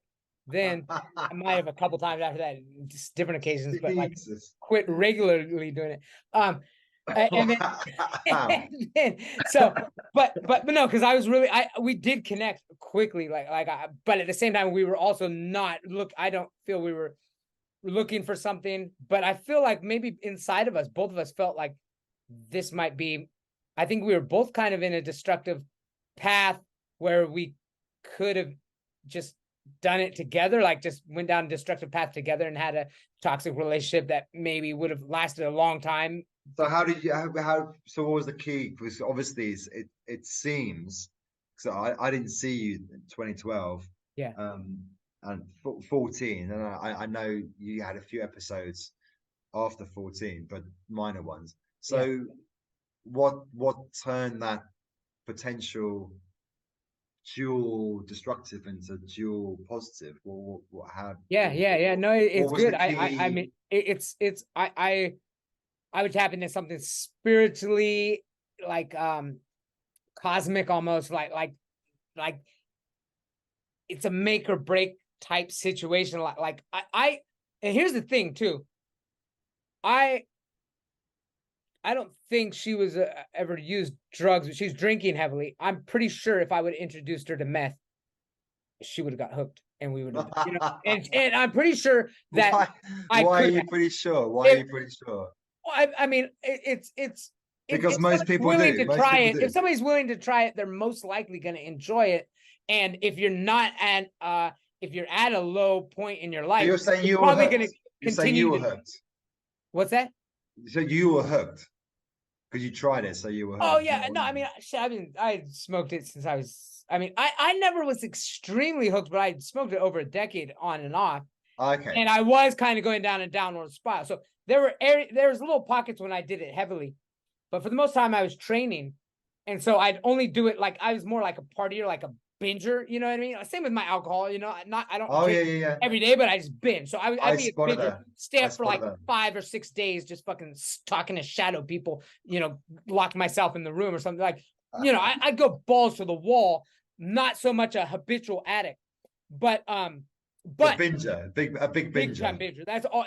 Yeah, for all drugs and stuff. I've never been it was always through university. It'd be like on the weekends, but I'd be able to stop like Sunday morning or something. So like, I mean, Saturday night. Clear your brain for Monday morning. So I managed it pretty well, but I was definitely a binger. But in Thailand, I was coming off. My psychological challenge at that time was coming off being a professional fighter and looking for a new walk-in avenue. So during that time, being a professional fighter, obviously that kept me on track, because if I'm training and I'm not doing drugs, I'd only do drugs when I'm not training, and that would only be for like a 2-week period after a fight. As soon as I get my fight, I go party for a couple of weeks. You disappear. Everyone knows. Anybody in the gym, okay, Chris is gone. He'll come back. He'll come back, and then I'm back at it. So I'm just intense. I'm intense when I train. I'm intense when I'm. Give me a couple of weeks. I just train my ass off for this fight, win or loss. I'm gonna just take a little. You go in the bathroom again? Yeah. Okay. Could you? So yeah. Could you pause it? It'll be a short one. It'll be short. Okay. No reprimand. No reprimands. No reprimands. Mike, no reprimands, Mike. No reprimands, thank you. All right. Back in business here. So yeah, and you were talking about you and I. Yeah. So I mean, it's a good question, because I think we could easily just had a I think we had something special, and we could have made a toxic relationship last long. and there were aspects of just like, I don't know, and it's hard to say. I mean, that's the thing, because if I don't think relationships work when there's like, there was never like, maybe I'm misremembering it, because I do remember her stopping drinking, but then I did these like I remember there's always ways for it to sneak back in. Like, what is it? But there's an alcohol that is like you put it in all those herbs. What is it called? Yadom. What? Yadom. Yeah. Yadom. Yadong. Yadom is the thing you smell. Yadong. Yeah, but it sounds similar, but it's different. Yadom is you mean yadong. Buy some cow lao. And then that's brutal, man. I was doing like a shot of that as like a healthy thing. So that I mean, a shot when was the shot happening? I was doing it at Chungale. I even one of my students I went home at lunch and took a couple shots. I was in the mind like shots of lunch. And then some of my kids smelled it and stuff, and that was bad. But yeah, that is serious. That's ethanol, man, as well. Yeah, that is. Yeah. That's So we had at the beginning of our relationship, it wasn't like there was something special from the beginning that made both of us see a better version of ourselves, maybe, like, potentially. Didn't you meet in a library? You met in a library. We did meet in a library. We did meet which is kind of which I love. It's so juxtaposed. We met in the library in Patong, and then we went on a toxic relationship. It's like, no, just like in the scene of a film, be great. Like, no, like, you were searching for. We were searching for ourselves. We were at an interesting point in our lives. I think we both were willing to just throw it all away. In the library? No, I mean, before we met, and then we met each other, and then two people meet that are willing to throw it all away just to, just live your life hard until you die. I mean, like, go all out, like, just like, drink your, I mean, just, like, not really having a legitimate love plan, for the goal, future. Purpose. Oh, yeah. Not dream. Yeah. Just live. Yeah. Just live young, but free. Definitely an aspect of there's a little darkness and drugs, alcohol, or whatever. Like I said, I had more of the drug thing. She was just alcohol, but still not same mentality. Not really caring, but it wasn't. Did they match those mentalities? What? Did they match? They matched in a weird way that made us. So it's one of, because sometimes if two people have a few beers, they match. A couple of spliffs, they match. But you're saying you were on one and on another, but you were able to kind of communicate and function. I mean, it was a weird dynamic that I think we both started recreating the life that we're living right now here on this sanctuary, I mean, we started drawing pictures of this place. Like, I mean, I'd like to say, I mean, Okay. we Tell me first, when, how I'm long? just thinking it was in Katu when we lived in Katu, but first she lived at my house in Chungtalay. She moved in really shortly after, but at that point it still was kind of, I don't know that it was more convenience. Oh yeah, because at that point, yeah, she was working at two places. She was working at the Hilltop Restaurant Hotel, and but then she was living at this hotel that gave her a room, but she had to work there one night a week. But that was like extremely cheap, like completely Thai wages, not like nothing. But she had the free room, which was, and then the other job was she was really getting, like this was a good. Yeah, Gig, I remember you telling proper me about the hotel. hilltop. She got tips. Yeah, and stuff like this is. She wanted to like full time there. She didn't want to work at this place, but they didn't offer housing, and it was still kind of expensive to get her own housing. So it was more of convenience, but at the same time, obviously, we had something going on that to live together. And then she didn't have a motorbike, and that was one of the things. And that's a different story, but she did have a bad motorcycle accident one time. She kind of promised her dad before he died that she wouldn't ride a motorbike or something. So I was driving her back and forth to Hilltop, and then From where? from Chungtalay, Bang So Tao. you were living in Chantilly? We're living in Bang Tao. So, but that was you drove her every day from Bangtao to Hilltop. Yeah, I drive her in the morning. Back to work. Back to Let usually me drunk. finish. Yes. I mean, with the yard on. So you drove from Chantilly to Hilltop, went to Chantilly, picked her up, drove home Chantilly. Yeah. I like that drive though. That's a nice drive. I mean, it's nice. It was not a nice drive. And how long did this last for? What was not that long? Maybe 6 months. Because I think 6 months.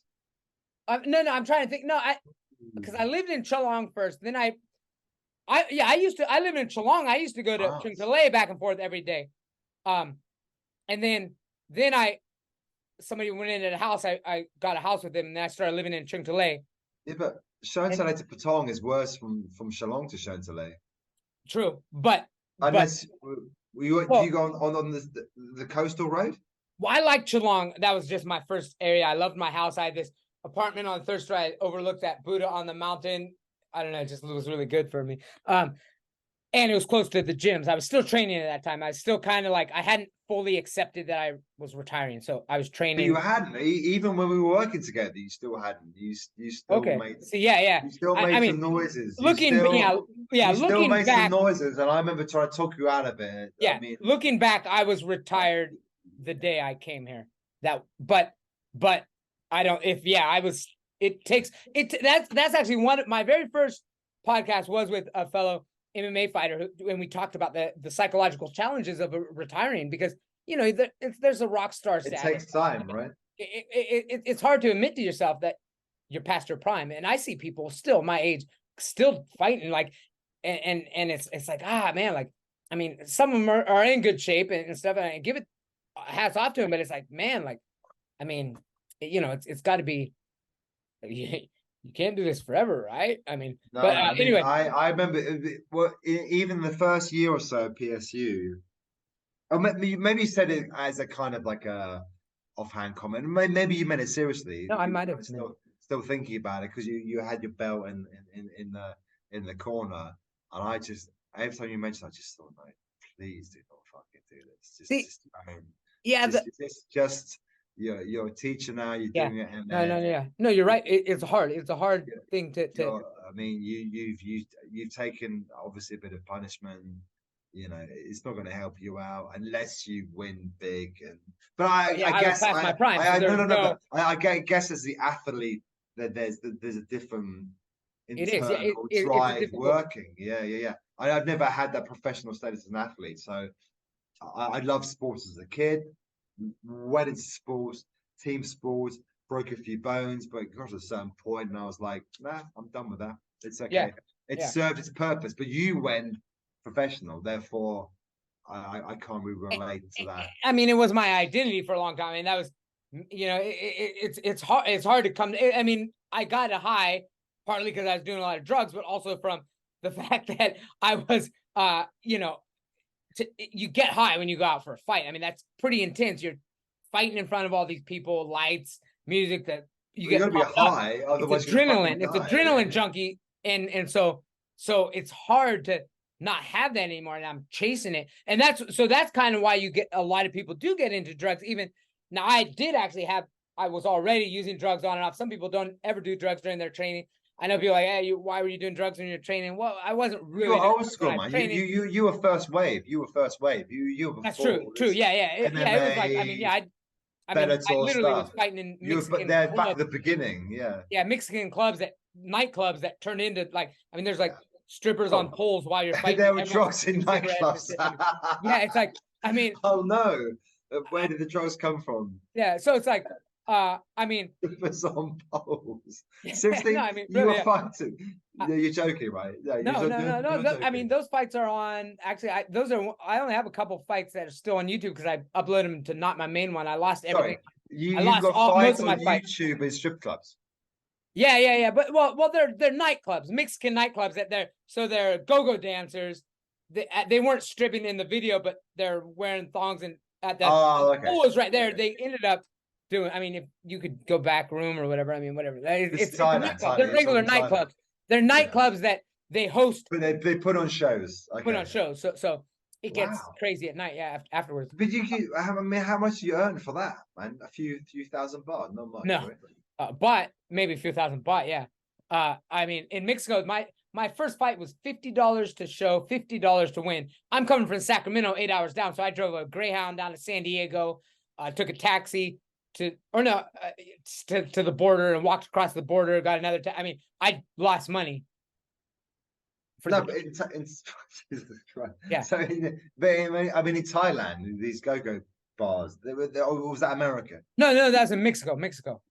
Oh, Mexico. Wow, yeah, that's what I've heard. It was illegal in America, in California. There were some that were legal or you could do them in the. You were fighting Mexicans. So I bought some Mexican and some from San Diego because you had to go across the border to fight professionally in these events. They were sanctioned by the boxing commission. I mean, they were actually legitimate clubs. They were back alley clubs. Philippines. They were nice clubs and nice rings and nice like lighting. I mean, they were.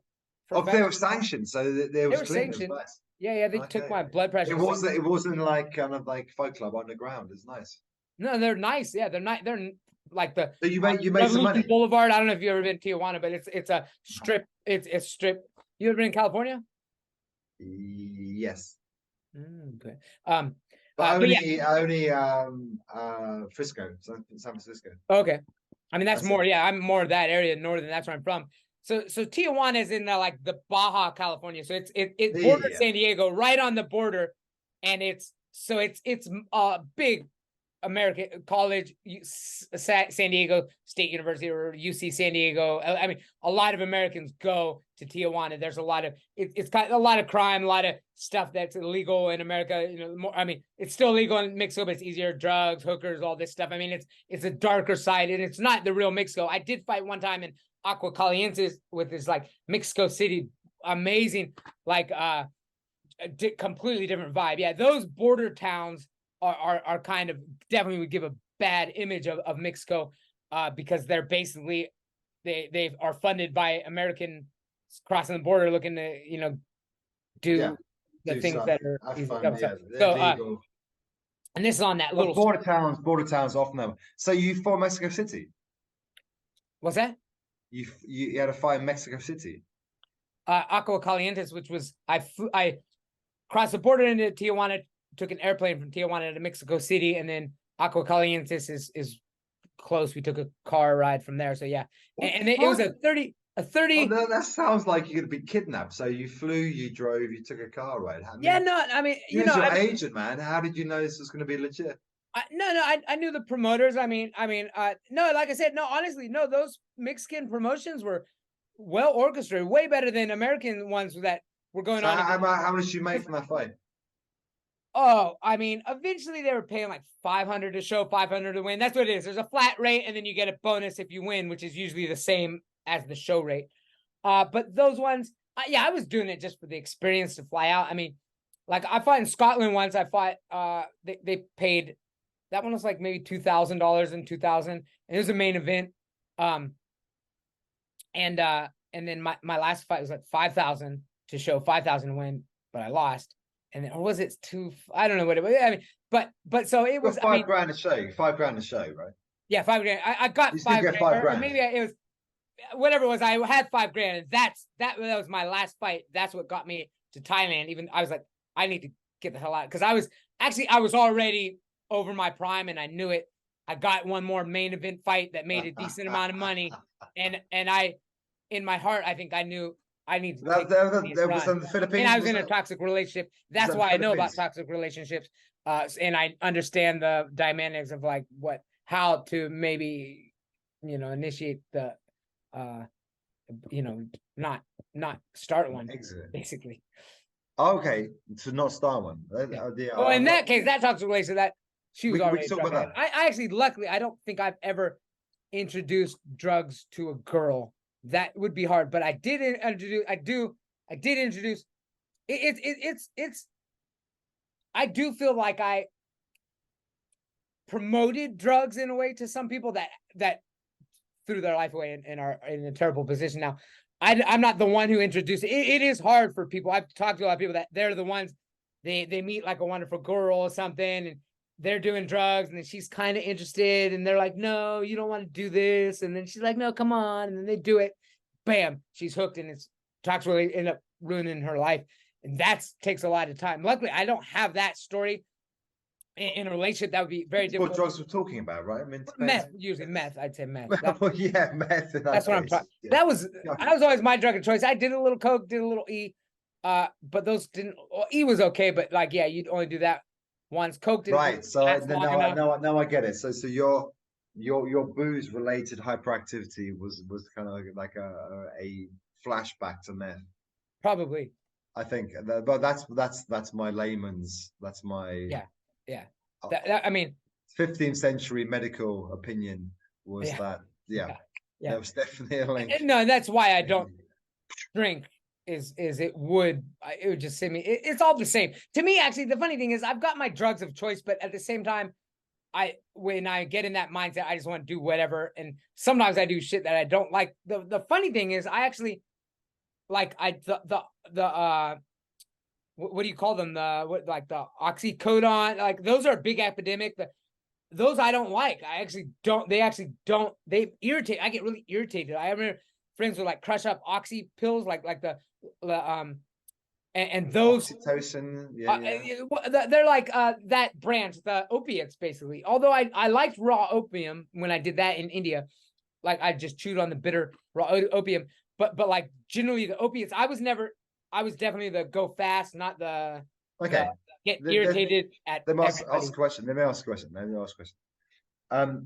I'd forgotten or didn't know that you had like a relatively long history of use.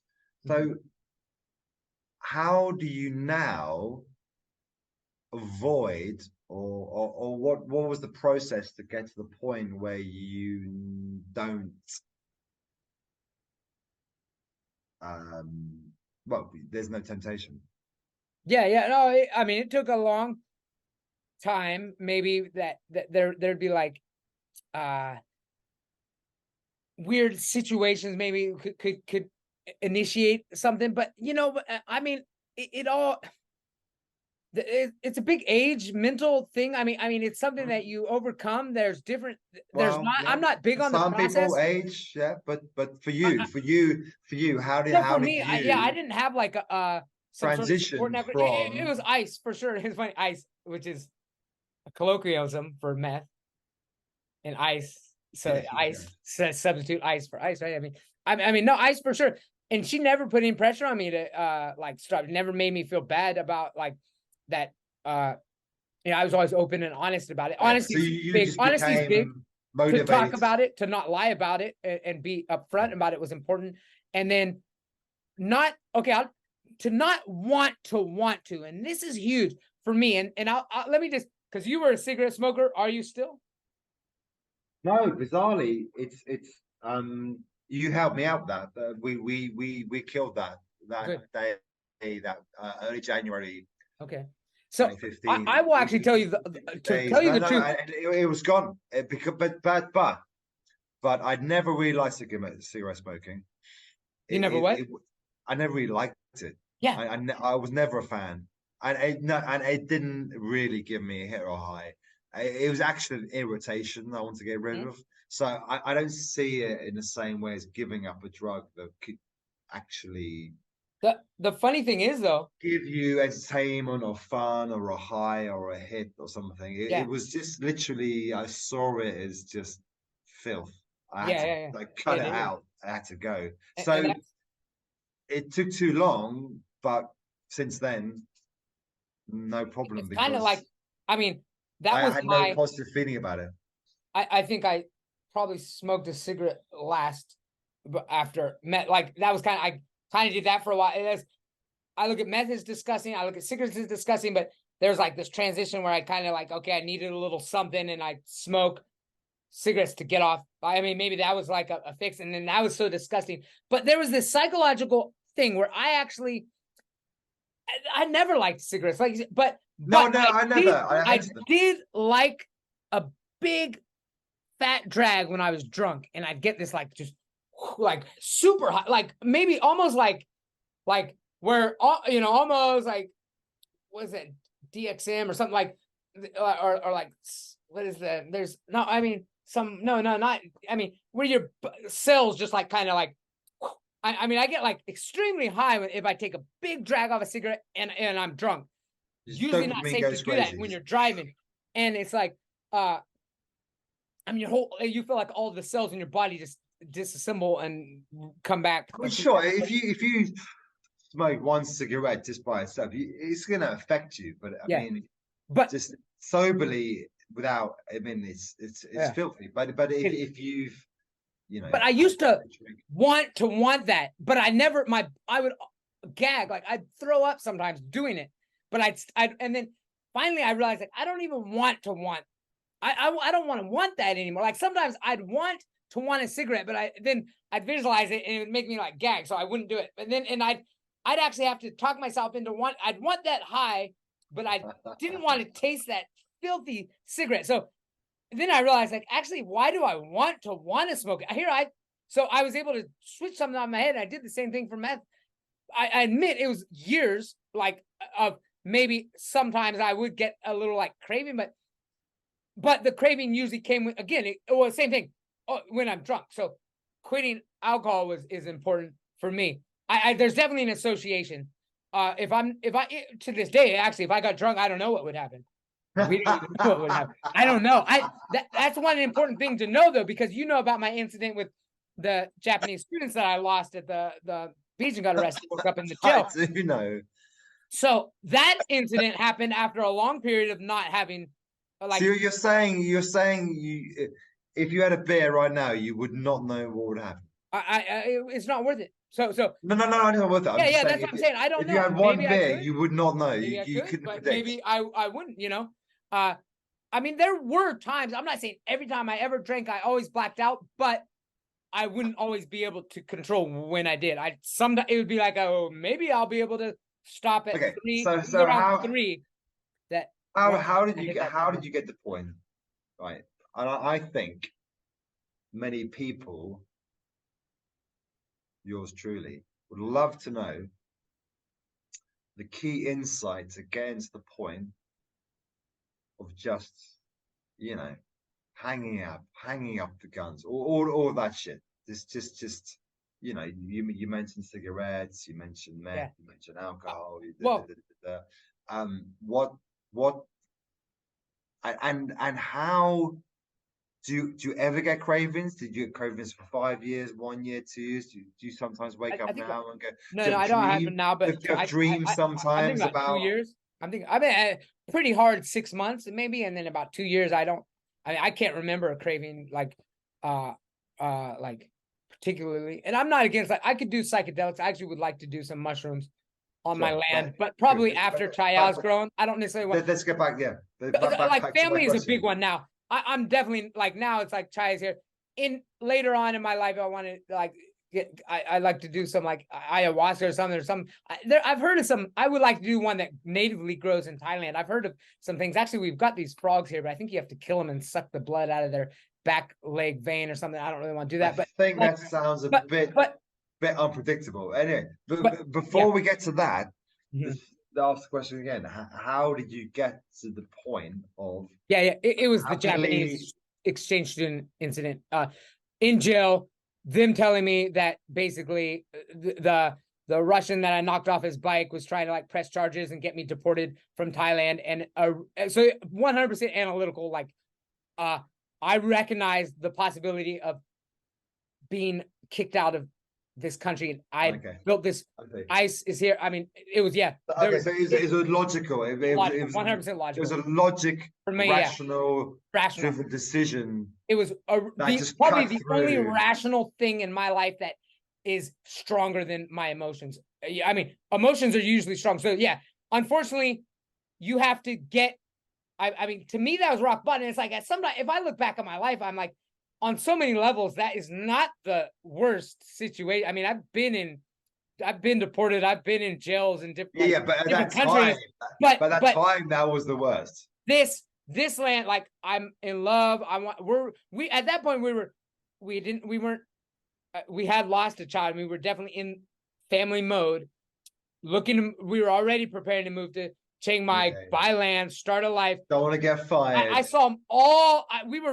We've been growing together since the day we met, even though I think it took a year to really recognize, like, okay, this is wow. There was definitely chemistry early on in our life, but so it's a combination between finding somebody somebody you want to have a family with, and then it helped if we were both Americans living in America. It might have not been enough.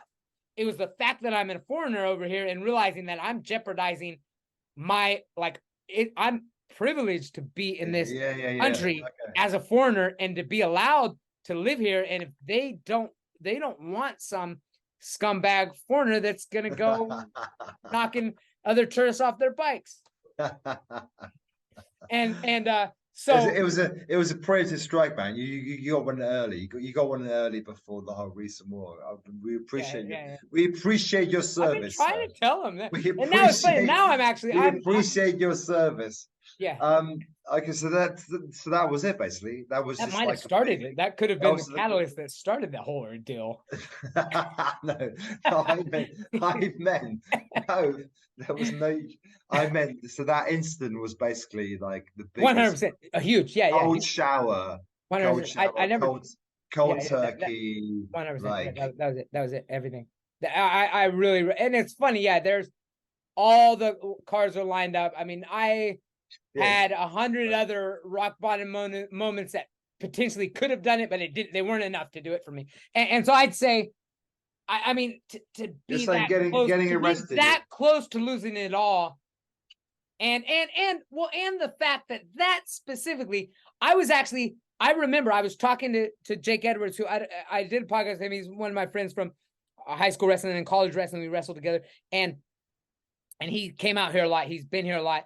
And I just become vegan recently, and he was like challenging me. He's like, "Oh, don't tell me you stopped drinking too," or something. He kind of gave me this little text as I was there. I was like, "How are you gonna say that?" And at the same time, I was walking by, and it was like happy hour, like 100 baht for Long Island. And I was like, and I had all my Japanese exchange students doing the interviews, and I was already at the place where I told them to meet, and they had like 3 or 4 interviews with me. So I have time. I'm gonna just kill it. I'm gonna just have one Long Island completely in that mode. In my mind, that was more than any other time that if I could control when I do not put myself in a position that I might black out, that would be a time that I could definitely control myself. And I was on the fact that I woke up in jail. I was like, what the fuck happened? Like, I don't know how the hell, I don't know I still, to this day, I only pieced it together the best I know. I don't remember knocking the Russian off the bike. Supposedly they had CCTV footage, and at first I was like asking to see it because I didn't believe it, and then Ice was there. She wanted to see it, and then they were like, "No, it's like better off not seeing it or something." I don't know. You're better off not seeing it. I don't know. I guess I took my shirt off. Did you And like I don't know. decapitate I don't know somebody? what I did. I don't know what happened. So hold on. So so this happened after one drink? Oh, no, No. but once I have No. one drink, then it turns into I can have another. I can have another. I I don't. no. Okay, My yeah, last that's drink. what I thought. That's what I thought. Yeah. I remember at one point one of my Japanese students. I do remember them coming down and seeing me, and then maybe they Seeing got you where? beer too, having a drink, and I was like, hey, and then they had one too or something. I don't know. So you don't remember them seeing you knocking the guard the They bike and did being see it, arrested? but I didn't realize they saw it. How did they get home then? They just worked it out. I think they took a Songtel back. We took a Songtel there. They could have took a taxi. It was pretty. So literally, Pretty you woke up with the nick and you had no idea what was going on. Yeah, basically. Yeah. I had to piece everything together, and I was So actually kind of angry. Like, what the hell? Why would somebody do this? Why would you put me in jail for no reason? I had that sensation. I thought that was the case. Yeah. You didn't feel a hangover or anything? Because I remember Ice called me. Ice called me. Oh, that night, looking for me, maybe. Or the next day, just to say, Yeah. where's Chris? And I was like, Yeah. I said, I think he went out. 'Cause I knew going out. I knew going to fucking go rogue. Oh. This crazy idea Yeah. to take the students to pass on. And I was like, no, it doesn't sound good. But you know, he's the boss. He'd work it out.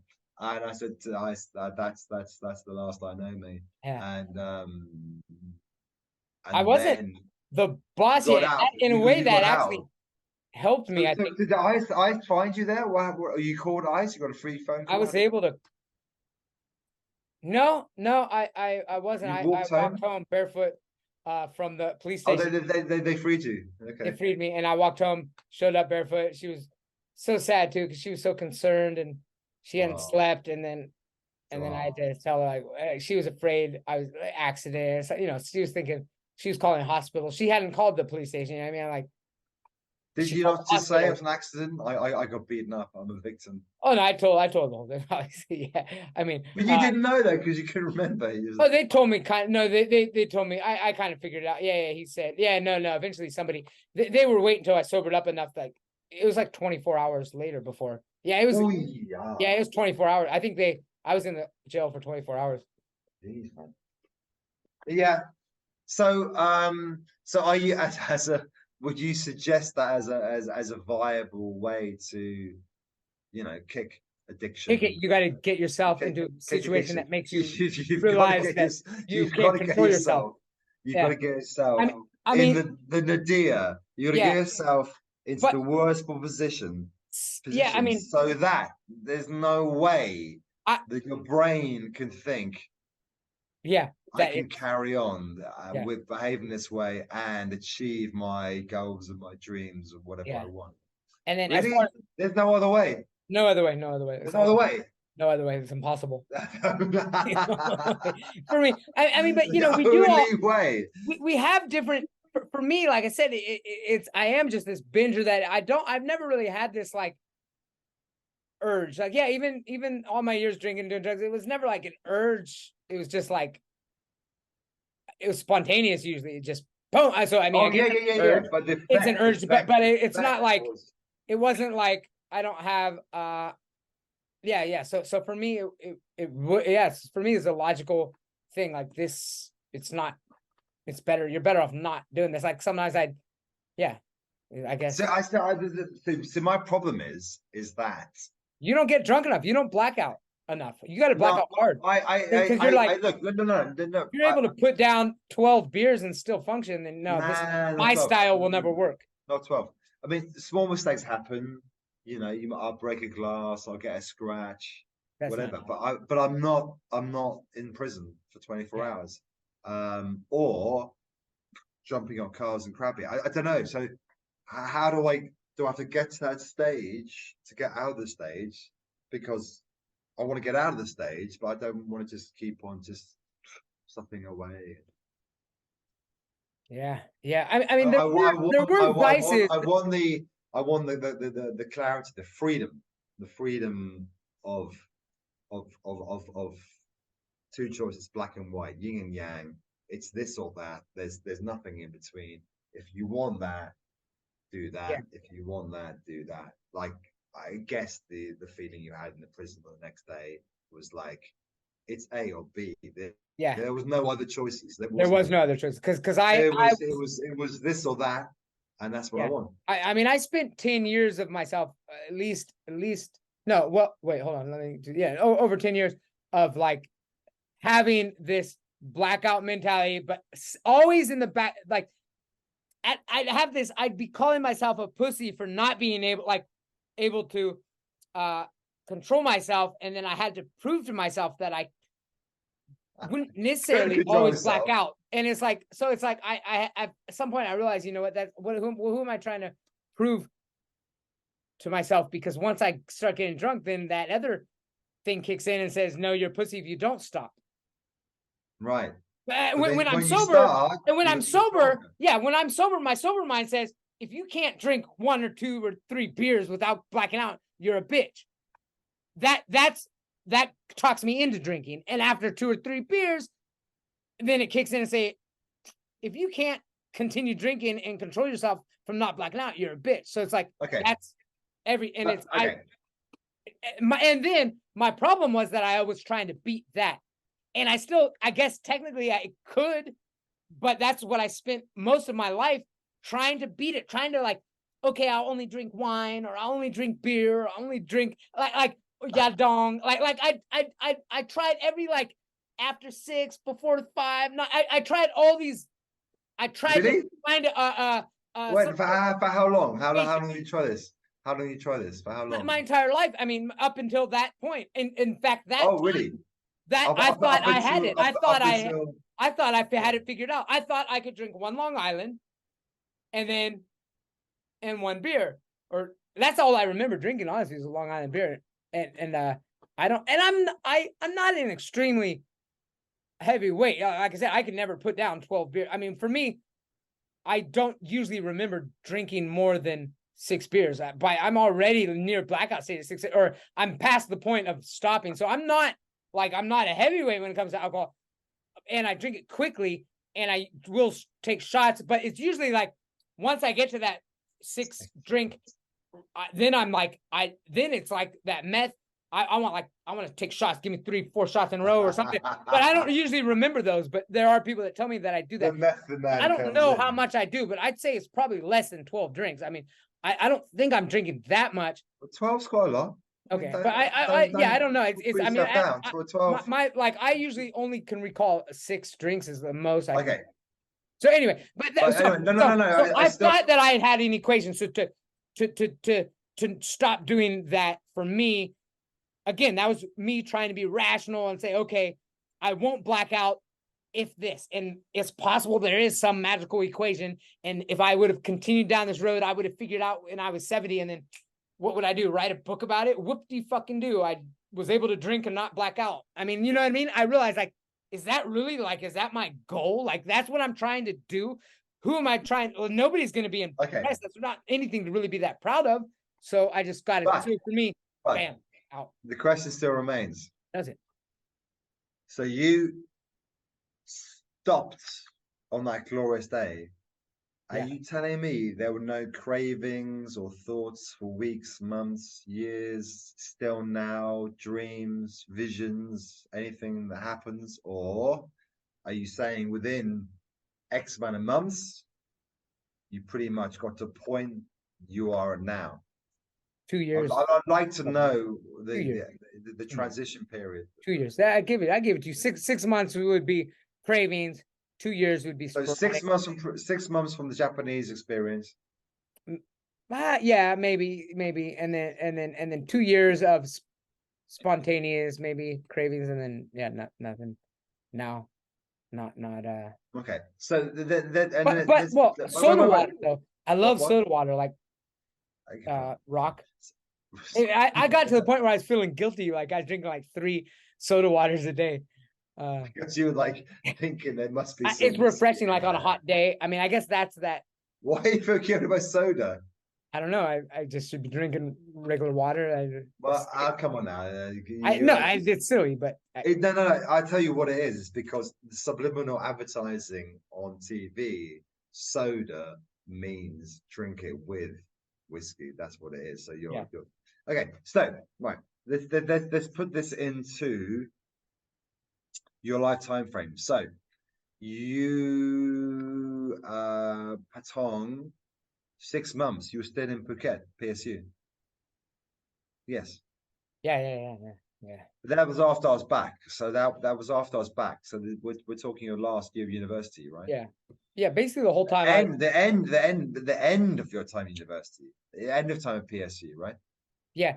The whole time I was head of department, because that's what saved me. Because I don't want to mention any names, but let's just say who I was recommended for the position of head of department before this incident. I wasn't officially head of department yet. I was recommended to the dean, and this incident happened, and then that would have looked pretty bad on this person if the person that was just recommended did this. So it was kind of hushed. I don't think the dean ever found out about it. There were people that knew about it, but there was enough. There's some awkwardness in some buildings and some people. So who are these people? Suppressed. Who are these people? Suppressed. John Ning, and so it was the beginning of it. That was before. She knew about it too. People knew about it, but nobody really mentioned it, and they kind of this is 2016. Because that was the only incident. This is 2016. Probably, but nobody knew about that besides you. This is 2016. Yeah, because your girlfriend called me saying, "Where the fuck's Chris?" And I'm like, "I don't fucking know. Sorry, darling." So that's the beginning of 2016. Maybe is that? Yeah. So that's been. When you we're getting close to a decade. Yeah. It's got to be close to a decade. Yeah. I mean, 8 years, 7 years, whatever it is. Yeah. So it was the beginning of when you become head of department, not the end. No, beginning. Yeah, before I was officially. The beginning. Before I was officially. Because that's what got me off the hook. I remember that's helped me get. I'm not saying it did, but I could have been thrown under the bus maybe if I was just a regular lecturer. But because I had all this, they had already started the paperwork, and I was recommended, and it would have looked really bad, and it was hard. Nobody knew. It was at the point where it would have been hard to go back on that. I feel like nobody knew about it. So nobody knew about it at PSU. People knew. I think some people maybe at the IAC knew, and there was people, but below the dean knew, and they kept a hush on it. They didn't want. How do they know? I don't know. Because one of the Japanese students, Thai friends, was upset when she heard about it. She went to IAC and complained. She said, "Oh, this understandably, completely." I mean. It was unacceptable behavior, but on all means, I mean, I had every right to be expelled from school. I mean, Russian. It's Russian. Yeah, well, I don't care about him, but I'm saying leaving the students. I mean, I'm taking them, and it was actually during the school hour. They didn't realize that they didn't look into it close enough. You hadn't signed a form. There was no form signed. You basically said, no form. Yeah, completely. During this, completely. Punishable by termination, 100% punishable by termination. I was definitely brave. But look, that was your last hurrah. It was my last hurrah, and I hope for those people. I have some of those students online. I mean, Asian culture. I lost face to the extreme. I had conversation with one of them. I had to let them know. I did. Reach out to one of them. There was kind of the leader of them. That was he was the one that kind of said something to me. None of the other students even said something to me. He kind of called me out for being a scumbag, and in a respectful way, but like, what you mean? In a very Japanese samurai way, like, you disgraced us as a teacher almost. You know what I mean? Really?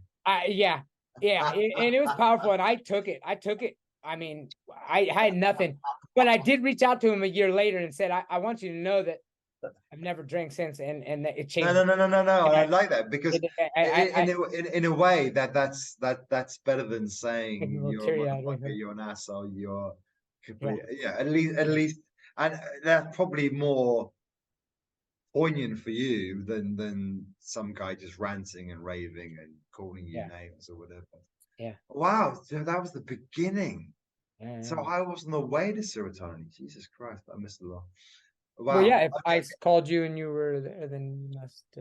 I was just at home, and Yeah, I yeah, was just like, you weren't. No, that was. Chris, I was like, I Yeah. think he went to Patong with Japanese guys. That's all I know. He's somewhere in Patong. That's all I know. All right. Wow. Well, Anyway, there's so one question I want to jump back. no, You have something more? already. God damn it. Okay. No, there's still the other questions, but I gotta ask Other you. You can jump questions? back to me, but I gotta jump because There's other what about questions. you and kids?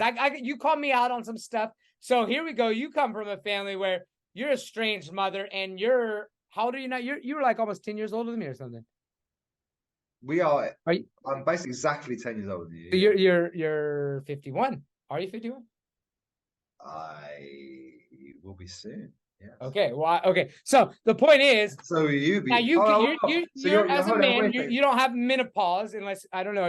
Nowadays I hear that's actually we are going to talk about wokeness. Nowadays, I guess men can go through menopause, but basically, I mean, you could still have kids. So I do want to know this. We can jump back into my my addiction, whatever. But I want to hear about why don't you have kids? Do you want to have kids? If you don't want to have kids, or the reason you haven't had kids, does it have anything to do with your relationship with your mom or dad? Or sorry, or I mean, dynamic. Why not? Why wouldn't you want to have kids, or is it not? And in particular order, I don't think I will have kids because I think it's too late. No, it's not too late. Going back in time over periods. Yes, I want to have kids, and as we're being what? Yes, I wanted to have kids. You did. Over time, yeah. And if we're you're being a wonderful father, how many people have said that? Yeah. If we're being, well, what's the word? We're being. Did you say be honest? Yeah. Yes, I've been party to 3 terminations in my life. 3. What? 4. So 3 or 4. Sorry, I was scanning. 3 or 4 terminations in my life. Yeah. Terminations, previously known as abortions. Yeah. Okay. Yeah. You've had that. Prenatal. Well, I haven't. I mean. So you were pregnant. I don't know. I hear all kinds of crazy. I've heard of that. You're crazy. Yeah. No, we're gonna get into that too. But, okay, so and that was your choice, or you influenced it, or I mean, because it's that's a woman's choice, but obviously you have some influence on that. You were pushing her to do it, or she wanted to, or you. I mean, that's okay. I'll go in order. Okay. First one was 24, 25. I know exactly the moment of impregnation. A beautiful scene. Tenerife. You remember when you were conceived, or the baby was conceived? Yeah, God, yeah. And it was beautiful. I just felt the force. Yeah. It's my birthday 1996, 95, on a moped on the cliffs above Tenerife with my German girlfriend. That's and you materialized. It was poetic, and I think that I felt the sense of just power, but too young. Well, I mean, you both talked and you both agreed just like that. I mean, there had to be discussions that yeah, but it was more her decision. She was being younger than me. I was 96, 24. She's probably 22. And does the relationship end at that point? I just imagine that. No, it didn't. No, it didn't. It didn't. It kind of struggled for a while later, because then I was in Tenerife for the next few months, and then I moved to France, and she visited me in France. Tenerife, what's that? Somewhere in Tenerife. Oh, Tenerife. So these are Las Islas Canarias of West Africa, the Canary Islands. Oh wow! Nice. Oh, that's beautiful. That's Islas Canarias. So you got. Do you ever have dreams of that fetus like haunting Tenerife, Fuerteventura, Lanzarote, La Gomera. Yeah, see, I don't know. Yeah, so basically, Canaria. So you're saying you wouldn't be able to look at a child and realize that you've already killed 4 of them before? I mean, that's It'd have to be. Oh, that's just the Where first one. weigh on your soul. It weighs, man. I bet. Of course, well, of course it does. Yeah. What? How can it not? How can Yeah. it not? Of And course I it mean, weighs. more so for a woman probably, but Well, yeah, whoa, whoa, whoa, no, no, no, I no, don't no, know. no, no, whoa, whoa, whoa, whoa, whoa, whoa, whoa, whoa, No, whoa. maybe not. No, La, la, la, la, la, I've la. always said, I mean, well, it's like because We're living in the 21st century, yeah, I even know, though but at the 20th same century. time, I am on. No, I mean, that's why I say I would disown a woman if, I mean, ultimately it is her choice, it's her body. I would do everything I could to not, if I were ever in the situation where a woman terminated my baby, I would disown her. Could never look at her again. Not, I mean, not even just, I Wow. could, I mean, I don't, Jesus, man. I'm just saying, like, I Fucking mean, hell. I, Well, so, I tone mean, that shit down. obviously, I mean, Go to psychology. it No, does have to be, it we're does have talking to be about more powerful. I mean, feminine rights, and she but was a like a young baby kid. in, I mean, I still, the, oh, I'm sorry to say this, I mean, you've got your strange mother and she died and everything. I'm just saying that the bond of a woman and a child is something, Yeah, but this is I different. believe, the most beautiful Chris, energy in this world. Like it's a that different is a Chris, microcosm Chris, for, it's a different experience, man. Like it is. if you've gone through lots of times of trying when you're older. My sister did this. My sister, bless her, the nutter, she had her first kid like late 30s, and she went through um I don't know, one, two, um what's the word? Um misconceptions? No. Misconceptions? No, that's the right word. Rejections. Over rejections. What's the word? I like miscarriage. Thank you very Not much. intentionally. Okay, yeah, I Yeah, yeah, said two of those miscarriage. before. Yeah, yeah, yeah. Yeah, But yeah. she carried on into the 40. Now, so I get that. What we're talking about something 22 and 23, 24. And then you're growing up in an era of rights, feminine rights, civil rights, immigrant rights. The it the, the woman, the girl, did not want to have a baby with some guy who was going to move to France. She didn't know where she would be living at 22. I, that's the way it is. But you wanted to kill your baby, is what you're saying, and you. No, I didn't want to kill my baby because it wasn't a baby. It was Well, a bunch of I mean, you wanted to. hungry I mean, you cells. It wanted to was terminate it, or I'm not. I don't want to get with the linguistics. I mean, you told her that's what you wanted, or you just no, kind of no. along with it. She decided. She decided. And you It was her just. decision. Her That's what I'm saying. So, decision. so that would make it a lot harder for you than. I mean, Well, I I mean, that's what don't. I'm I saying. don't. That's what I'm saying. No, I feel That's. bad about it because maybe I agreed too quickly, Yeah. but I was like, well, you're 22. It's your body. You're the woman. Your decision. I go with that. I didn't enter into like a It's longer your debate decision, about but it. if you do it, I never want to see your face again. No, there's nothing like that. Anyway, This is yeah. No, I never. next Wow, one was wow. next one was 1999. So the first one 96. So they came in regular period. 1999. Now you've got to give me some slack on this one, please, Okay. because so I'm living in France and seeing this woman. I'm 25. She's 5 years older than me. She already has 2 kids, which is okay. 3 is fine. But just before this period, she tells me that she's just told her partner that he's not the father of the first kid. So there's a mushroom cloud, and, and then Yeah. so this, so that's going on, and then the second kid is the guy's, and then a little while later she gets pregnant through me, and now she's like early 30s, still trying to sort out a relationship with the 2 dads before, and again without sounding that I didn't have an opinion, it was driven by her she was adamant that she could not accommodate, afford, have a third child. Yeah. But again, if I've been able to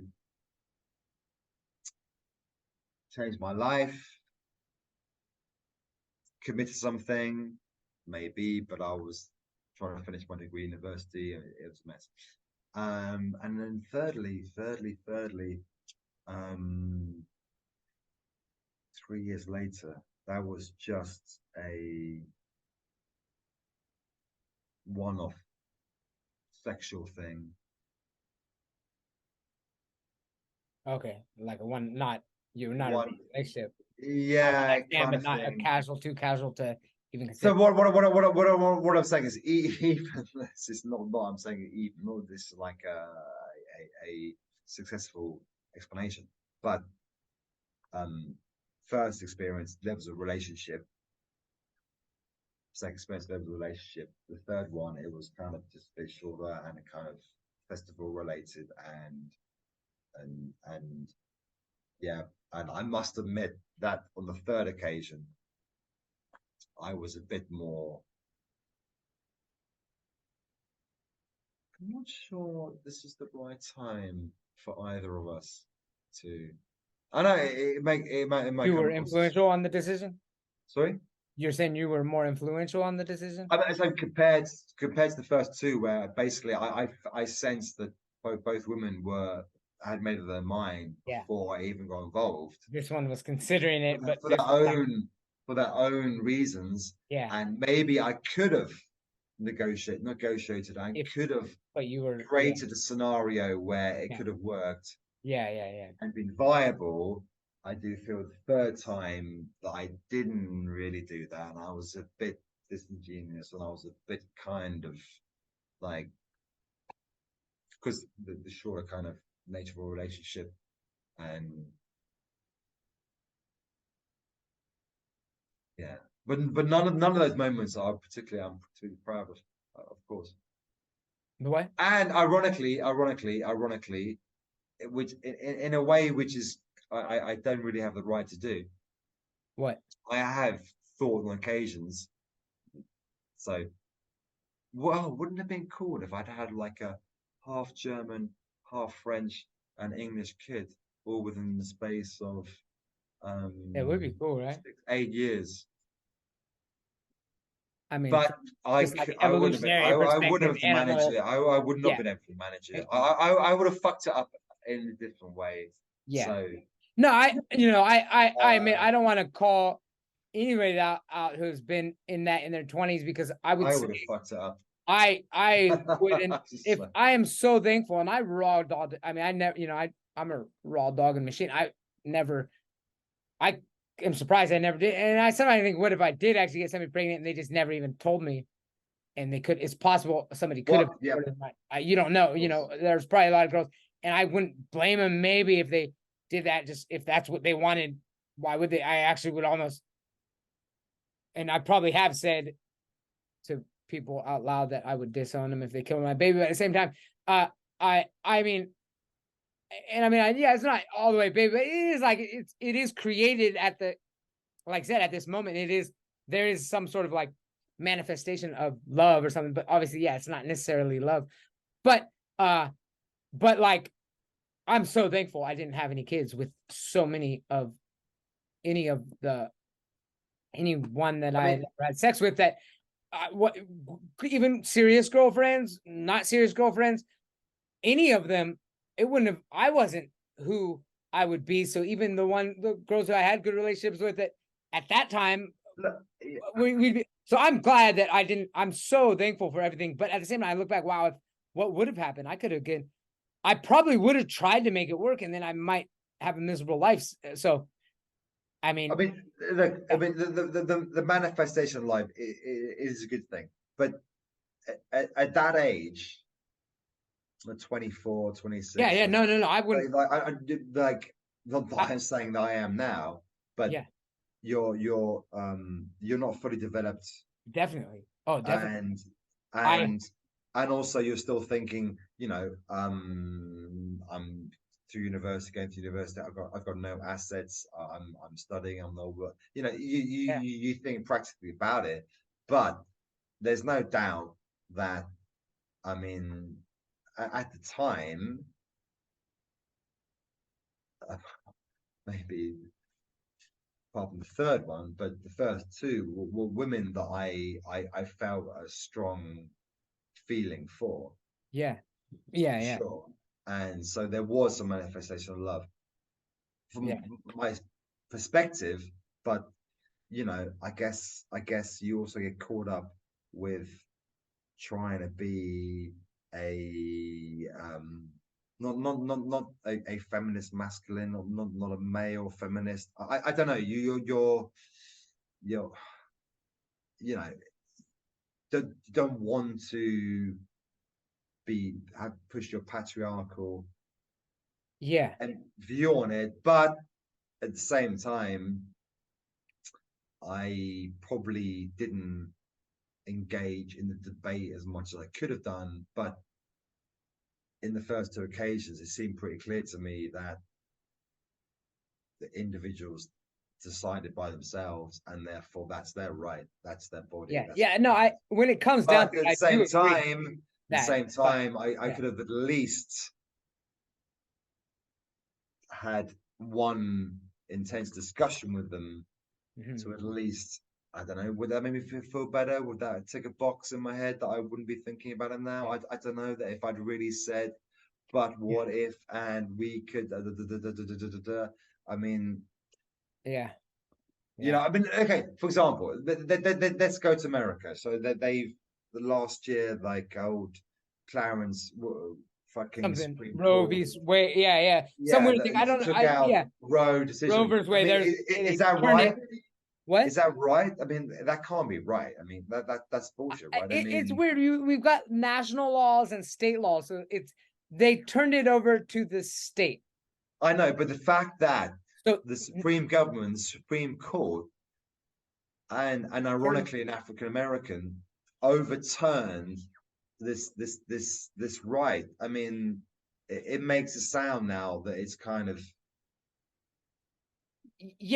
it's something that's should be questioned, but you know, people have fought for years to have that right. So yeah, I feel that I was maybe slightly disingenuous, and I felt slightly I was being selfish and thinking about it in different ways about my own life. But if nobody said that, I can swear to you on my life, Gina, the German girl did not say, I think we should keep this baby. I really want to keep the baby. We can make it work. That never happened. French lady never said anything similar to, like, do you know what? But the third one kind of did, but you didn't have connection.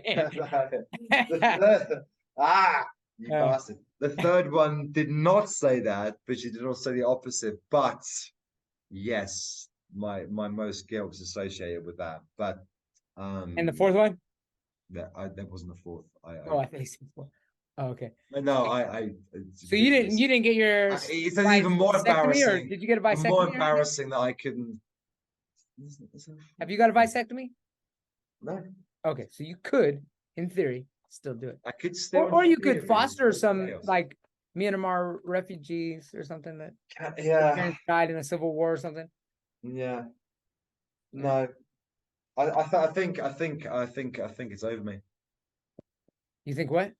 Well, I think it's the dream. The idea's over. Okay. But you know, it would have been cool. I trust to have a half German kid and a half French kid, because I trust you if you want to come up here and babysit Chaya for a little bit, so Ice and I can do like a spa or something sometime. The two daughters of the French woman were quite cool, so it would have been quite nice to get my niche from there, but I'm not sure they reacted quite well. But I don't know. It's very difficult. I mean, everything's easy in hindsight, but it's very difficult when you're 20s and you're still trying to finish university. And, No, I think luckily I'm lucky. Think ahead and think, do you know what? I really want a multicultural family where I'm a parent to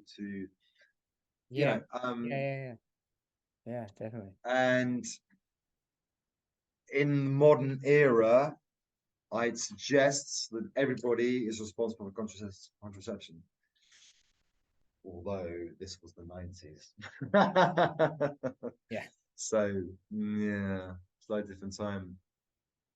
Mm-hmm. Buddy, I need to go for pee. I have to do a pause before we say goodbye. He's got a pee break. I'll pee too. I've got to pee. All right, we're gonna do pause and then Pause. and then Pause. maybe we can wrap some of these up and get to some of the threads. Threads. Threads if you want. Okay, we'll come back and do threads that have already started amongst other podcast members. All right. Pause now. Starting in progress. And so we're gonna get we can always go back to any thread we started, and if at any point, if I feel like, oh, I should have said this, then I could bring it back up, or if you think later about something, we can bring it up and restart a thread. So I'll give you, and then, or if somebody else listens to you, they might chime in, or if you listen to something that you could chime in. So, but that's not like you're not obligated to do that. Of course, I'm the one having all the podcasts. So, I'm sorry, I'm reading these texts are just coming in. Stoma attacking Misap. Misap is our biggest cat. He's from Phuket that we brought back up here, and we've got these smaller cats, and one of them is just getting really feisty. Misap is a tough cat, but he just wants to relax, and this other cat's jumping on him, and not a kitten anymore. I mean, he's 2 years old almost, and attacking him aggressively, and we're having a hard time determining. Anyway, so that's out of control, buddy. Yes. So basically, yeah. So there's threads are going on. I'll give you the give me a thread. The thread. Here it is. So one thread, and we've already talked about, kind of touch up on them. I came up with, I mean, we're both from Western countries, living in Thailand. So we've got this, unique perspective of like outside of our homeland looking in. Of course, it sounds like you have gone back recently. I feel like the whole COVID era kind of permanently changed something. Like, I think 9/11 did too, definitely in America. I think it kind of affected everyone, right? I mean, like Europe as well. Like there was like some sort of like thing that changed and never came back. I mean, more than just security at airports, but just like something happened. I don't know, definitely happened in America. And then this COVID thing was like, I feel like it's crackdowns on different things. But anyway, so I would like to know insight, having gone back to England when? I went back in June of July 2020, and I stayed there for a year.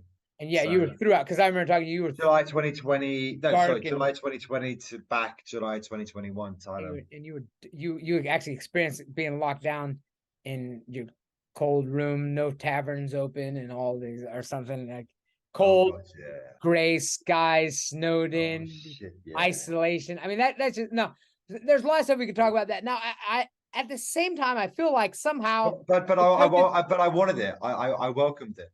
Okay. I welcomed it like a kind of somebody who would do some, there's some story in some woman in Spain who sat in a hole for 500 days to prove that it could be done or something. Just yeah. Now I at the time I was like, yeah, come on, this feels right. This is my duty, my responsibility, my pilgrimage, okay, endure. So I feel like kind of the same time or like after, whether it's some intentionally coordinated this way or not, but like this, I mean, this wokeness was going around for a long time. I mean, I saw it early on, traces of it, more so in hindsight. There's a lot of long before COVID came, but that seems like this like societal phenomenon, some of which I'm like on board, some of it I'm not. Like most of the things now I'm not, but like there, like I said, at some point there were, I mean, I almost would say I was ushering it in in the 90s, high school. In the high school, like I kind of I mean, free love, drugs, dyeing my hair, open. That's wokeness. I don't no. Those are what opened up the idea of like these like individualistic expressions, which seems like freedoms to me. And I would have said, well, I guess maybe it's just liberal, but it's been taken liberal now is not liberal anymore, because now I feel like the wokeness is cracking down and like censoring and doing all the things that initially, I mean, it's kind of counterproductive, but at the same time, it's not. It makes sense.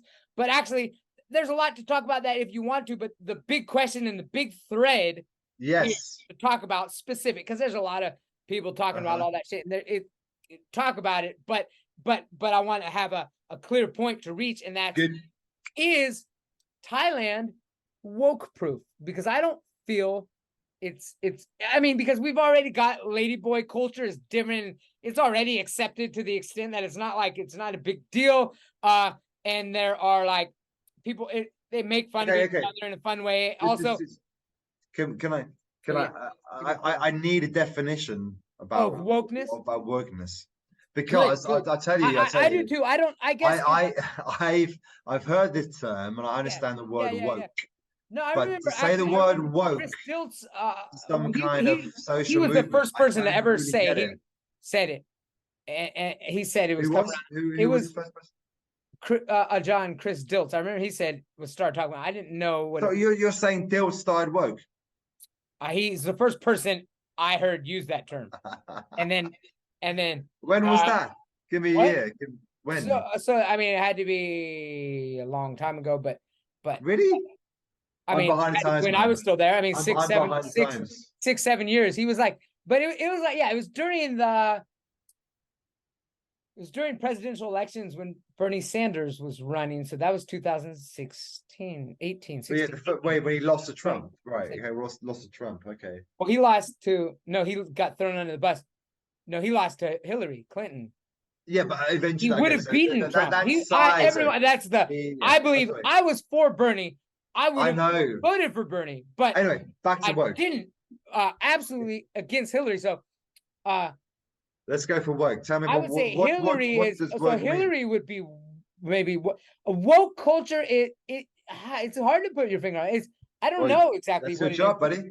But it's a there's definitely okay, there's a lot of censorship. Okay, I guess transgenderism is a big point.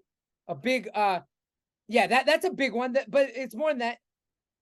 There is the racial, like the Black Lives Matters movement. I think kind of like I said, it was around before that, but they used that to mobilize.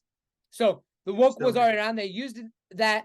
They used transgenderism. They use political things that are going on and then run with it. So again, I'll say it like this. Yeah, Roe versus Wade one, they're going real big. It's like freedom of choice. But they were also big on vaccinations. It seems like, so I guess it would be the radical left in America that I've always considered myself more liberal. So but at the same time, I've even considered myself to the left of some liberal. So it's hard to say exactly like but there is this, it's an ideology now, and that's actually would get to the point. So what is it? It's one. So you're saying you think it's one fixed ideology? Yes, is one, and it's probably Marxism. Ideology.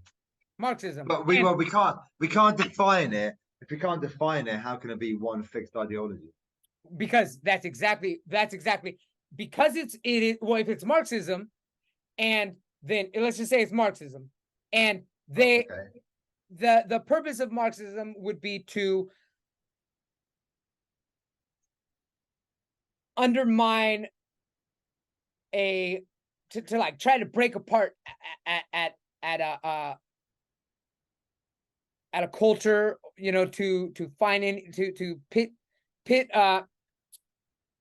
maybe classes to start a class war. So I guess it's that's what I'm saying. That and so my point is that it doesn't stand for anything other than it's an attack on. So in America,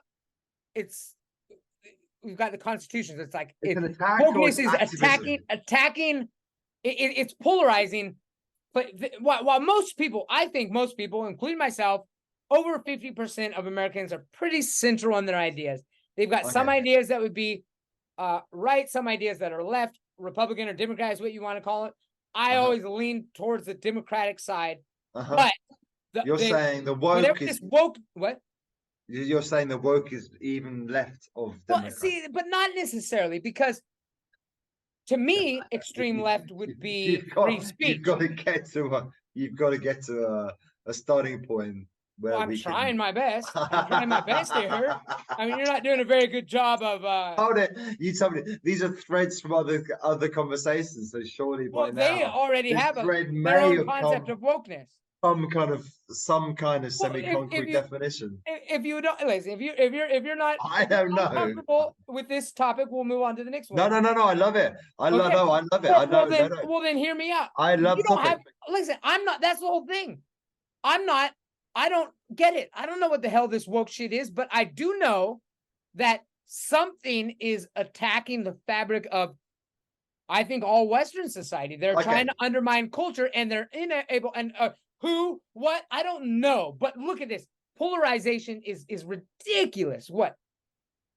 So, can I just say, so are we, but is woke a reaction or cause or effect of old Trump's "Make America Great Again"? Is it like a double reflection of that? Is it just like, on the one side, you've got Trump's ridiculous, pumped up, puffed up MAGA, like to the extent that even on Curb Your Enthusiasm, I think so. I think it is wearing the cap just so that he can get like space in cool parts of California. I mean, is it? No, I think so. I think that's fair to say. I think it's in a opposition to MAGA, yeah. But that's good, right? But from if we're gonna go with this, that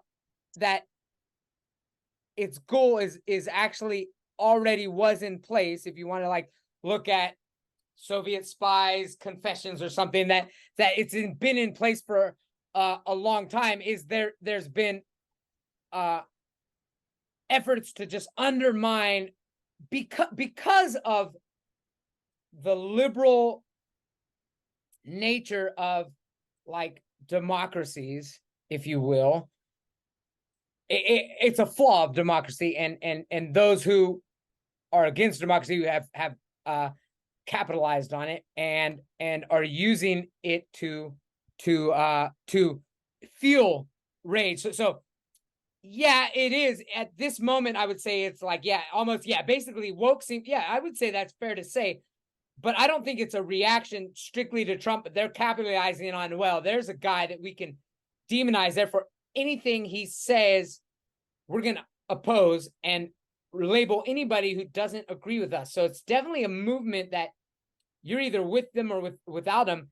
And I'm in all these, like, I'll comment on something, and that's the mentality. And it did start with Bernie, because when I supported Bernie but wasn't willing to support Hillary, I was vilified as like, well, then you're just voting for Trump. I'm like, no, actually I'm voting for Jill Stein, which at that time was so that's why I have a little problem with it's further left, because I would consider a Green Party candidate further left than a Democrat. But again, that gets all political, and it kind of is fluid to some extent, because I mean they change through time, and so part of the thread was that I am pushed to conservative. Now I'm labeled by these wokes as like conservative. People call me MAGA because I'm against vaccinations, but it's like and then they say, oh, it's like luckily I've actually published papers against pharmaceutical companies and stuff. Like, it has nothing to do. It was always a very hippie, leftist, pro like choice, right? But my body, my choice. Those were always those on the left side. And 10, 20 years ago, if you were anti-pharmaceutical, you were a wacky left conspiracy theorist. And it's shifted because Trump mentioned something about being, and I think from Trump's perspective, I think he recognized that there were people like me who were disenfranchised from the less progressive or so-called progressive, but they ditched the only progressive candidate at the time, and we felt disenfranchised and didn't want to support this group. So I think Trump recognized that and said some things to try to get. He tried to get our votes by saying some things that would resonate with me. So actually, Trump does say some things that resonate with me, even though I'm not a Trump supporter. I don't think, but the problem is that these people think that I'm following Trump, and I'm saying no. Trump recognizes that you threw us under the bus, this group, and he was just trying to collect, and he did collect. He probably did convert some central people like me. I consider myself centralist, independent, libertarian, if anything, because I'm more just like, yeah, whatever, have your guns, kill your babies. I don't want a gun. I'm not going to kill my baby, but if you guys want to do that, go ahead, do whatever you want. Small government, bring our troops home, close the borders, free enterprise, do it. Like, even though I do have strong opinions about guns, abortions, environment, I actually think we should start off with, okay, let's kick the government out of these decisions and let's have an open debate, free speech. So that's my position, but that's not what you're asking for. But I did have to state it and saying that those people are pretty central, but Trump was trying to get him because we can call them wokesists, Marxists. I do use that term lightly because I've heard a lot of other people make connections to it, and it actually does make sense because from what I understand, you probably have a better background. Marxism seems like a European phenomenon. It never did infiltrate America, but that's the argument, is that it actually is. And then if I look at like the Khmer Rouge, I've read a lot of books on that. I'm like, shit, they are actually, that is what's going on. They've pitted age classes, age against age, race against race, sex against sex. And then like, it's like, it does feel like there is some sort of undermining Western culture going on. And that's why I say now, if Thailand is woke proof, at least using that strategy, they're going to have to find something. And I actually do see that they're trying to undermine royal family, trying to undermine teaching Buddhist moral classes in schools, which I think that would be a way to, or an undermining family values. So I think, yeah, I think wokeism is an attack on like family structures. I think they're whether that's intentional, I don't know, but it's definitely. And again, Trump is a character that's easy to vilify. So I mean, but I think they were already around, and he was kind of like the springboard to, all right, now's our chance. Go ahead. From your previous podcasters on this thread, what's the majority opinion about this particular thread about wokeism? So I mean, it's I'm trying to wrap my head around it. I don't know what the hell's going on. So I guess no. But I'm saying previous guests. What are their big positions? Most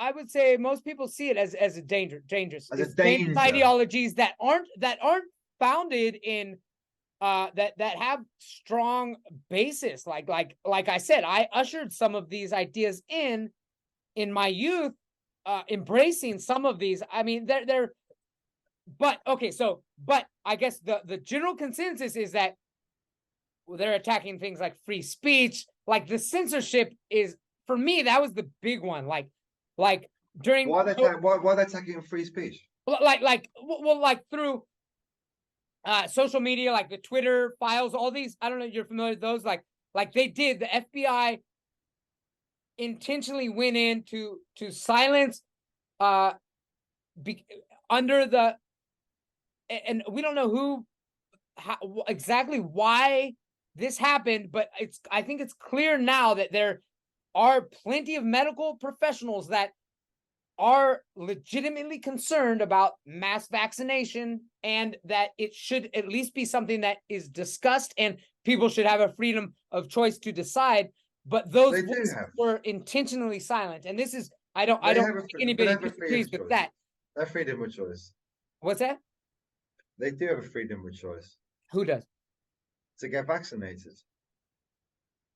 Okay. Okay, so look. We're talking about freedom of speech, though, here.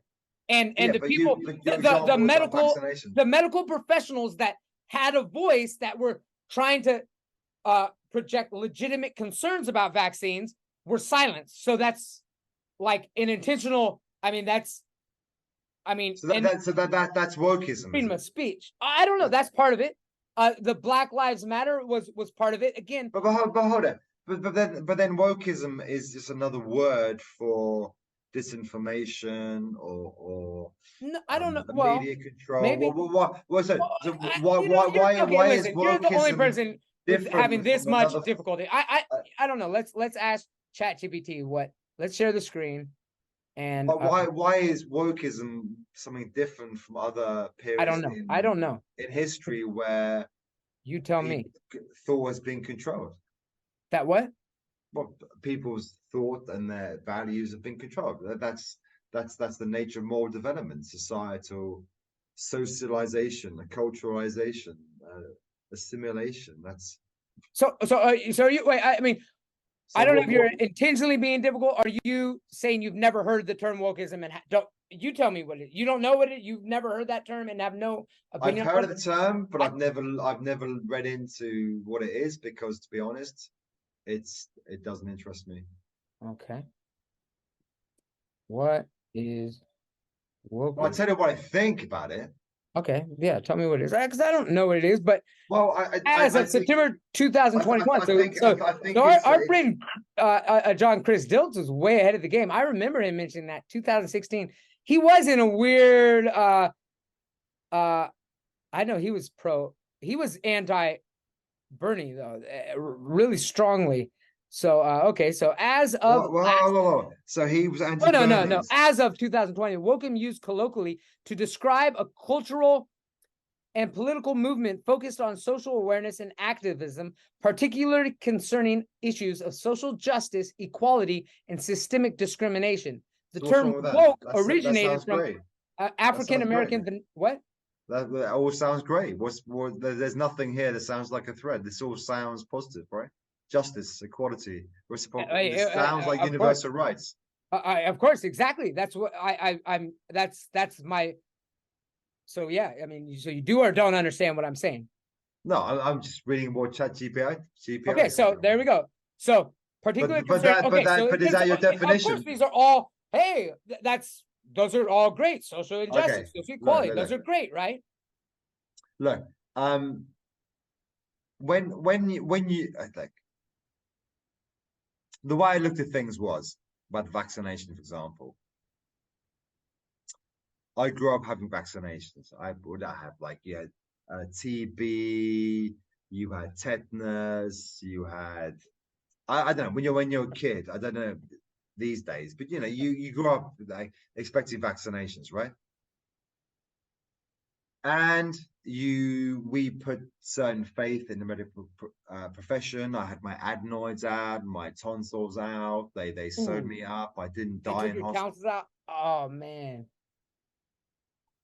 you're much more likely to have dementia. Just so you know. Those are a lot of research that show those are actually glands that anyway. Purpose. Okay, the point was I don't want to cause cognitive dissonance. I had it wasn't the first time. I had repeated tonsillitis, so I over and over again. Okay. And I also had glandular fever beforehand.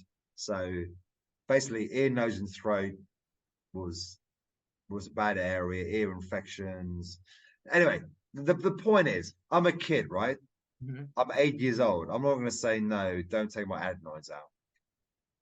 Of course. And the dementia thing, tonsillitis, well, we'll come back to that. But the point is, people put stuff in their body every day, not you, because you're living in a controlled, clean environment. But most people live by 7-Eleven, Family Mart, KFC. They put shit in their body every fucking day. They have no idea the effects or the positives, negatives. So when it came to COVID, I had no problem with getting vaccination. Okay. I'm not saying I believed I needed it. It was about a social obligation, like so in terms of more development, you're living in a farm, right? So you're living far away from people, so that's different. I was living in a town, in a city, close to people, shops. It's a social obligation, reciprocity, equality, putting other people first, moral justice. You do it. You suck it up, man. You take. In my opinion, you take the fucking bullet. You take the bullet. In the same way, this sounds harsh, but the doctors, bless them, who suffered the front line, lost their lives, that was their chosen job. In the same way a soldier's chosen job is to do that, or an astronaut's chosen job. They might get blown up on entry or takeoff, or I don't know, that's just the way it goes. So I never saw that as woke, man. I took the jabs. I had multiple vaccinations through my life. Yeah, it could have went the other way though. That's part of social. That's your social responsibility. We don't live alone. We have to think about other people and think about their situation and take care of them. I mean, do you think it did though? I mean, do you think there was legitimate research that showed that actually people who got vaccinated spread it less? I mean, there's a lot of research that shows that they didn't. That the point is that, I mean, they didn't do the research, Chris, that is required. Chris, to be honest, I didn't look into it that much. Okay, so I didn't care because no, it's not that, because it's just a fucking jab in the arm. I'm not gonna fucking cry of jab in the fucking arm.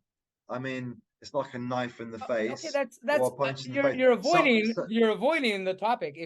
If you're woke, then tell me. I would love to have the discussion. No, I agree. Like, take my medicine, man. Take your fucking medicine. And jog on and get on with your life. And but I don't understand how I have my tonsils at 16. I get dementia. So if I get jab in the arm, I dementia at 80. It's too late because it's. But that's again that your choice, what you want to do. The point is that, I mean, do you okay? I don't think that, oh, you're a sheep because you did it. I don't talk bad about people who want to get it, but do you look at me as like I'm unethical because I didn't get it? No, I'm saying you're living in a different situation. Not, okay, you're not. You're living remotely in a different. So that, I mean, that's area. My point. So wokeism is violent. My choice. I was living in a heavily urban area, and during COVID, I was traveling between Thailand and England. So I logically thought even had to for it would make sense that I would maybe think about larger communities. I said it too. I said it. If I would do everything I could to not get it, but I recognized the possibility of the immigration saying I had to do it to maintain a visa, and I would have done it. I wouldn't have left my family. You know what I'm saying? So I would have done it too but just it would have took more. And of course, I'm in a different situation. I am way out here, so I didn't have to travel. So there was no. I had to anyway. That's the point. At some point, I was traveling home, so I had to. I had no choice. Yeah. But beyond that, I'm not asking for you. I don't see that as woke. To explain. No, I didn't say that as woke at all. I didn't.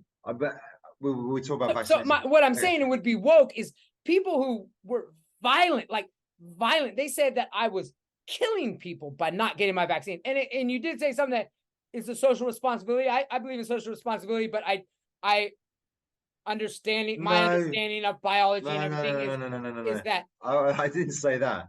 I said, look, if you feel that strongly about it, then you just stay away. You stay inside. okay. So that exactly. So that's not you stay woke. isolated. What woke are the people who violently, I mean, or with like, I mean, literally saying like you should be killed. You shouldn't be helped if you get in a car accident. We shouldn't help you. These people, yeah, those are woke people. Oh, I don't know because I haven't gone into it. So these are the woke people that are like, they're almost, they have like this brain pathogen where they're triggered easily with anything that they, like I said, yeah, to me, you feel like, yeah, me, I'm sure we disagree on things, but kind of central of the road. Like for the most part, everyone should be able to do what you want. Of course, that's obviously there's going to be some restrictions because you shouldn't be able to do things that infringe on other people's liberties. But it's like, yeah, basically, if it comes down to it, like you. Well, the biggest problem with COVID and the policy in England or Britain, for example, was it's quite clear early on the different age groups were affected. Mm-hmm. So why would you have a general lockdown? Why not allow different age groups to go about their business function in a normal manner and protect the age groups the most affected?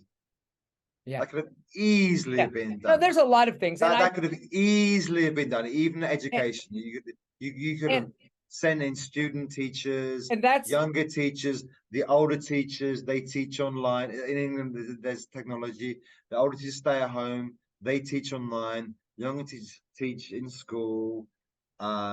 If you're like a kid who wants to go to go to the skateboard park and go skating with your brother, go and fucking do that. What I really didn't like was this blanket lockdown for all age groups, whereby they're telling us science says that it affects certain age groups. So that annoyed me. I was in the middle. I'm like late 40s, 50. So I'm like, well, I'm kind of in the middle. So I will act accordingly. But if there's some kids who want to go to school, some kids go to the park, then fucking let them fucking do it. Let them socialize. Let them do what they want to do, and get students working part-time, get younger people working part-time, get teacher trainers working part-time. Not just shut down society for the fucking sake of it. That's not wokeism. That I don't know what that is. Well, okay. I guess good point. Let me piss out of me. I've kind of said because it was just literally like just shut the doors on life without any critical thinking or any ability to classify, categorize, and analyze and allow people to live a normal life. And so many people, certain groups, just missed out on very developmental, important periods of their life, and that's unforgivable. And if they were not affected by that or are highly affected, okay, they may have not lived in a fully normal, hierarchical or mixed society, but at least they've been fucking free to go outside and do something. That criminal. I saw the lock. Woke or not? I don't think it is woke. I guess no. I don't. Yeah, no. I think the woke is lying. The wokeness, whatever it is, and I admit it's evasive. I can't put my finger on it exactly. I feel like it's kind of waiting in the background, and it's taking advantage of it's to me, wokeism is it's like a knife trying to just cut apart, polarize people on different sides, and it's trying to draw a line and say you have to be on this side or this side almost. That's my conception of it. I can't put my finger on it directly, but I will say, so as that was going on, the wokes part would be the part that wanted to polarize people and not like the ones that just said, okay, these, and it seemed real tyrannical in the sense of just go with the government narrative that don't have a dialogue. You're not allowed to have a dialogue. If you disagree, you're being violent. So let me move on to another issue. Really? Is that what it was? I know, honestly, I asked that because I like I said, I've never Yeah, but yeah. I didn't well, I didn't have time. I was I'd say busy, the big time. and I Okay, the didn't big. want to read too much Okay, into for me, the big. what the term meant. So To me, I assumed it was something liberal. I assumed it was something, but I didn't realize it was militant or kind of like restrictive or kind yeah, of. yeah. No, it's real It censorship. I sounds would say like it should censorship. be woke awake, Yeah, exactly. No, that's why but I it's don't know. That's the thing.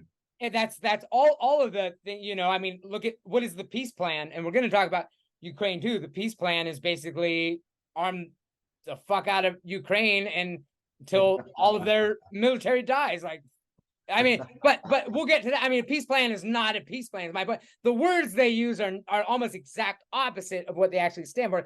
That's why this wokeness is not to be awakened. Let's just put it that way. But I mean, so Okay, can I ask you a question? yes.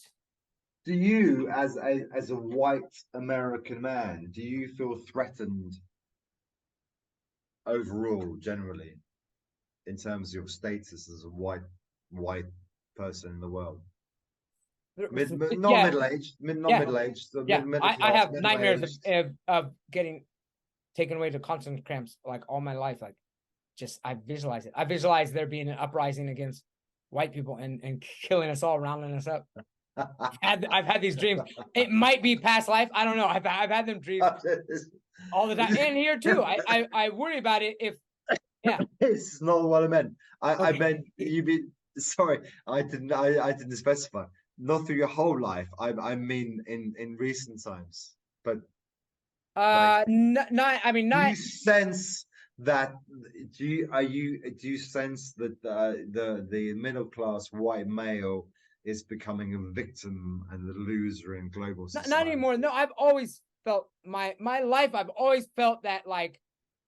Yeah, no, yeah, okay. That was another. Yeah, the white privilege is part of wokeism for sure. This is what I'm coming to. People are very sensitive about That's white right. privilege. No. See, and here's the thing. And Okay. So I'll give you this. This is actually something I said with Dr. Phil because I believe there are white privileges. I believe there are racial systematic racism.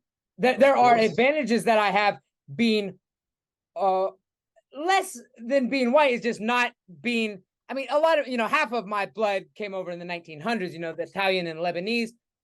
On my mom's side, they came over. Some of them came over in covered wagons to California early on. Like they weren't really involved in the Civil War.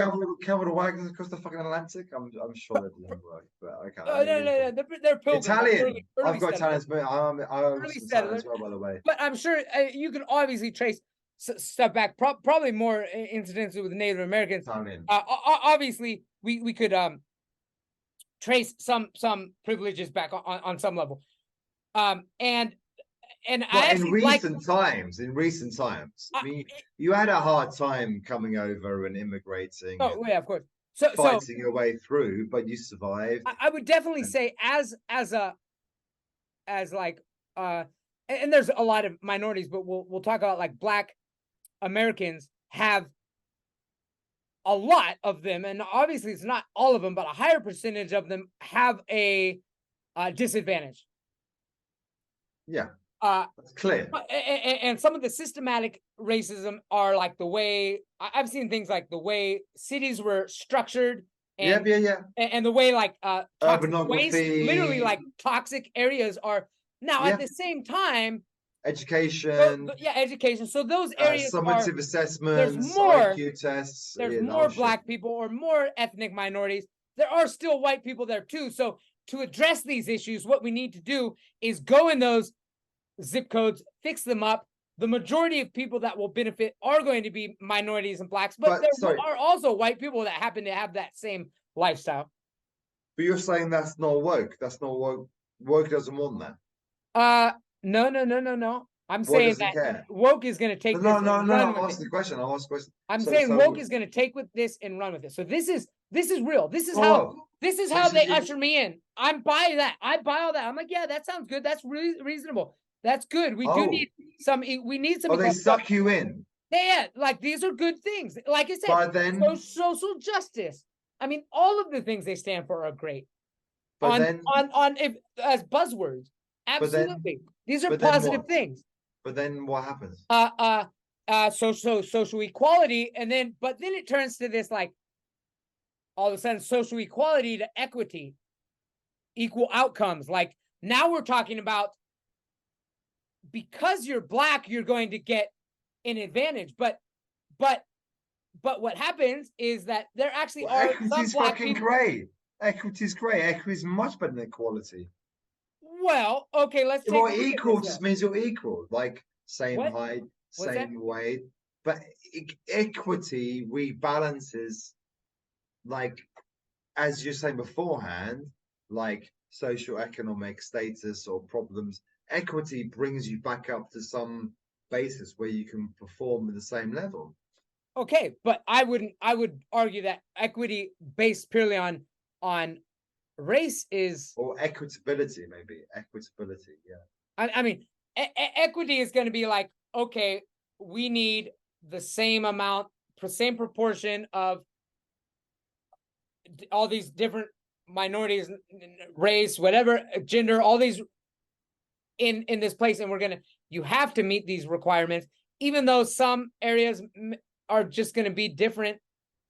I think that we should try to get inclusiveness here. But again, what happens is, okay, again, let's look at the education system or something like, okay, we have to give a certain amount of scholarships to black people.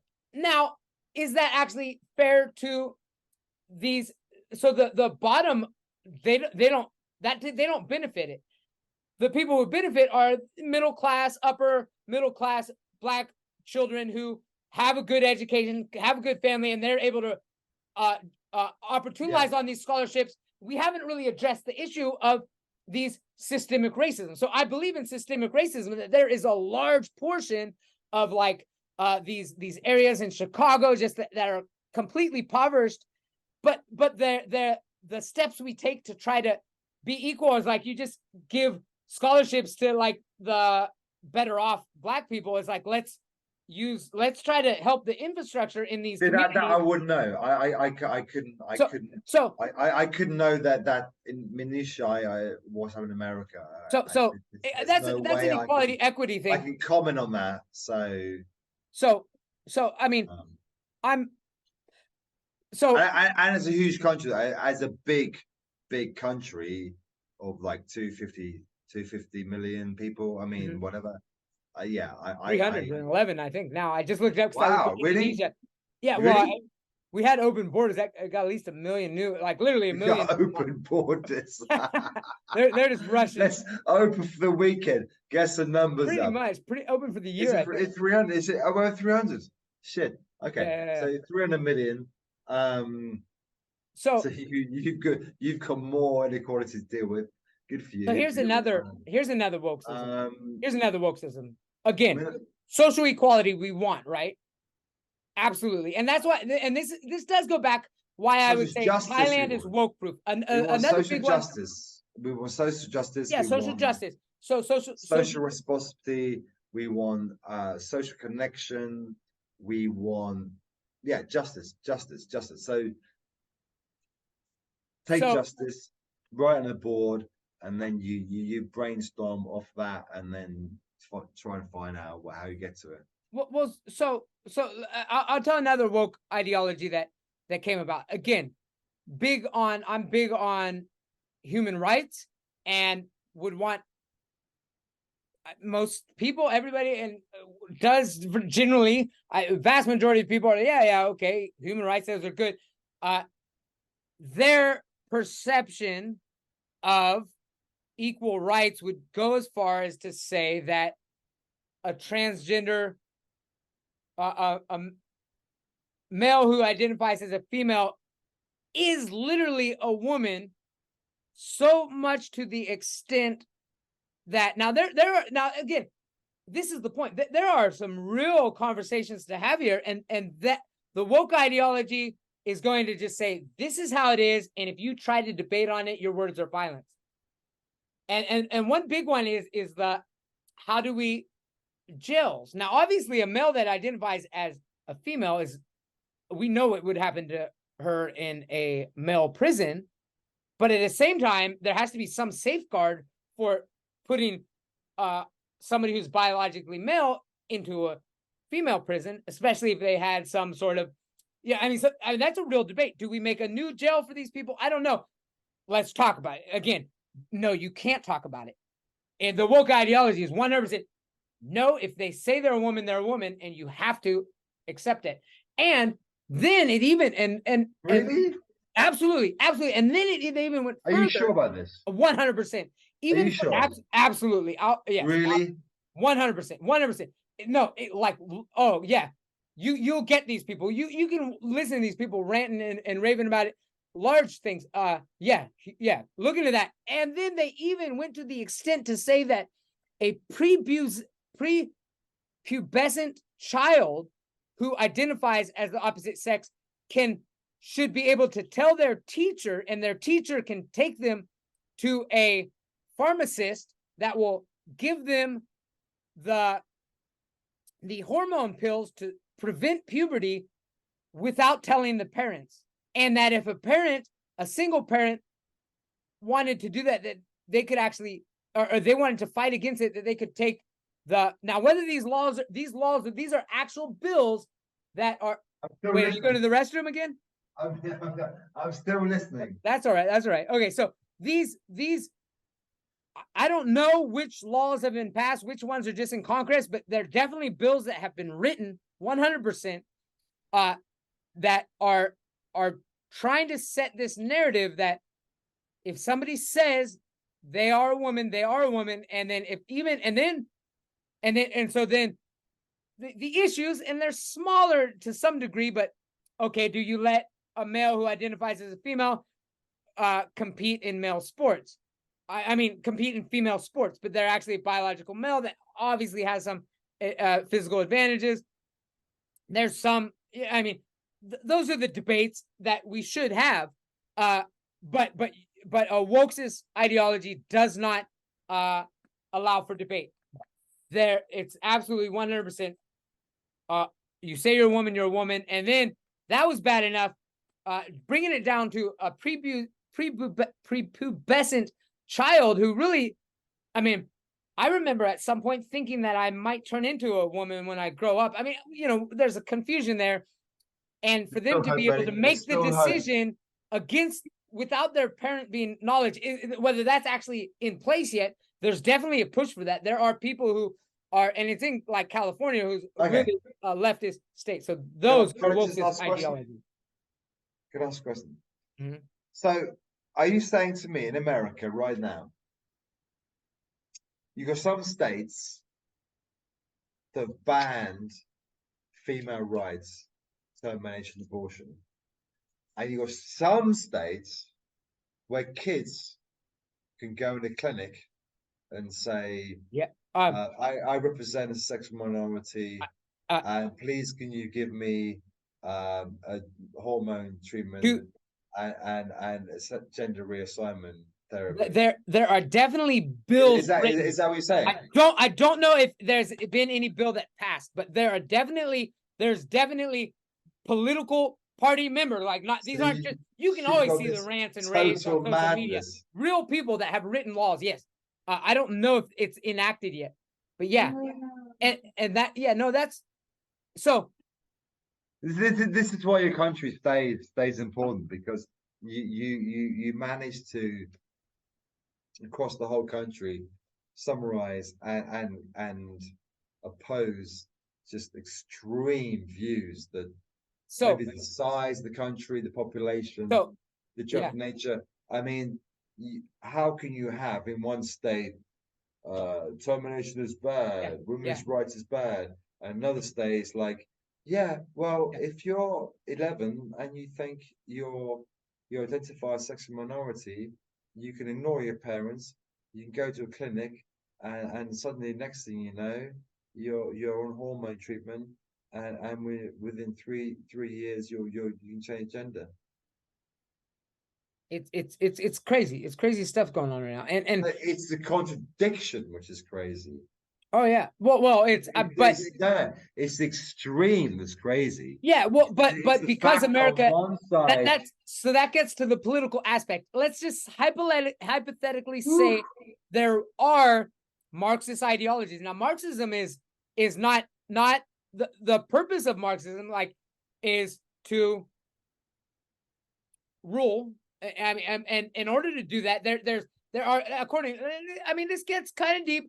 I can't give it justice, but I've listened to a this Russian spy who can, what's that word when you come to America and then he's like relinquished his that he's a spy, like he defected. Defected is the word, yes.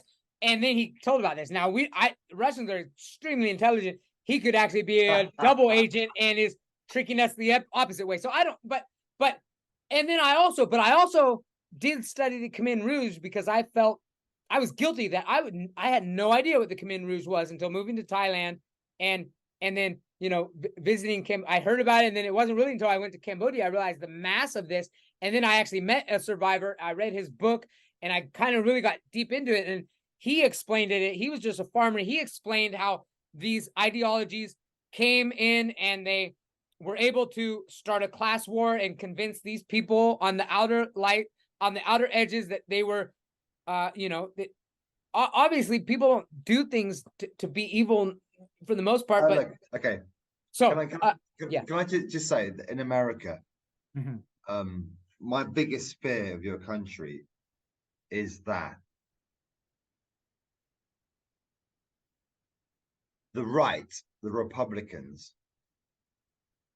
are going to use this argument about wokeism, which I don't understand, to create some kind of civil war whereby they will see themselves as defenders of democracy. Absolutely. But I mean, I don't think it's fair which has already began. It may have already. When you have a black Supreme Court leader, a judge who's voting down Roe and voting down women's rights, and what, you know, and these idiots were, you know, the fucking National Rifle Association people who and the Christian right. I think anybody's not in those groups coming post next general election, man, you have a bad fucking time. Well, if it's Trump and Biden, it's going to be freaking ridiculous. This is the problem too. It's Trump plus two. It's Trump v2, and it's Trump. I mean, do you? It's Ted Cruz. I don't fucking know who it is. Well, no, okay. The best. But here's the thing. I mean, okay, we have a completely legitimate candidate running as a Democrat, Robert F. Kennedy Jr., popular household name. Obviously, his uncle was assassinated. His father was assassinated, Attorney General. And for the exact same reasons that he is a classical Democrat, pro peace. He wants to just bring people back home.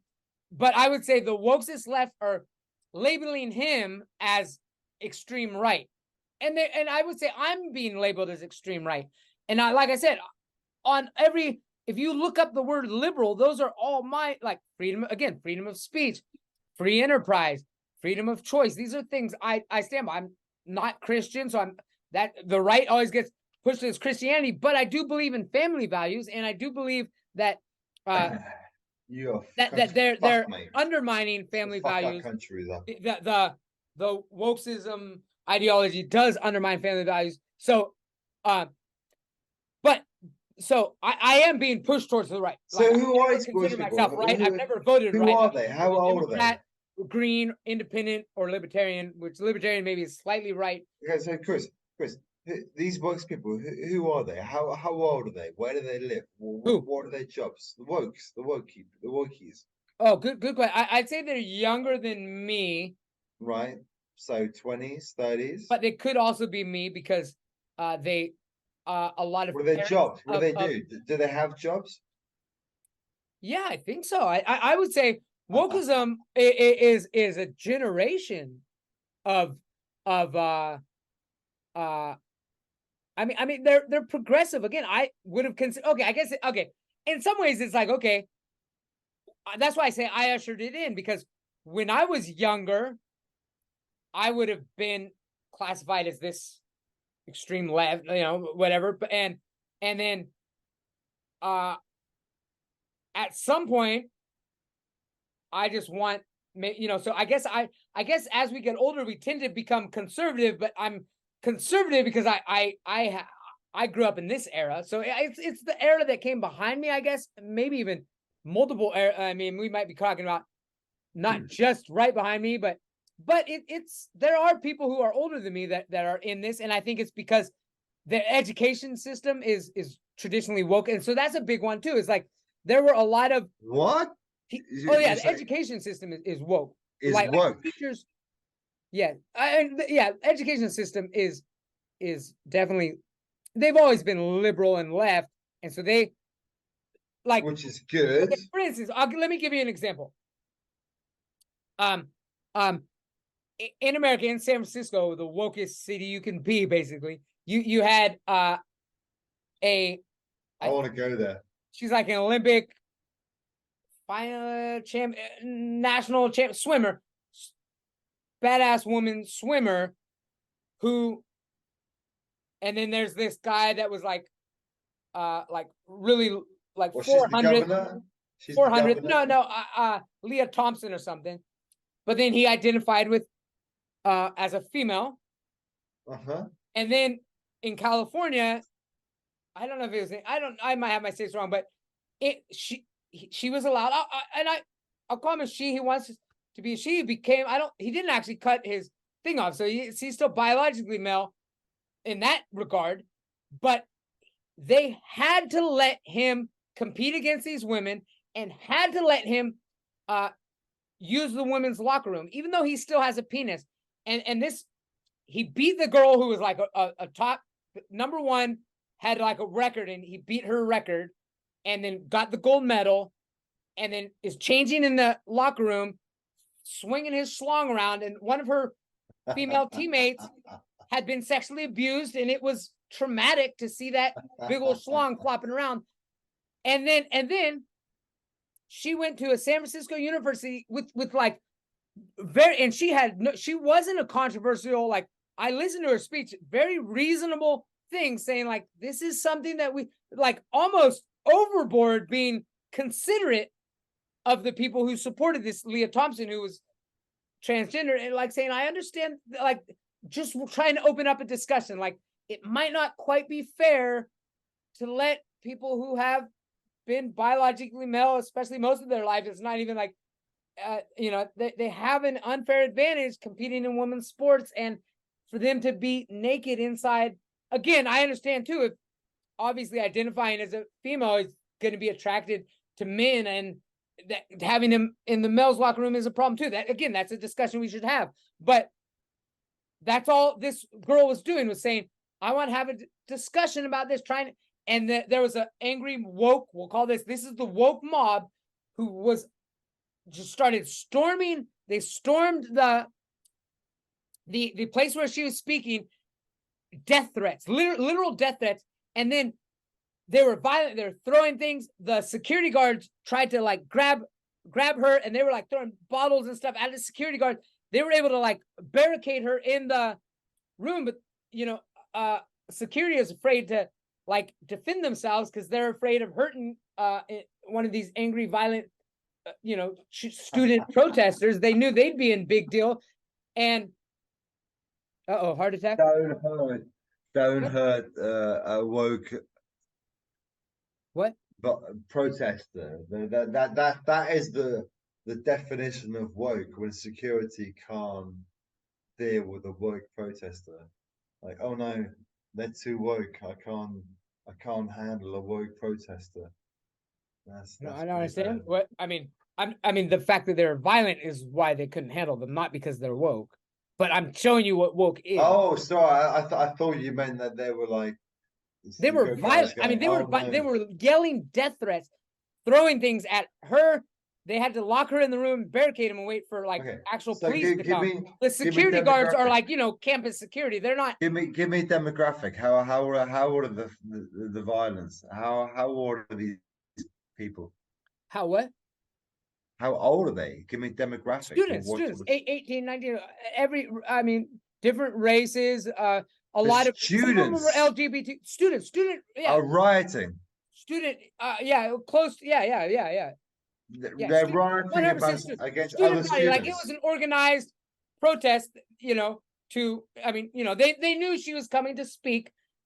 They didn't listen to what she was saying, so they organized a protest and they charged it from both sides, like locking, they heard I was like, what they said, whatever it was, whatever chant they were saying, and it was like, using death threats, 100%, like that, absolutely a violent protest against somebody's freedom of speech, that and it based on the premise that if a man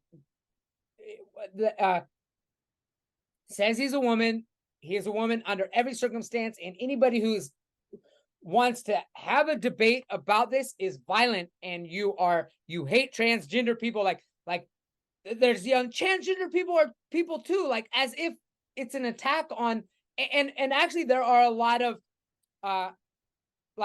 there's a lot of gay, lesbian, and bisexual people who are anti-woke because they're being clumped together in this, and they're saying we don't feel like we have rights and everything. Like it's not an issue about, don't clump us together with, again, it's not about giving rights. I mean, it's not like, this would be different if a transgender woman wanted to order food at a restaurant and they're not going to serve her or something, like, this is competing in a male sport. That's at the very least something that we should have a debate about. No, if you want to debate that, we're going to give you death threats. And do you support that? Do you think that's rational? No. People have gone way too far. Yeah, and they're taking themselves far too seriously. No, absolutely. And again, and they're like, okay, people want to express their sexual orientation, identity, but if there's a guy in the locker room, he's got a cock. Yeah. And nobody else has a cock. It's quite clear that he's in the girls' locker room with a cock. He's in the wrong locker room. Swinging around. I don't know how he might have been a little more. Fucking slice the motherfucker off, and then we can look deeper into it. And because what's happening is people are using an excuse. Yes. Between sexual orientation and gender orientation. Absolutely. And they're fucking playing their fucking fine line. Absolutely. And that's bullshit. And that's why some people are calling wokeism or wokes as Marxism based on this. They're taking advantage of the areas of reasonable, like areas of discussion, and saying it must be this way, and then canceling anybody who is not going to just openly accept this. So they've again, it is. I mean, and I've already said it too. They've gone so extreme that what you said is right, and that's why I strongly disassociate myself with the right, because they're pushing me to the right, but then, and the right might be like, hey, come on over here, and they're feeding me some stuff. I do feel that's what I feel like the majority of the people are in the middle, and the woke side is either you're with us or against us, and if there's enough people that have that mentality, you might join with them. Right now, the right, which is complete, my entire life, I never felt welcomed by the right. They always seemed like, Bible thumping, like trying to press their religion on me, and they were the ones censoring my speech and everything. And now I do feel like the left is like trying to tell me you're either with us or against us, and the right is saying, hey, we've got, family values, and they're trying to preach they're kind of trying to, they're being conservative, like I said, of my liberal freedom. Hey, we have freedom of speech over here. Get it over here now. Because when I was younger, it was always freedom of speech, freedom of choice with medical intervention was always the leftist view. Somehow the wokesists, they're like, we'll let those slip through the cracks. We've got social equality, racism. So they've got all these other ones. They've got these social issues. So it's a moral breakdown. Some of the other ones slip through, and then and the right is trying to gather them up. I'm glad I'm not in there, because I think a civil war is seriously a reasonable thing, because pendulum is going to swing back. I can see it already, and the right so far hasn't been in angry protesters, but they aren't. They're not. It could easily be them doing the same thing. They're stocking up. They are. No, absolutely.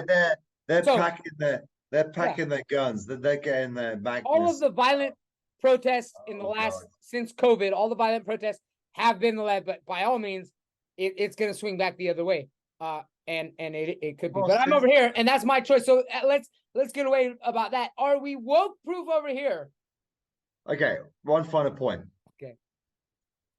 Which is that one, it's a question of semantics. Two, we don't really know what woke means. Thirdly, it's a general breakdown, failure of moral education and judgment in the world, or in any class, any school, any country. That's because the inability to know right from wrong. Exactly. To be fair, let's call it MAGA wokeness. Like it is. They work together. I mean, it is like you said. Yeah, there's a breakdown in society. And there's a breakdown in society that you recognize. Both sides, absolutely, are morally bankrupt. And it's the Marxist Soviet spies that have been working at this for the last 50 years, possibly. Now. Anyway. Well, it's possible that, it makes sense that it would be. I know that America and Western powers are constantly trying to undermine, communism. Communism can work, but they're doing everything they can to.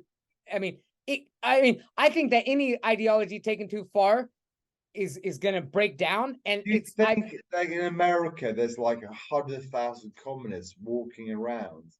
No, I don't think it takes that many. No, they actually looked into these, they looked into like the Black Lives Matter. There's only like 80 people that were orchestrated, but they have networks and they're highly organized, and they're trained by these Marxist ideals. It's a lack of moral education, because moral education will go beyond the concept. Okay. Let me just play a little devil's advocate right now. That statement right there, a wokesist would just jump on you and attack you for being violent, because you're promoting what that statement right there is exactly what the right is saying. And that's what I'm saying. The right is like, they're trying to be cool. Like the right isn't getting violent. They haven't gotten violent. I'm saying both sides. I'm not saying both sides are morally wrong. I'm saying both sides don't have the moral, cognitive ability to work out right and wrong. Yeah. So they're not thinking about it in terms of morality or the right thing. They're thinking about it from just the perspective of selfish, confused, idiotic. The one hope I have is that actually the majority of people are rational and not going to get sucked up onto either of these sides. But the problem is the vote's too close, man. You can't rely on the majorities. The fucking vote's always so close. Unfortunately, we could. I believe there's over 50% of the people vehemently would not want Biden or Trump, and there's a perfectly good candidate, Robert F. Kennedy Jr., who is right in the middle. He's like pro-choice. He's pro-choice, but this is the thing. He's branded as In extreme right. The left doesn't accept American him. history it's never been a landslide. When was the last landslide in American history? Why are we talking about landslide? We're talking about a reasonable candidate who the left, even though he's running as a Democrat, like he would be a better candidate for America because he doesn't strongly identify with side. He's actually not, he is very in the middle, but the right side are more willing to listen to him. And then the left is just saying, no, he's the same as he's just a MAGA plant trying to undermine the democracy or Democrats. So, but he actually is a reasonable candidate and he's a household name. He is a legitimate, he could get enough votes if we voted him as in the primaries. If he was the Democratic candidate, I think he would beat Trump. But if it's Biden and Trump, yeah, it's going to be close and it's going to be decisive again. But let's stop talking about America and talk about England. Another thread. What's the next thread? You mentioned many threads. Okay, we'll talk about Europe. Be a new thread. Russia, Ukraine. Is that a thread? Yeah. Well, okay. Let me tell you. That's the issue. That's been a thread. The issue is Jesus. Yeah, the thread. There's one thread. Okay. One Western like NATO narrative is that Russia was unprovoked. Now, what? They were unprovoked to invade Ukraine. That's kind of the NATO Western, and therefore we should support Ukraine in their democracy. Sounds good. That statement, if true, is reasonable. Now, I don't think Putin is I think Russians are smart, and but I also think he's rational, and I also think he's been saying things for a long time. I've listened to his, he's been very consistent with what he says, and I think there was every reason for us to know that he would be provoked. He literally said that the sort of military movements that were going on, some attacks of Russian-speaking people that were going on would be enough for an invasion. Not saying it's justified, but I think at least it's reasonable to say, well, there's some provocation there. Did I pronounce that word right? Provocation, yeah. Provocation. Again, it would be like a school heart if we broke it down to a smaller point. Now, at the same time, my perspective is like, I'm peace, and this is another thing. Well, not to go back to the woke does have a stance on this. Generally, the Democrat Party would have been pro peace. Now, what does that mean? Now, obviously, if Russia's invasion means that we've got Russian troops on Poland's border and they're going to attack NATO, and especially somebody from Europe, Europe's geographically pretty small, and missiles they could wipe them out pretty easily. There's obviously going to be more concern. I guess the question is that a legitimate concern? Is that what Russia is trying to do? Or are they only doing exactly what they said they were going to do and take back this Donbass region, which is like ethnic Russians who have like, the funny thing is, I remember watching BBC News a long time ago about these like extreme right groups in that area. They kind of have been having wars back and forth. Most of the people probably don't really care which flag is flying at the post office. They'd rather not be shelled, and they're getting shelled by both sides. I don't want to get involved too much on it's terrible that there's fighting going on, but I guess the thread that comes out of this is like, is this really NATO's war so much to the extent that we should support Ukraine until they run out of their military or Russia backs down, which I think is extremely unlikely. I mean, Russia has enough people that if, like, basically, to me, the Ukrainians are they're just in the middle of this thing. Some of them are fighting, of course, for their country, but some of them also could be conscripted. And if that were really the case, like, and they'll say, okay, we don't want to go head to head with Russia. Yeah, that's probably a good idea. Nuclear war, all that. But at the same time, it's like Russia has said, let's sit down at the negotiation table. To me, I said this literally the first day that I've said from the beginning, again, studying like Thailand history, knowing how sometimes you do got to give up, King Rama V gave up some land, not an easy decision, but he kept them out of war, that there was an opportunity from the very beginning. A lot of Ukrainians would have had to save lives. They haven't made any progress taking back these regions. Russia hasn't made any really advancements outside of that region that they said they were going to take. And so basically I'm saying is that I don't think the West should be supporting this war. And that's the thread, is that is it even good? Is it even, are we helping Ukraine by giving them weapons and not fight? And it's like, if we're seriously, if NATO is worried about Russia, then attack Russia. I mean, either attack Russia or negotiate. And I rather just see a negotiation. Let's negotiate those borders. Maybe part of Ukraine gets subsumed into Poland. That's the only thing that makes sense, because I don't think it's really possible for Ukraine to ever become part of NATO. Russia's not going to allow that. But if we said, okay, this portion of Ukraine is going to become part of Poland or something, and there was some sort of historical Lithuanian, I don't know, I don't know as much about European history as you might or might not. I don't know. I know there's a lot of issues with Soviets and Europeans and Nazis and all this fighting and stuff going back and forth.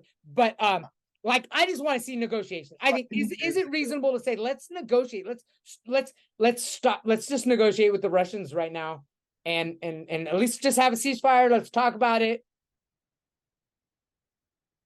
A woke poster would say, no way, not willing to. I'd say Putin has to die and disappear. Do you think somebody else? I mean, he's seems the most rational out of his like little. That's the problem. Group, right? I mean, because even though he's an evil scumbag, I like him because he does judo and stuff. Behind him. Yeah, no, I mean, be even more. So okay, so nationalistic. Yeah. Imperialistic. I mean, Putin's a fucking joke. Putin's just a puppet. Putin, I mean, a puppet for the oligarchs, or a puppet for I mean 20 years in power, you don't do that through democracy. Do what? So, but invade? I mean, we're talking about just invading, or why? Everything. I mean, everything. I mean, but it's fucked up not to defend Ukraine, because. But okay, but you're not allowed to. It's like you're not allowed to. Like I'm almost like one side or the other. It's like you're gonna fight Russia. Like now, I know Ukraine does fire into, but it's like they're not. There's like, we're gonna give you all these weapons. There's no way their army is as strong as Russian, even with as many weapons as possible. And here you're not allowed to shoot into Russia, so Russia can just build up their troops on the border. It's like, it just seems like it's not fair to the Ukrainians to. Like, are we helping the Ukrainians? Like, if we're gonna, if Russia is a threat, like I said, I don't know. No, you're right. Like, go head up with them, fight them. Not like we're just letting the Ukrainians just get slaughtered. It's just defense. It's just defensive. It's just we're having to defend for some long time. Yeah, but like, I mean, like I mean, and then, yeah, okay. So I mean, okay. Is it getting? So yeah, basically, just what are you saying? So are you saying? I don't know. I like an open dialogue, and I guess so. Just to get back to there's still this wokeness is free speech. It's a reasonable dialogue. I don't think he was justified. I do think he was provoked. Putin was provoked. I do think he was provoked. Why? Well, because he said that he said stop shelling Crimea was enough. these ethnic Russians. Crimea was enough. Georgia was. I mean, he was provoked. Bullshit. He wasn't provoked. He's become some new dictator, oligarch. He's never leaving power, man. Like he's never leaving Well, power. he's old. He'll But die. But I mean, it's not even. It's not really like in about Thailand. Putin, though. I mean, like that's. For I a mean, it's youth not for about about Putin. 20 It's about years. like. These Fine, are I don't care. fuckers Kill that Putin go if you can. for Like, long years.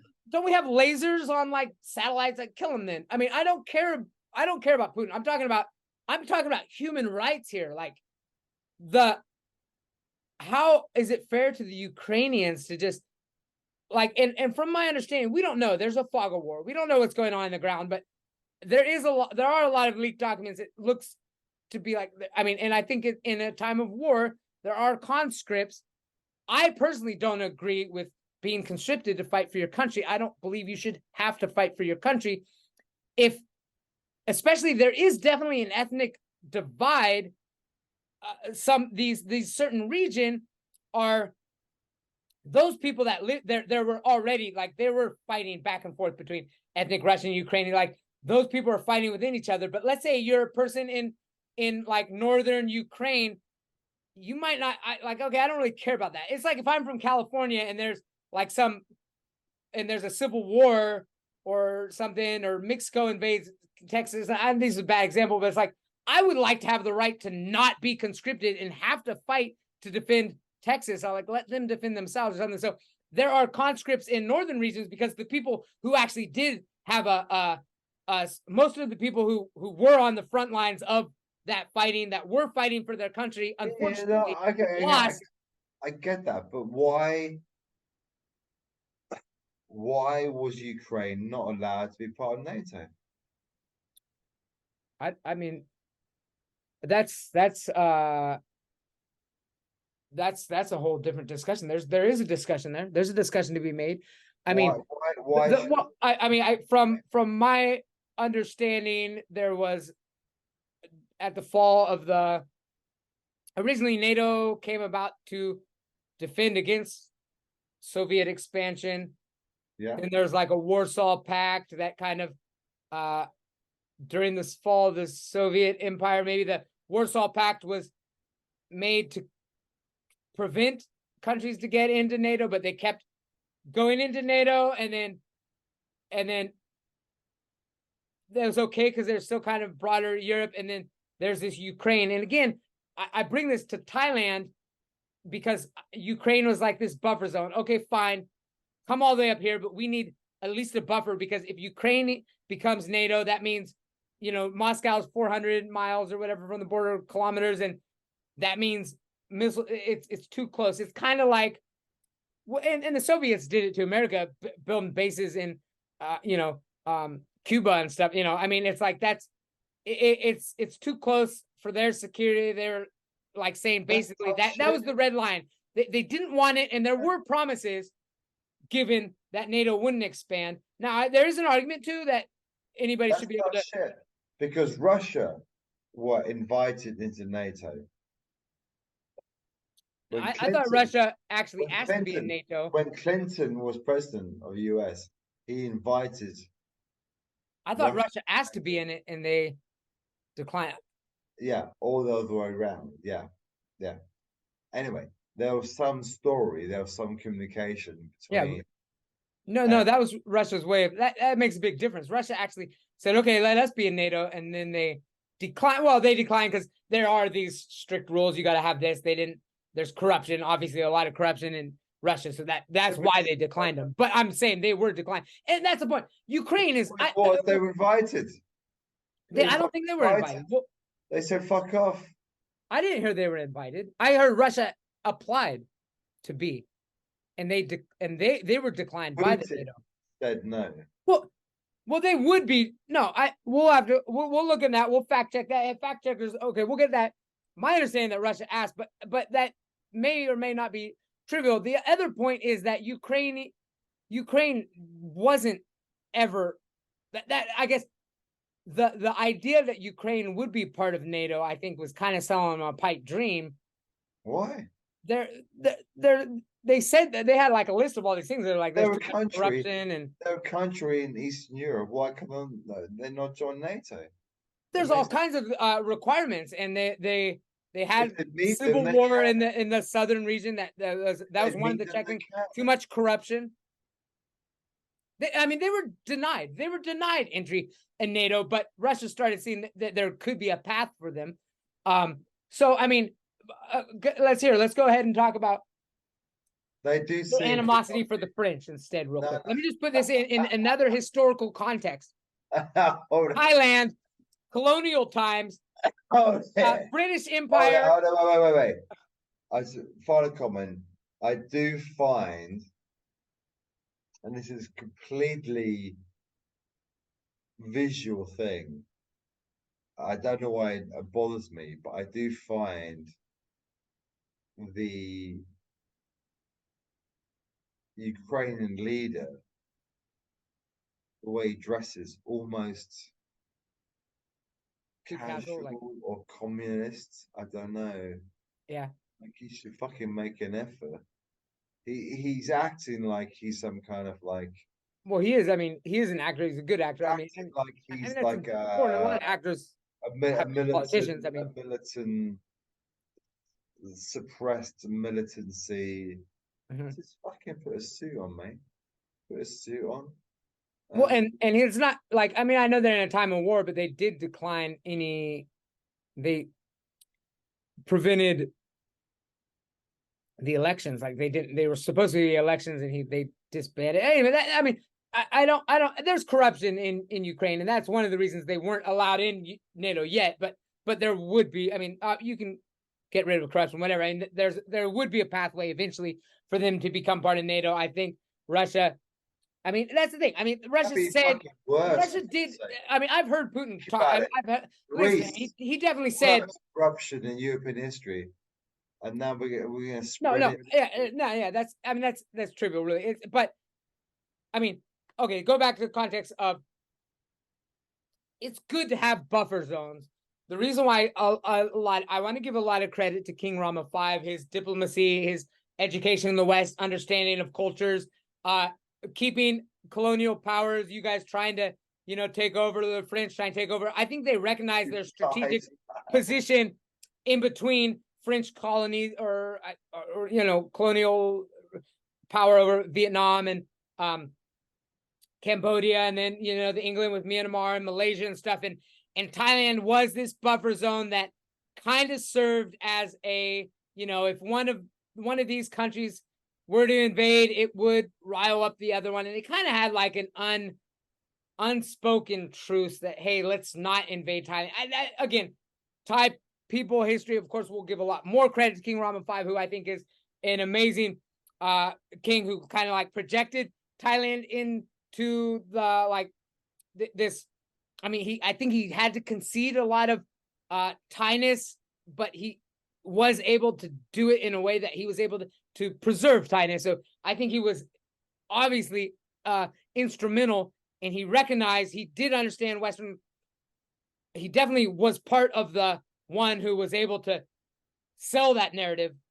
But anyway, I see Ukraine as probably being a good buffer zone. Do we want, regardless? I mean, I don't think if Russia were to,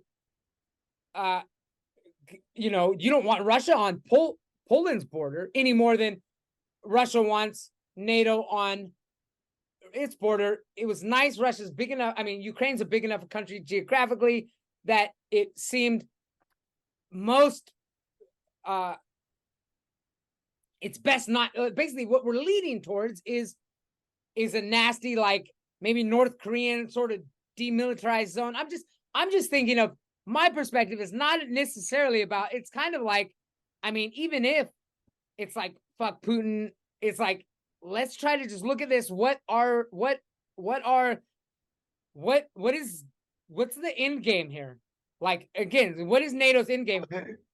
Like how can we, what is the best thing for security? And obviously security of Europe is going to be containing Russia.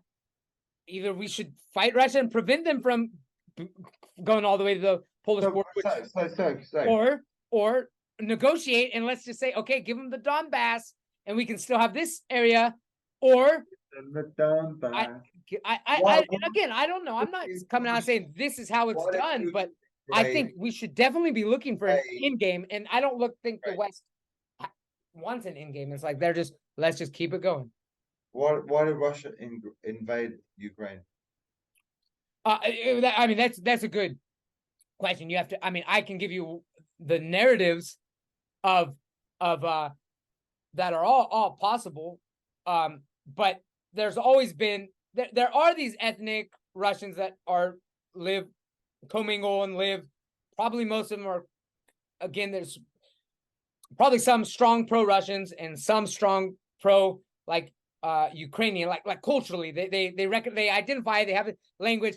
One thing that happened was Ukraine did make Ukrainian the official language, and a lot of Russians felt like they were losing their identity, and there were a lot of groups in southern or southeastern Ukraine with that Donbass region that were vigilance type activities, small groups of militias maybe that were fighting, and there was some sort of civil disputes going there, and Russia does claim that there were, I guess that maybe there was plans for them to invade as a preemptive attack. I don't know, but there were some referendums that were given, and some people wanted to become part of Russia, or I think a majority of certain areas wanted to become Russia, but Russia denied their entry. But then they said that they would support them.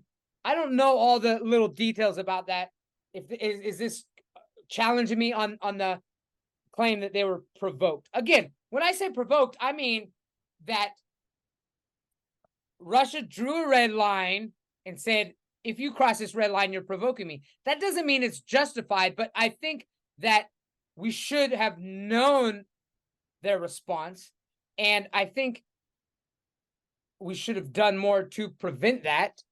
And again, there's these Minsk agreements that, your good old lady Merkel, I know she's a good friend of yours. Angela. No, yeah. I mean, she was president, and she did come out and say that the signing of the Minsk agreement was to kind of buy time. The Minsk agreements were something that Russia or Ukraine was gonna say they wouldn't join NATO, and they would give this cultural independence to these ethnic Russians that wanted to still maintain their identity. Their Russian Orthodox Church and their Russian schools that spoke Russian. So there were some issues that were signed in this Minsk agreement that then they after some amount of time, then they went back on it. It wasn't officially signed. But and here's the thing though, the Ukrainian president Zelensky, he ran on that he would sign the Minsk agreement, that the majority of Ukrainians want peace. Obviously, you're in Ukraine, you don't. That's my point, is that Ukrainians don't want a war with Russia. They're just in the middle. And the reason Zelensky got elected was because he was saying that he would sign the Minsk agreement. So it wasn't ever officially signed, but it was kind of verbally agreed that, okay, this is a good thing. And he was running on that he would sign it. After he got to power, again, we don't know exactly what happened, but supposedly there were some of these militant Nazi, the Russians call them Nazis, but they do have they're extreme right groups that were very pro-Ukrainian and had a lot of influence, and they kind of kind of influenced Zelensky. You can't have that, mate. The fucking Russians are Nazi enough. You can't. The Russians. Whatever. I don't care about the linguists. Don't pick apart little things like this. Look at the big picture here. Zelensky ran on he would sign the Minsk agreement. I'm talking about the big issue. Why? I don't know if it were the Russians say he was influenced by this.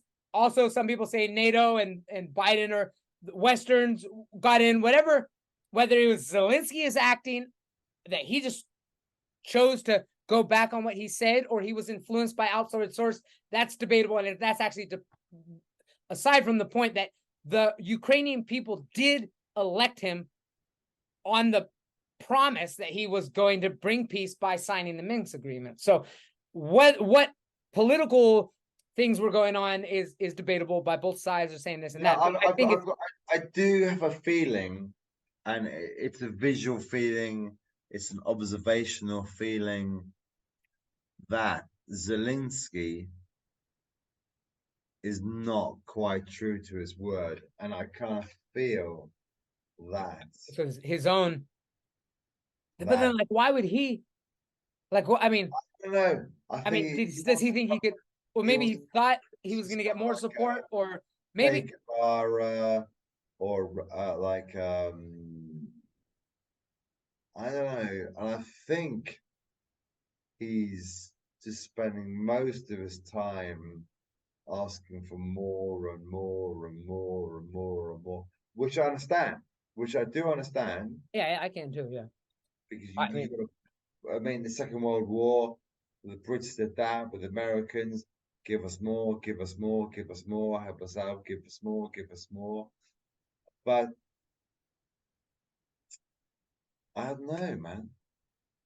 I don't trust a guy who never wears a fucking suit. He always seems like he's. I would never wear a suit. No, but at least I don't wear a tie. I just don't like ties. I hate ties. As a leader, Yeah, I wouldn't wear that thing.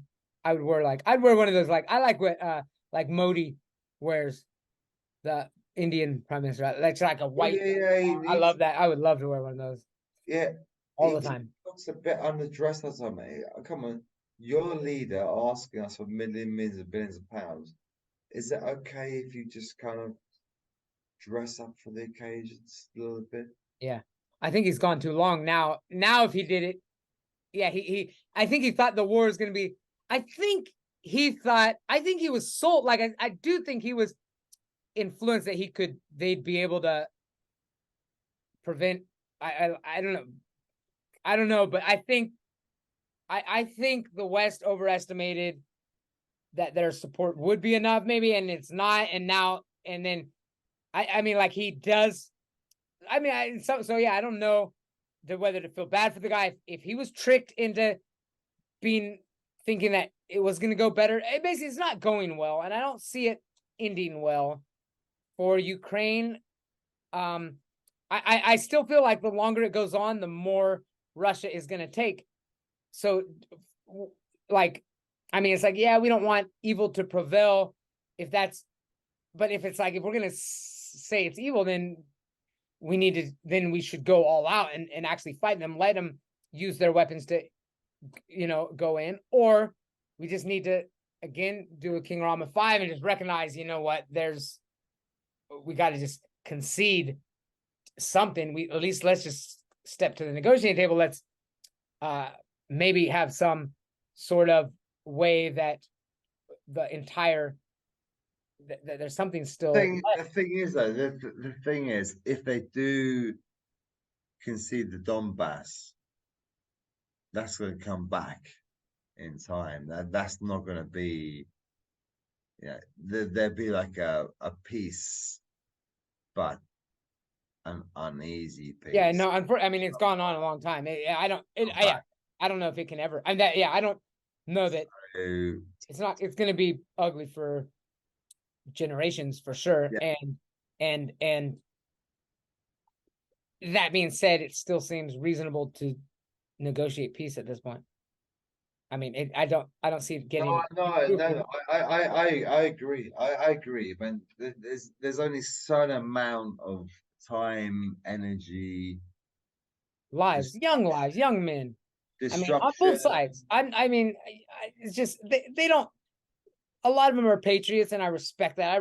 I respect patriotism, but it's also, again, front cortel neolix. What do we call it? Frontal cortex. I mean, they're not. They're easy to. It's easy to. I mean, anytime two sides, you know, I mean, I mean, I'd be happy to just take out It'll come Putin and back. take out Putin and Zelensky It'll, would it'll be come much back. better than letting all these It'll young come die. back. It's like it's similar to like between the First, Second War in France. Like they couldn't decide the whole Rhineland, who should have the rivers between France and Germany, who should control the industry, and they swapped over, and lots of problems, and that's the key area. So yeah, it's gonna rear its head up, but just can you give us a fucking break for a few years? That's what we want. Sign an agreement, Yeah, work it out, it 2 or 3 years, 5 years, and then if you want to do it again, all right, off you go, mate. it would probably be. I mean, yeah, that was one thread. Is that the final thread? There's more threads. Perhaps.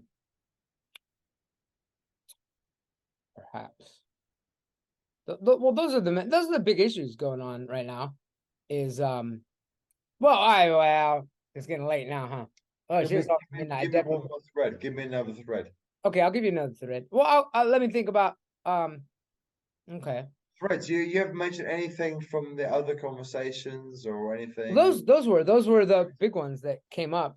Give me a thread that continues from podcast 1 to podcast now. Oh no, there's no threads there because different groups. These are more English teaching threads. No. I talked with some MMA. No, the thread. Okay. Those ideas are, I guess, I mean, that would be more on what I'm doing here, I guess. And that part of this podcast is to create something, some sort of like, I mean, it's obviously, it's a project I'm doing. And I guess the question is why, and that would be a reasonable question to ask me. I had John Robert, he kind of came on and just drilled me with questions about, you know, what I'm doing and where my purpose and all that. So I guess one of the things is it is important to maintain these open dialogues, to just like talk, you know, hash some things out that are getting kind of blurred in what social media presents. It's like that's not really what's going on. I want to talk face to face with rational people who we could disagree with, but we're not like going to try to cancel one another's beliefs or an unwillingness to hear people out. So I think it's promoting open dialogue on one level, but that's like a big that would be like if it went mainstream, which actually was kind of like I kind of foresaw this thing. But what I really see it doing is I don't think I would like to make these snippets where it is entertainable enough for somebody who doesn't know either of us to enjoy watching. But for the most part, nobody's gonna have watched it this long. We might still be able to cut a couple zingers out of here, so keep that hat sharp. We're still able to zinger it up. We're not it's not too late to zinger it out. Next time, I promise you zingers. You viewers zingers next time. Oh, we got him. I guarantee you, I'll find him. I'll listen to it, but it's gonna take me a long ass time to get through all these hours because I got to go through it slower than that, and I just have a little time. So to the priest. Next time I'll get some zing-dingarellas. Zing them up. Zing them. Zingers. So I do. So I am. And of course you have been planning to come up here and you haven't. I haven't. I want to create a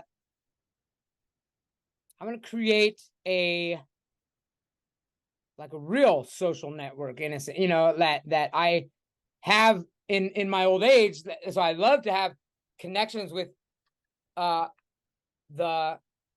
mean, I think I'm at the point where I'm probably not going to make I guess the only opportunity for me to make new friends would be if Chaya has friends and then their parents and I click and we can, or maybe we're just kind of forced to hang out with each other. Like I've traveled, I've had my childhood friends, I had my high school, college wrestling friends, I had my MMA friends, and I had my English teaching friends. Those are my groups. And I would like there to be some crossover to, you know, if I were to open up my land, that Do that. everybody could kind of come and you know, on the podcast. Let's do a podcast, right? What's that? On the podcast, do some crazy, multiple people, cultural. Absolutely. So that's one of the things I hope to create. So yeah, I guess that's one of the threads is challenging me or questioning me with both my podcast and then what the hell am I doing up here?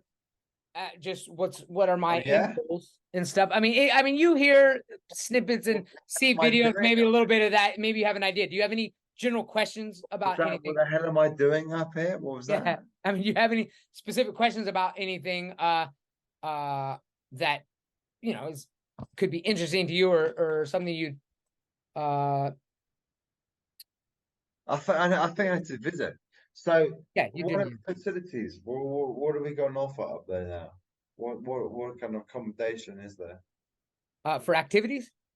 Accommodation right now. Actually, you're in luck right now because, we've got two that I've shown you the grandma's original house that we built, which would be perfect in like the December, January.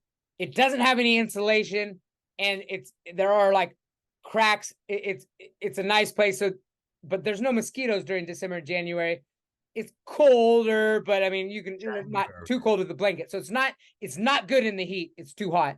And even I was going to put air conditioner in there, but it's like, it's just wood. There's no, I think that it would evaporate out so quickly. So but the other place is because my mom stayed there for over a month. I was feeling uncomfortable with her living there with her kind of dementia, walking around, going down the stairs and stuff. So we built her a new house on our land. I mean, on our connected to, like, we extended. It was a carport before, kind of like a covered area. We built a new room that has an air conditioner, a bathroom, a room.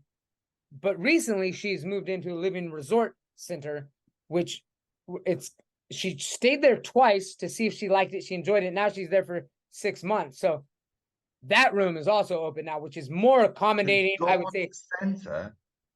Yeah, it's a really nice place. She visited it twice. Her Social Security, which is pretty good. She makes pretty good Social Security because this is offsite. This is offsite. This is what? She's staying offsite, off your place. Yeah, up in Mayreem, which is like over an hour away from me. Wow. We meet up once a week. She stayed there twice. She stayed there once for a week, then she stayed there the second time for 10 days, and then she, so her condition, she's extremely physically like fit as a fiddle almost. She's running around and stuff, although sometimes she's tripped and cut her knee because she goes overboard with how like quickly she can run and jog and trot and stuff. But it's her memory formation at this point. She does have some confusion, but it all goes back to, where are you going? Are you leaving? Huh? PP? So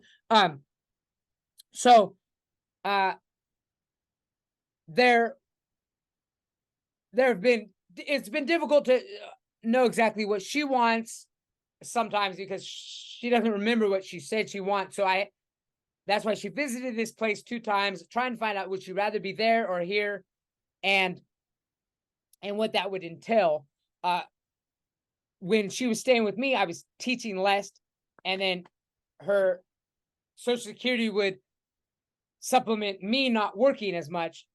But I wanted her to let her know if she'd rather live in this place, her Social Security number can cover that, and then I'll work more, and then trying to fill her out and get her feedback, and then like recording it and letting her know that it's her choice. It was a difficult thing because I don't want to make her feel like she's being put there, but basically she came to the conclusion that she would rather be there at least temporarily. Now that's the thing, the 7-day trip and the 10-day trip, were more expensive because those you're paying day by day. Her Social Security wouldn't quite afford that, but it could afford here and there. But if she wanted to do a long-term stay, it would be a 6-month stay to get the price that was affordable for which her Social Security would cover. And so that's what we've done. And it was a very difficult process, very interesting process because of her memory. Like she's able to think and have, if I explain everything to her, she's able to understand everything in the moment, very clear-headed, in the present. But I'd have to record this, videotape her, get in that situation 2 or 3 times to show her that this is the conclusion that she came to on her own.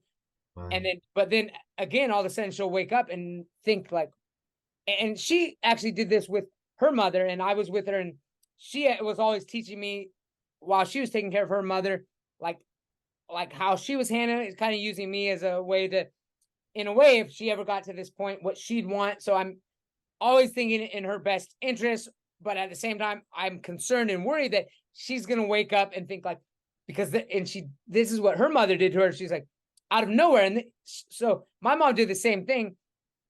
And out of nowhere, she's like, when did you put me in here? Does Jim know about this? Which is her older brother. And my mother has done a couple things somewhat related or some reminiscent of, like, as if, because she does wake up, her state of confusion isn't because of, it's strictly based on the fact of that her ability to formulate memories has been seriously I mean, that capacity is greatly lost. So she wakes up and not knowing where she is or why she's there. I work with her trying to, stay present and just recognize, just look around. She's very happy there. Every time she's like, okay, but I'm happy here. She loves the people. She loves the staff. They're Thai, lovely, young Thai nurses. A lot of them are like maybe interns. Some are interns, maybe from Chiang Mai's got a big, they're like the Mecca for hospital. That's kind of their main thing. I'm sure Bangkok offers some, but a lot of people even from Bangkok come up to here to study nursing and all of these. So some of them, the younger ones are typically the sweetest because they're still trying to be like our hospital that we that Chaya was born in. It was almost the nurse that delivered Chaya was actually, that was her first time, but she was a doctor. But all the nurses leading up to her that were, in training, and sometimes they'd miss up, but they're just genuinely caring people that, I like being around. And there'd always be there's head nurses and doctors on site. And same within this living facility, there are doctors and nurses. And I don't know but there's also staff members, Thai hospitality, wonderful. Also, a lot of English. The owner of it was an English man, but there are a lot of Americans. I think he did do a campaign in England to recruit or to get, because it's affordable. It's affordable for like 54,000 baht a month. For people in perspective, that's less than $2,000. Luckily, my mom has that kind of Social Security because of my dad worked from 18 to 74 years old and as a spouse, you get, my mom's Social Security would have only been like $500, but she's able to get 75% of your spouse's, which was, he was making like maybe 2,500 or whatever it is. I mean, I don't like talking about money too much. It just puts stuff in perspective for anybody interested. Like, right, yeah, if you have for people that have like good retirement, or that's a high Social Security. I know more than most people probably, but to have this affordable, yeah, it's amazing. It's in Mae Rim, which is more in the mountains. It's literally a resort that this man, an English man whose mother was getting, who had dementia, I think she's passed away now. He had money or was able to get investments to buy this resort. It used to be a resort. I mean, it's beautiful. They've got like ponds. I mean, ponds with swimming pools, little fitness center, a lot of grassy knolls, nice places, and a cafeteria or whatever. A really nice living resort.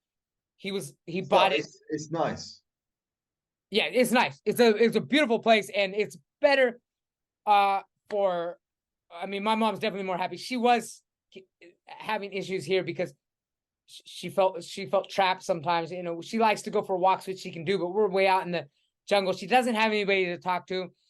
except us. But no, she enjoys flirting a little bit with the older men. She's kind of said that. So now she's living with like foreign guys and Yeah. There's some there's some. Yeah, it's mainly English and American, so English speaking. There may be some German, and there are some Thai too, but most of them are English speaking older people, and some of them have the same conditions. I mean, it's funny. So she's met. There's one guy that every time she met him, she thought it was the first time she met him. So this is like a kind of that kitty, that little like she met him the first time. She told me about him in the 7-day time, and then she came back and then she completely forgot about him and went back for the 50 or 10-day the second time and met him again, told me all about him. She thought that was the first time she met, and then I told her when we were going back, okay, remember you have a boyfriend there, at least pretend that you recognize him, if somebody smiles at you, to at least kind of show that you might and stuff. And then but I think he might be in the same position. So this place is actually specializes in, it's not necessary that you have dementia, but it was designed initially for this man, bought it for his mother, and that's how he started it. And the nurses are kind of trained with that mindset. So it's I mean, she roams around. Every time I see her, she'll talk about things that she said she did for the first time, and I remember that she's already done them. Sometimes if it's not important, I don't correct her about that. So she definitely enjoys it. The only thing is every once in a while she wakes up worried and thinking, and like, I just saw her on Monday, but I'll see her like 2 days will go by. She's like, when am I going to see you again? She gets a little understandable. I mean, she just sometimes she doesn't know why she's there, and she's afraid that she was dropped off and stuff. But luckily with social media now, she's connected and stuff. So that's what I'm balancing right now. With that stuff's never. So her room's available. Was that your question? Was accommodations? Yes, her room is available, and she said it too. I mean, she said, "Oh, if somebody comes over, they can stay there." I mean, so. Oh no! I forgot that. So that's a better accommodation. It's more the fact that she feels comfortable the most. Yeah, absolutely. The only uncomfortable is just confusion, which she was having it here too. I mean, just not knowing. When she was here, she constantly wanted to get back to America, and I've talked to my brother. I mean, there's really nothing. It would be difficult for she wouldn't really be able to fly alone. She barely made it here, and her condition has worsened since she's been here. And every time she relocates, and I've done a lot of research on her condition, it does take a toll. Like reorientating, she really needs stability. But she's, I mean, a little bit about her. You've met her before or no? I met her, yeah. I met your parents. Both of them, yeah. My dad too, of course. Yeah, they came. I mean, she's always been, she's almost been to 100 countries, 93 or something. She still talks about it, wanting to go to 100 countries. She kind of gave up on that, but she's always been, free spirit and wanting to just hop on airplanes, hop on buses. She's a world traveler, and trusses buses, trains, planes, and like back alleyways. Her and my dad, traveled all around Asia and Europe, and they got in there some predicaments. They a lot of crazy stuff. So she's a really independent woman on all edges all her life. So it's hard for her to. We got it from to not have that freedom that she wants, just because. She doesn't remember that she doesn't remember sometimes. So it's like she might leave like walk, and then I'm gonna walk around that corner, and then I'll just okay, I'll remember that corner. And then I mean, I've lost her a couple times in the mall, and I have a tracking device on her, but in the like central 4 stories or something, and then shit, I don't know what floor she's on. I told her don't go down the stairs, but she asked somebody where we were waiting for a massage place, and she asked somebody where the massage place, but she asks in like quick English, and Thai people usually just kind of get flustered and just point something, they don't want to pretend they don't know English. They point in her one direction, and she starts going down the escalator and stuff. Whoa. And then luckily I saw, or somebody saw her. Anyway, she can get lost easily. I really don't think traveling alone is feasible. How old is she, What? How old is she? 76. Okay. Yeah, and And that's why I made that tonsil thing. But actually, if you had tonsillitis, that makes sense. In her case, in her age, if the doctor would come to the house and take everybody's tonsils out if one person had tonsillitis to prevent, as a preventive measure. So are you trying to say your mum has dementia? Because I don't know. No. It's basically, we don't, from what I understand, the medical establishment doesn't know exactly what the tonsils are for. There hasn't been any evidence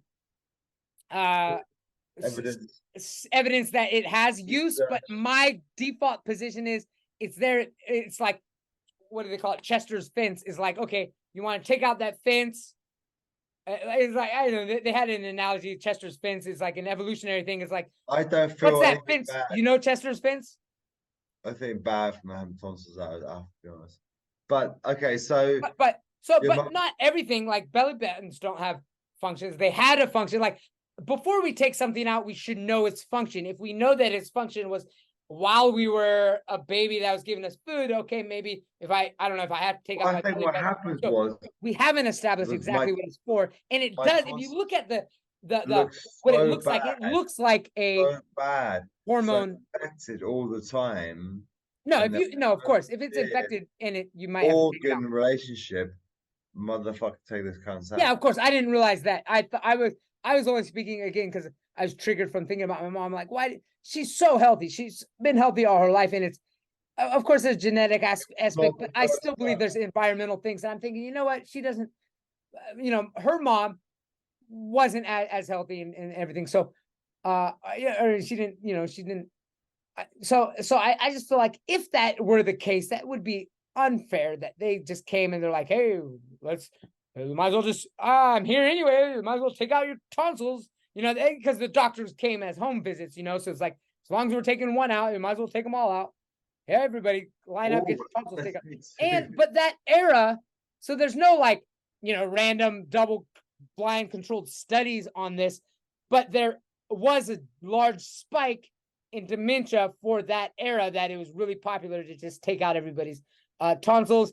And looking at it from a what do you call it? The structure is kind of like a hormone secreting organ. It looks like some sort of hormone secreting purpose. It seems like a reasonable thing. I'm not making that claim, but I would say same thing with all pharmaceuticals and vaccines and surgeries. I'm against all surgeries in general. I think that if it's necessary to prevent something more catastrophic, it makes sense. But this let's just do it to prevent a possible negative outcome is something I think that should be discussed. So yeah, I think we should look into it and figure out exactly what its purpose is more. I don't see why we can't figure it out. Shouldn't be that difficult. Figure out what it is. Why it's there. But that would make sense. That would be something that would be hard to detect. It's some sort of and it is, when you look at it, the location that it's close to your brain and your pituitary glands, like it's some extension of some part of your brain that may help in secreting hormones. It seems like a viable possibility that should be looked into more. But don't worry about it. Don't worry about that vaccine. I'm sure you'll be fine. No sudden cardiac arrest or anything. Again, ultimately, yeah, healthy is healthy. I got these damn mercury fillings I went a long time without getting them. The only reason I did it was because I had free medical and free dental at PSU. And then they told me it was going to be white fillings. I remember the porcelain fillings. And then I looked at them like, what? Because I knew I didn't want mercury. I was like, that's fucked up, man. They didn't understand I was speaking English. I think maybe I spoke Thai and that would be why, but maybe I was speaking English and that was why. It doesn't matter. I thought it was pretty clear. I thought we were understood. Like, you were doing porcelain fillings. I didn't, so I got mercury in my teeth and I don't like it. I don't like that mercury. I feel like I feel like it's constantly draining. You can take it out, but then to take it out, you have to heat it up. And then it's like, it's going to release. I've also read that's like, hey, they're already in there. Just let the slow leak is better than you know, I don't know. So there's a lot of things, obviously. Mission Hospital. What? Mission Hospital. Mission Hospital, suckers. The Mercury Mission. Mercury Mission Hospital. I assume. I mean, they're silver, and I've heard all the silver ones have mercury. I don't know why, but it's. Where do you get them? Where do you get? Yeah, Mission Hospital. Mission Hospital. Yeah. That, I don't trust them. yeah. I I stopped going there after. Yeah, I only after that I never went back. But it's like, I mean, I had cavities. Like if I didn't do anything, I don't know. I think they just slowly chip away until they don't exist anymore. I don't know, but I mean, they didn't hurt really. So I mean, they did for a year, incredibly bad, and I couldn't sleep. But after a while, the nerve endings die, and you're all right. Right, buddy. Any more threads? There are, but you're gonna have to Come on, man. listen to your favorite ones, and you're supposed to comment on them. I mean, Habibi, give me a thread from. Well, see, Habibi didn't. He wasn't. He's gonna open up. Buddy. Habibi didn't open up. He was drilling me with questions. I'm thinking about Ajahn Mo. Mo had a spiritual. Surely. I mean, you know. No threads. There are, but you're gonna go back. You're gonna listen to them, and you're gonna come back and. I want to hear some right now. I want to quickly add a quick comment onto their threads. Mo, main thread. What was it? And well, we talked about how he came to Thailand, and he's back in London. Actually, he's in London, and he thread. The thread would be okay. He is. I mean, we're more on the page is that there is a coordinated attack on the West. Some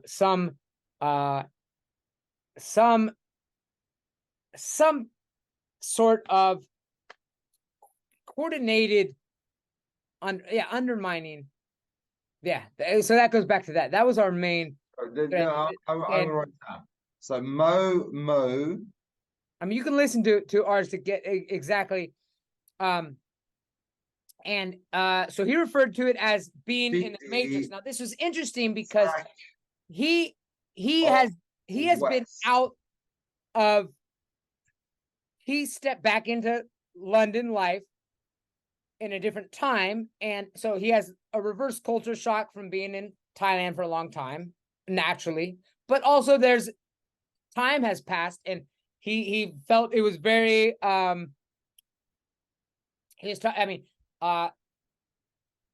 meter, I mean, more Big Brother presence type mentality, which of course everywhere is going to continue to be more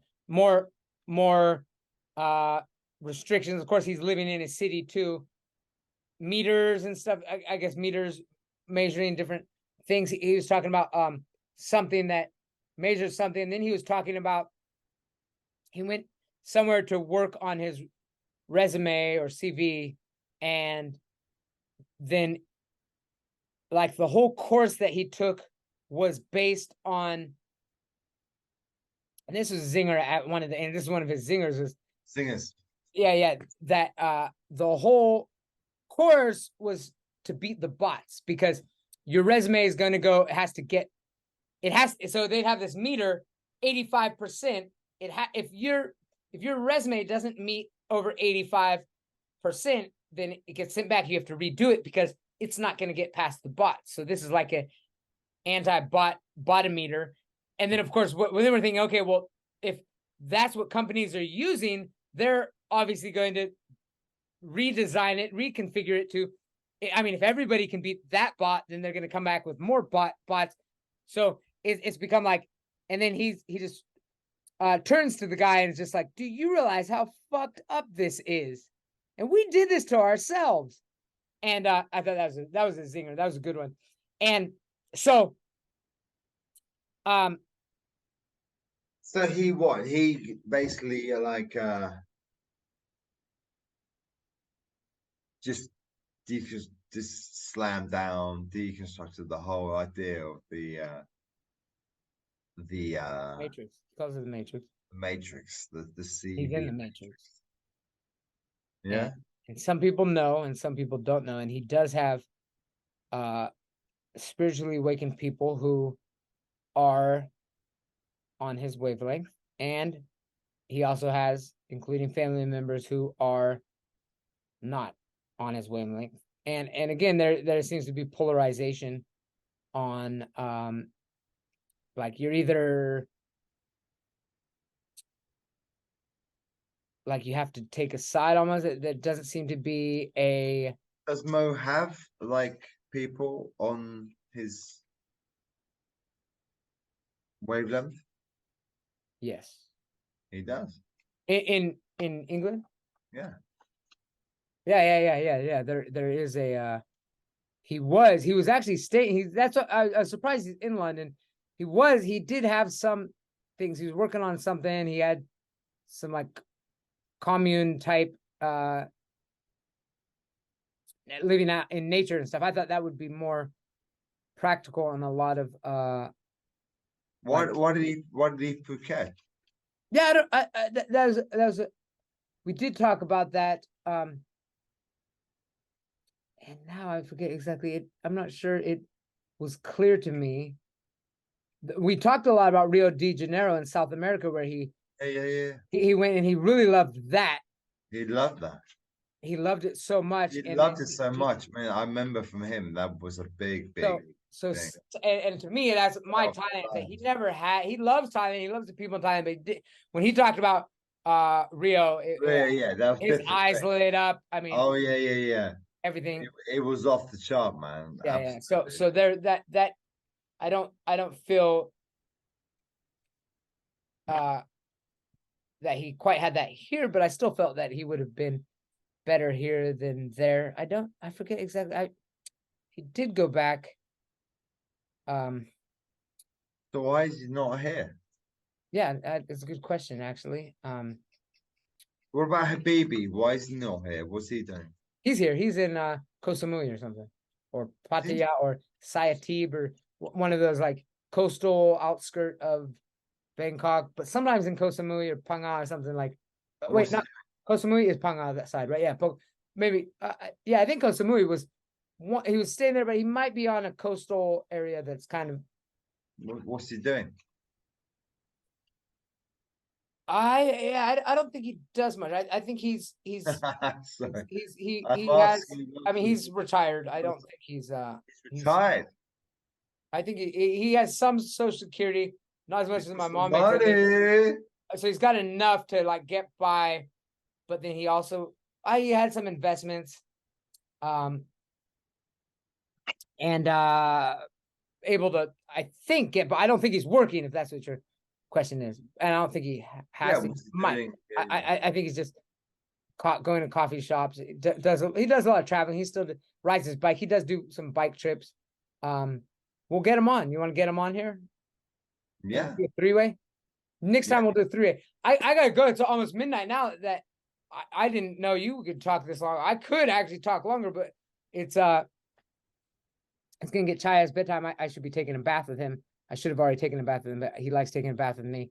I don't want to leave ice with him that long. So next time we get back, I'll have a more cohesive thread for you to. I think next time we need to have maybe Habibi. Yeah, we can do a multi. Yeah. Or Mo or one of some of or Dr. Phil or somebody from.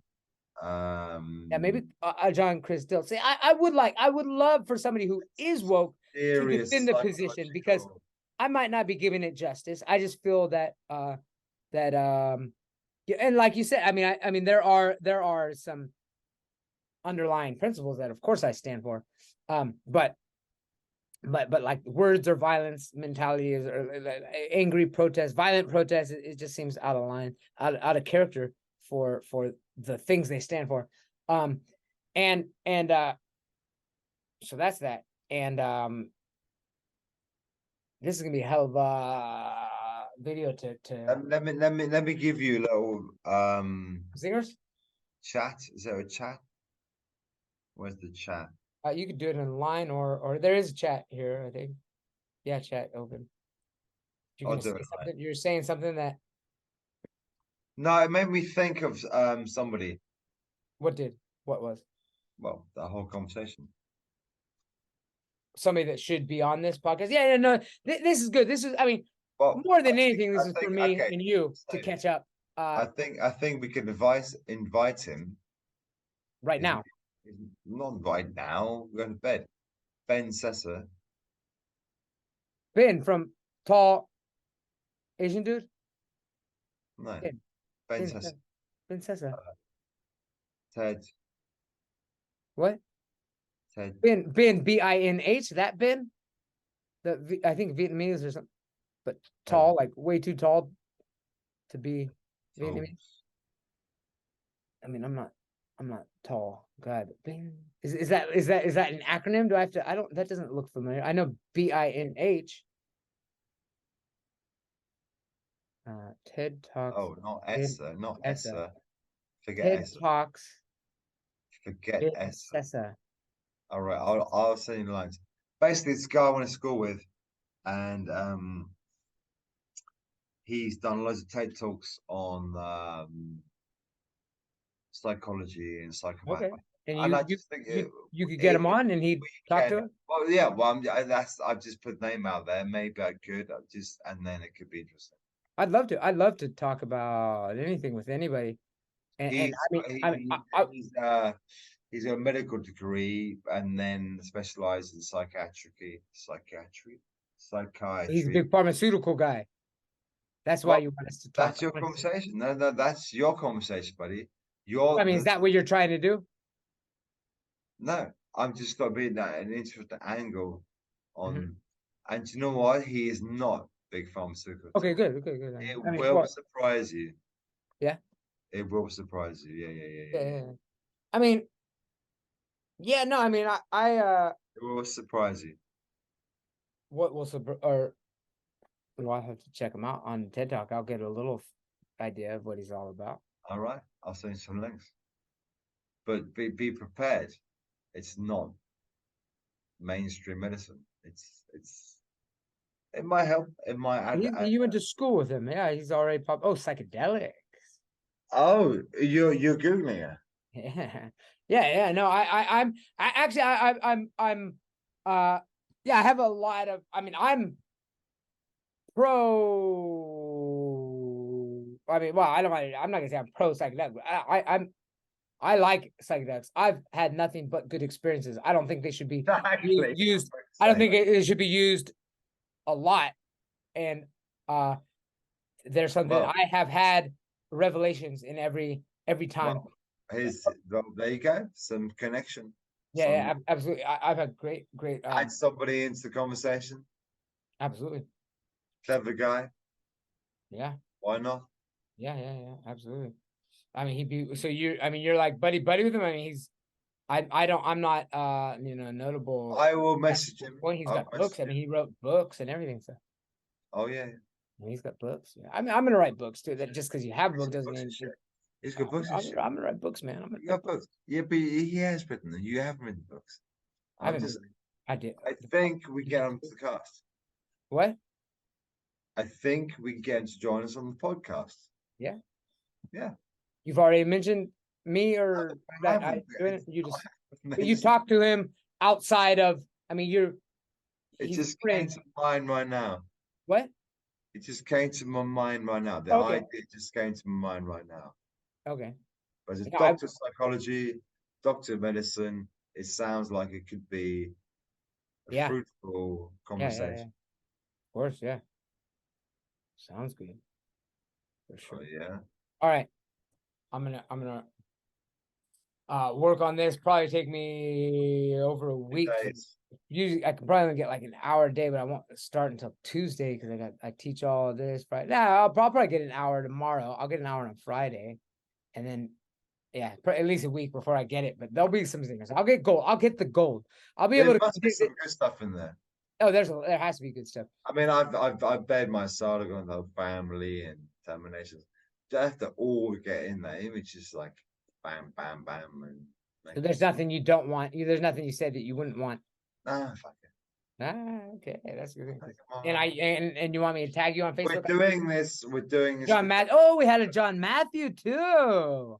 We're doing this for therapy purposes. So Whoa, are you slurring your words? Did you take some pills too? That doesn't sound like alcohol drunk. That sounds like some slurring your words, tramadol or whatever Vicodin Valium. You took a couple Valiums, popped them a couple Valiums or something. no Valiums, no Valiums. You have a high wire. Somebody's gonna all of a sudden you're slurring your words a little bit. It's a little more than this. No Valiums. Well, all right. Thanks. I appreciate your time, and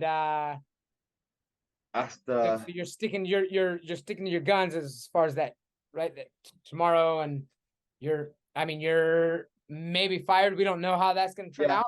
You're sticking to what you said and have well documented, and they can do what they want from that.